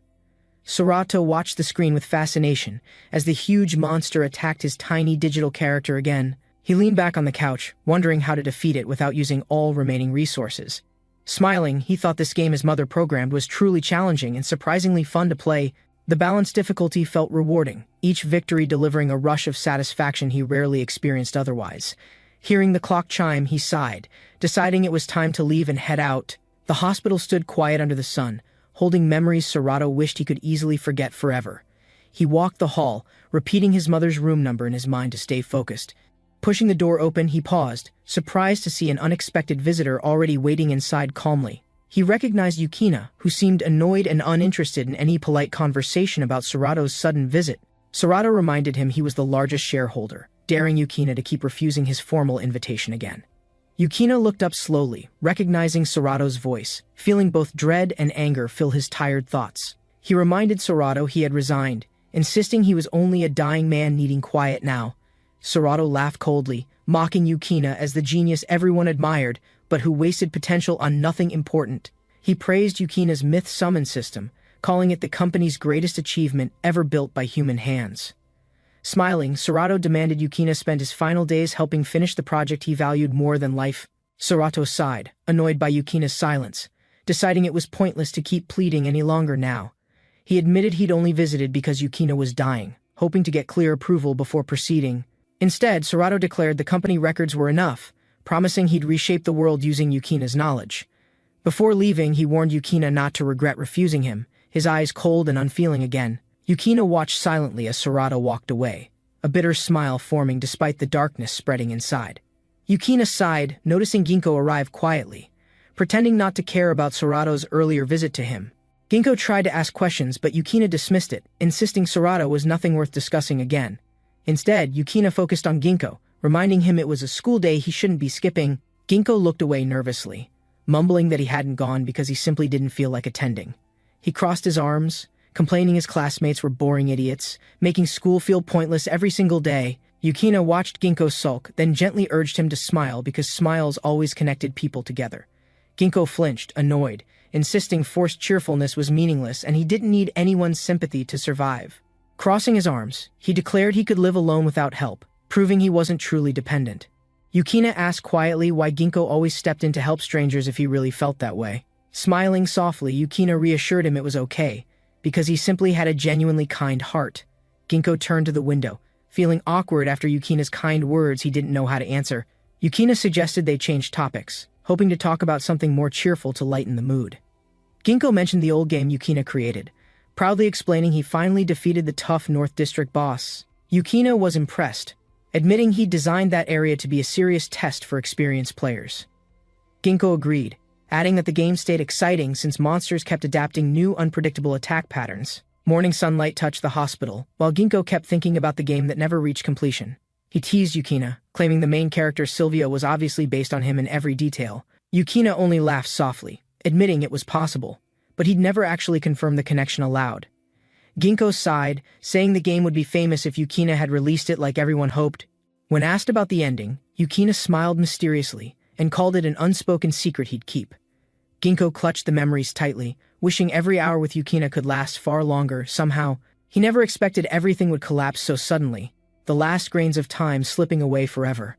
Standing frozen, he faced an army of monsters that appeared as the world began to end. His voice shook as he asked what this nightmare was, fear crawling up his spine slowly. Flames swallowed the city skyline as Kurogane stared, unable to believe everything was truly collapsing forever now. Screams and monstrous roars exploded while survivors fought desperately, blades clashing with claws under the burning red sky. Blood spattered across broken concrete where dozens of terrified people were slaughtered, their cries echoing without any answer. He watched helplessly as strangers ran past, screaming for help, their faces twisted in pure hopeless terror. Standing alone amid shattered bricks, he realized something was wrong, his body trembling with unfamiliar dreadful anticipation. His eyes locked on the cracked phone, realization forming as monsters flooded out from every screen. He whispered shakily, monsters came alive from smartphones, murdering people without mercy, shattering every normal thing known. Turning slowly, he listed them aloud, lizardmen, black dog, and even a harpy from old nightmares. They were exact copies of creatures designed in that game he once played obsessively for countless nights. He gasped in horror, remembering his mother, the programmer who created that game's world and enemies. He stumbled back, heart racing, shouting that now was not the time to remember anything painful. Determined, he turned away quickly, whispering he must go find his mother before everything was lost. He stopped when he heard weak cries for help from a woman pinned by monsters. She screamed at him to stay away, calling him a freak as her eyes widened. Swallowing guilt, he ran into the burning street, leaving her behind to escape the chaos. He clenched his teeth, recalling his mother's gentle smile before everything descended into violent chaos around him. A monster turned, noticing his movement, its eyes locking onto him with a chilling, hungry glare. He dove behind wooden crates as the creature lunged, claws raking the air where he stood. Heart pounding, he thought this killing intent was nothing like playing the safe game before. Breathing hard, he whispered it was all right, forcing himself to stand as terror filled him. Ginkgo saw a creature crushing a girl, her weak cries blending into the city's burning noise. He struck fast, knocking the monster aside, giving her a moment to crawl away and breathe. As the monster stumbled, Ginkgo knew it would recover soon and attack him without hesitation again. He noticed their physical strength was extreme, but their stamina seemed limited, almost equal to human endurance. Thinking quickly, Ginkgo decided he'd survive by running. Avoiding battles unless escape was absolutely impossible. One monster screeched, lunging forward again, its claws scraping the floor as it charged at Ginkgo. Ginkgo braced himself, but the creature leapt onto him, pinning his shoulders with unexpected brutal force. Struggling, he twisted hard, managing to shove the monster aside before it could bite his neck. Breathing raggedly, Ginkgo stood still, watching the creature collapse lifeless after exhausting its strength completely. Without wasting a second, Ginkgo turned and ran again, determined to survive whatever happened next outside. Ginkgo stared at the dying woman, her hand weakly outstretched toward him in silent pleading. Trembling, Ginkgo whispered an apology, feeling guilt crush his chest like a weight he couldn't bear. He reached down, taking her bloodied hand for a moment before releasing it with shaking fingers. Without looking back, Ginkgo ran forward, forcing himself not to hesitate again or break completely apart. Everywhere he turned, brutal scenes unfolded. Monsters tearing people apart in streets lit by spreading fires. Bats circled the hospital tower as Ginkgo approached, praying he'd find his mother still alive inside. He fought desperately, slashing at monsters that lunged from dark corners, his breathing ragged with fear. Ginkgo staggered back, realizing the hospital halls were overrun, no safe path left to move through.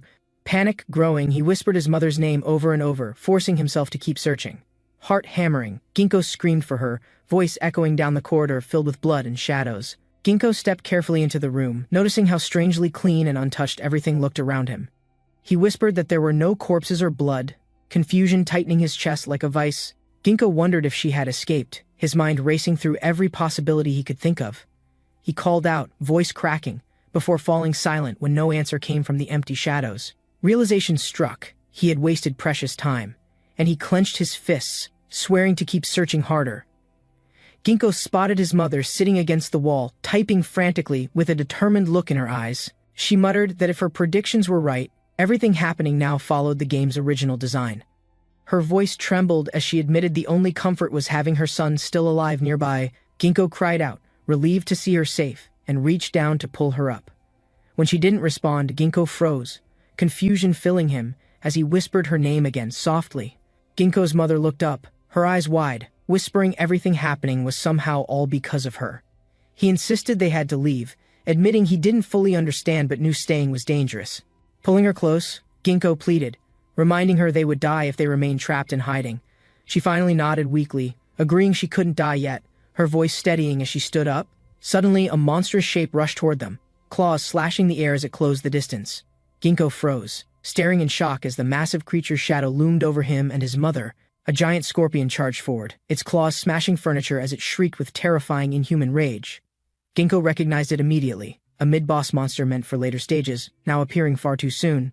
The monster's claw destroyed the computer, and Ginkgo yelled for his mother to move back quickly. They braced themselves as the scorpion advanced, its deadly pincers snapping loudly with each heavy step. Ginkgo stood protectively in front of his mother, gripping a weapon, eyes locked on approaching danger.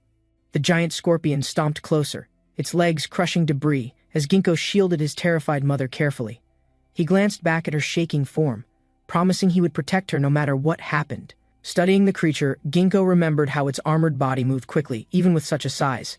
He knew these monsters had killed him countless times in the game, but knowledge was power. Ginkgo focused on the scorpion's head, recalling the vulnerable orange spot that marked its hidden weakness. Ginkgo's thoughts raced, replaying every memory of fighting this monster during countless hours inside the game. He questioned why he alone retained this knowledge, wondering if any of it truly mattered now. His mother coughed weakly, apologizing through gasps, unable to stand or flee no matter how hard she tried. Ginkgo clenched his fists, realizing he could run alone but she would never be able to. Determined, he launched forward toward the scorpion, knowing he had no choice but to attack first. Ginkgo sprinted around the scorpion, heart racing as he searched for a clear opening to strike. The monster shrieked, thrashing its claws wildly, trying to crush him before he could close in. Ginkgo waited, watching its movements carefully, knowing he had only one chance to land a blow. He lunged forward, confident his timing was perfect, ready to hit the weak spot he memorized. A sudden impact hit his side, knocking him off balance before he realized what was happening. Ginkgo struggled to regain balance, feeling pain shoot through his body as the scorpion loomed closer. He jumped aside just in time, the creature's claw smashing down where he'd stood seconds earlier. Ginkgo cursed under his breath, realizing his perfect opportunity to strike had been completely thrown off track. He gasped, twisting his body as another attack came, narrowly avoiding the deadly armored stinger sweeping past. Breathing heavily, Ginkgo braced himself again as the scorpion advanced, determined not to let him escape. Ginkgo steadied his breath, tightening his grip as he prepared himself for one final desperate attempt. With a shout, he charged forward, aiming straight for the glowing weak spot he had studied. He felt hopelessness rising, convinced it was over as the scorpion's claws swung down in unison. Blood splattered through the air, but Ginkgo stayed standing, heart pounding as he waited for pain. Blinking in confusion, he turned to see his mother whispering his name with a trembling voice. Ginkgo froze in horror as he saw his mother shielding him, impaled by the scorpion's claw. She gasped, blood dripping down, as Ginkgo's mind went blank watching her collapse against the monster. His lips trembled. He could barely speak as the reality of her sacrifice overwhelmed his thoughts. With a cry, Ginkgo sprang forward, grief and rage pushing him beyond his own physical limits. He attacked fiercely, driving his weapon into the scorpion's weak point with all his remaining strength. Ginkgo's strike pierced deep into the monster's head, a spray of black fluid bursting everywhere. Instantly, the scorpion recoiled, its massive legs thrashing as it tried to shake Ginkgo free from its back. Screaming, Ginkgo clung tight, driving the weapon deeper, while adrenaline drowned out every other feeling inside him. Outside, the hospital loomed silent as more monsters gathered, drawn by the echoing roars and screams. Ginkgo gasped for breath, watching the scorpion slump, its body finally collapsing under its own weight. Ginkgo rushed to his mother's side, holding her upright as she coughed weakly, voice trembling. She rasped that he needed an antidote, but none existed in the game she created herself. He insisted the wound looked too severe, feeling panic rise as her breathing grew more unsteady. Her hand reached for his cheek, whispering she was proud and grateful for everything he had done. Ginkgo held her close, tears falling as he struggled to accept she might be leaving him. Voices echoed around Ginkgo, blaming him for everything, but he shook his head in confusion. His mother's hand reached toward him, her voice fading as she tried to say something important. Ginkgo watched her trembling fingers, wondering what she was pointing at through the dust and darkness. She whispered that hope still existed, hidden in the trail of data they had once created. Her breath shallow, she begged him to reach the research center, to save everyone and survive. Ginkgo remembered his father's words, warning him never to let darkness consume everything he loved dearly. His mother's voice broke through, calling his name softly, grounding him in the moment of pain. Ginkgo looked into her eyes, stunned as she whispered she had always loved him completely. Her words filled him with warmth, even as her strength faded and tears welled in his eyes. Shaking, Ginkgo promised he would survive and honor her, no matter what horrors still awaited outside. Ginkgo screamed until his voice broke, grief pouring out into the darkness of that ruined building. In a quiet room later, Ginkgo explained everything to the others, his expression distant and tired. One boy asked carefully if all of it truly began inside Manashima City like he described. Another student speculated there must be a castle and source hidden somewhere in that location. Ginkgo turned away, voice low, saying they could believe him or not. It didn't matter anymore. Rikuto stepped forward confidently, his voice calm as he promised they would face everything together now. He said they should travel to Manashima City as a group, without leaving Ginkgo behind again. Ginkgo stared at Rikuto's hand, surprised anyone could still trust or stand beside him after everything. With a tired sigh, Ginkgo admitted Rikuto was truly a soft-hearted kid who never gave up. Somewhere far away, hidden documents waited, containing secrets about the outbreak no one fully understood yet. One man closed the folder calmly while his colleague watched, curiosity sparking in his narrowed eyes. The red-haired man announced everyone would finally be rewarded for their hard work during the month. Smiling sharply, he declared it was bonus time, his voice echoing with unsettling satisfaction and finality. Rikuto and his colleague quietly carried boxes through the dim office, tension growing between them silently. Nearby workers chatted excitedly about upcoming bonuses, unaware of the uneasy glances exchanged behind their backs. Rikuto noticed their laughter and felt the difference. They seemed distant, part of another world entirely. He pitied those dreaming of bonuses, knowing monsters outside would crush their hopes without any mercy. While others laughed, Rikuto clenched his fists, determined to survive as chaos and destruction approached fast.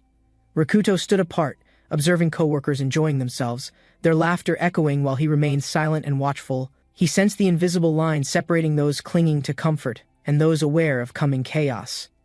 Some still believed tomorrow would bring hope, but Rikuto knew disaster would reach them without warning. Doubt gripped him. He wondered if searching for answers was better than pretending everything was fine. Suddenly, shards of energy burst forth, shocking everyone. Rikuto remained calm, focused on what must happen. Rikuto heard harsh laughter behind him, noticing shadows gathering, as danger crept closer without pause. His colleague urged, "Rikuto, let's go help." Sensing something was wrong and needing to act quickly, Rikuto agreed quietly, determined to step forward, unwilling to ignore those in trouble this time. The bully shouted angrily, telling Rikuto and his friend to stay out of things, tension rising fast. Rikuto froze, facing a hooded figure. Realizing this was no ordinary threat, but something far worse, Rikuto stepped between them, watching the argument escalate. As the others glared at him with annoyance, Yoneda ordered them sternly to stop, reminding everyone not to disturb order or cause unnecessary problems here. The bully complained, claiming Rikuto was always interfering, while the girl lowered her head in quiet relief. She felt embarrassed by the attention, clutching her hands tightly, trying not to draw any more notice. Yoneda turned away calmly, telling everyone to move elsewhere, hoping to keep tensions from growing any worse. The hooded figure watched silently while the group shifted nervously, unsure what it planned to do. Rikuto approached the girl, kneeling down carefully, asking if she was okay or needed help. She gasped in surprise, startled by his kindness, unsure how to react to his sudden concern. Suddenly, the bully lunged forward, shouting angrily, ordering Rikuto to step away from the frightened girl immediately. Rikuto turned around quickly, confusion rising as his friends shouted his name, sensing danger approaching too fast. The girl called out nervously, her voice trembling as she addressed the man standing before Rikuto. Rikuto turned to her, surprised, realizing the angry man shouting was actually the frightened girl's father. The father stepped closer, declaring he would protect his daughter, no matter what danger approached them now. Rikuto tried to speak calmly, but the father interrupted, eyes wide with anger and something unspoken.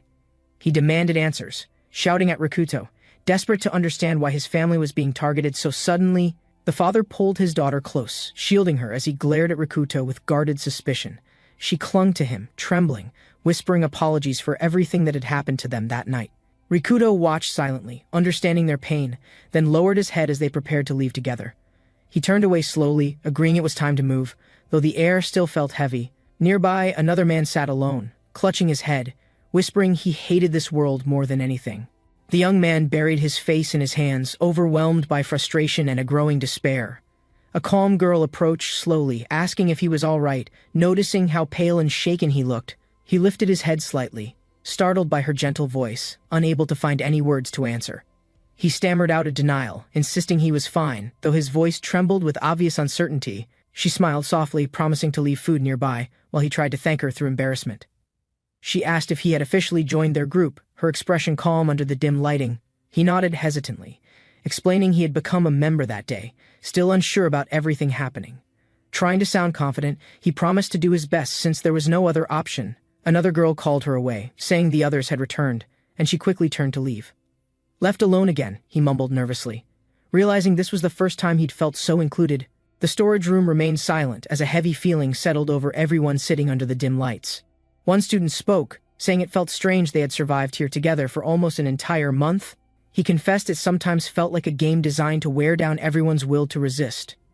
Another boy agreed, admitting it was easiest to follow instructions, though doubts always lingered in his thoughts. Rikuto stayed quiet, staring ahead, wondering why no one could explain what this place truly was. Two girls carried trays into the room, smiling and greeting everyone warmly after another long day surviving. One of the boys thanked them eagerly, his voice shaky as hunger and exhaustion mixed inside him. A pale student glared, demanding to know why they were the ones serving all the food. The girl explained quietly she had injured her leg, so they were assigned to kitchen duties instead. She apologized nervously, unsure why her explanation upset him, while her friend watched with a concerned expression. Two boys stood nearby, smirking quietly, watching the tension rise without offering any help or comment. The frustrated student clenched his fists, fury building as he blamed Hizaki for all his struggles. Without warning, he turned sharply and stormed away, leaving the others surprised by his sudden outburst. The girls called after him, but he ran faster, determined to act before doubts could stop him. Kurogane stumbled through the dark hallway, the air thick with tension and an eerie mechanical hum. A monstrous humanoid figure sprinted ahead, dragging someone. Its claws left fresh gashes across the steel walls. He ducked behind cover, calculating escape routes, unsure whether to intervene or silently escape from the nightmare. Above, a surveillance camera watched silently. Behind it, someone laughed, monitoring chaos with twisted satisfaction and calm. Elsewhere, two agents exchanged files. They debated concealment, unaware that Kurogane had just witnessed their darkest secret. Inside the observation room, the men discussed progress. Something urgent had shaken their otherwise confident rhythm. The red-haired man adjusted his stance. News of resistance unnerved him more than he dared admit. He analyzed control data. Machines moved unnaturally. Someone had disrupted the system, someone unexpected, untracked, and dangerous. In his hand, he held a slim key, physical access to override everything they'd programmed so far. Plans were shifting. The rogue subject wasn't just unstable, he was evolving faster than anyone had calculated. Suddenly, the door burst open. Kurogane entered, fists clenched, eyes fixed on the two startled men. They froze. His aura felt heavier. Kurogane's silent rage radiated louder than any words ever could. He approached slowly, questioning what twisted system turned him into data, just another line of control. His breath shortened. The truth wasn't survival, it was manipulation. They'd observed everything. They'd planned his suffering. He lunged forward. The red-haired man watched without flinching, as if he'd been waiting for this. Kurogane hesitated as Hizaki calmly approached, pressing a hand to the black cube on the table. The device pulsed faintly. Whatever it contained, it wasn't data. It was something deeper, something ancient. Kurogane listened as Hizaki narrated a tale about despair sealed inside a vessel, left untouched. With practiced ease, Hizaki opened the box. A chilling energy surged as silence drowned the room. Darkness spilled out, yet from within, one fragile spark hovered, quiet, persistent, and unmistakably alive: hope. Hizaki spoke calmly. Their experiment had succeeded. Through suffering, humanity moved forward because it still believed. He closed the box gently. Its purpose was never truth, but control through myth disguised as meaning. Kurogane's pulse rose. The word hope no longer felt safe. It twisted with something far more sinister. The red-haired man explained hope meant knowing things could get worse and choosing to keep going anyway. He gestured toward the world below. Amakawa City, he said, is the box now Pandora's legacy, alive. Above the earth, a quiet phrase echoed: hope was just another chain disguised as a choice. Hizaki stepped forward, his presence calm. Kurogane still burned with questions no answer could truly satisfy. The blonde agent interrupted casually, dismissing the weight of the moment with reckless, practiced indifference. He praised the city's chaos like a connoisseur, sipping coffee while destruction settled behind tinted glass. Kurogane tensed. Mockery circled the room, but the game was far from over. He wasn't finished. Hizaki stepped closer, voice steady. Kurogane's arrival wasn't random, it was designed from the beginning.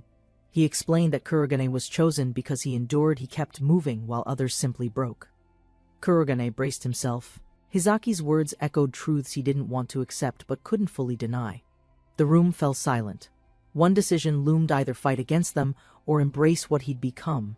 In that moment, Kurogane remembered their faces, the lost ones, and knew the weight of his answer. Screams erupted outside the room. Kurogane turned instinctively. Something unnatural had broken through the lower levels. The hallway lights flickered as something slithered in darkness. Black tendrils curled around fallen security gear. Whatever had come wasn't mechanical. It was alive, hunting. They backed away slowly. The corridor grew tight with tension. Kurogane's breath froze as shadows surged. Creatures emerged, dragging civilians in panic. Twisted and screaming, the victims ran, but the horrors followed fast. Panic exploded. The creatures overwhelmed fleeing civilians, dragging them down as chaos tore through the corridors. A man screamed as tendrils wrapped around his limbs, yanking him backward before anyone could help. One survivor sprinted past bodies, barely dodging an incoming strike from a whipping appendage behind him. Another victim tripped. His scream echoed as shadow coils closed in, too fast to escape. Suddenly, an arrow tore through the air, splitting the darkness. Someone had decided to fight back. The creatures lunged without warning. Their size and speed overwhelmed the crowd. In seconds, death moved efficiently. One fighter gritted his teeth. They'd underestimated the threat. These monsters weren't random, they were designed. Beside him, another realized too late this was no outbreak. It was a trap set perfectly. A girl screamed as tendrils reached her. Survival instincts kicked in, but panic dulled her reflexes. Overhead, strange drones hovered in silence, recording everything: the terror, the deaths, the experiment's success in motion. Kurogane questioned the noise, but Hizaki stayed composed. The chaos outside didn't alter his posture. Monitors blinked red. The situation had spiraled. Hizaki calmly declared it wasn't the time for panic. Without urgency, the blonde agent turned. Their roles had ended. The experiment now ran on its own. He walked off, leaving cleanup orders behind. His voice was casual, but his eyes were watchful. Before leaving, he spoke of future senpai. Her strength was useful, but uncontrolled strength was still a threat. Hizaki gave a final order: future was a liability now, and her mission had expired. Quietly, the blonde man chuckled, amused by Hizaki's ruthlessness, yet ready to obey without hesitation or remorse. He mocked her strength, calling it wasted. To him, fear was more valuable than defiance. As he walked off, laughter fading, Hizaki stared ahead. One mission ended, another silently began.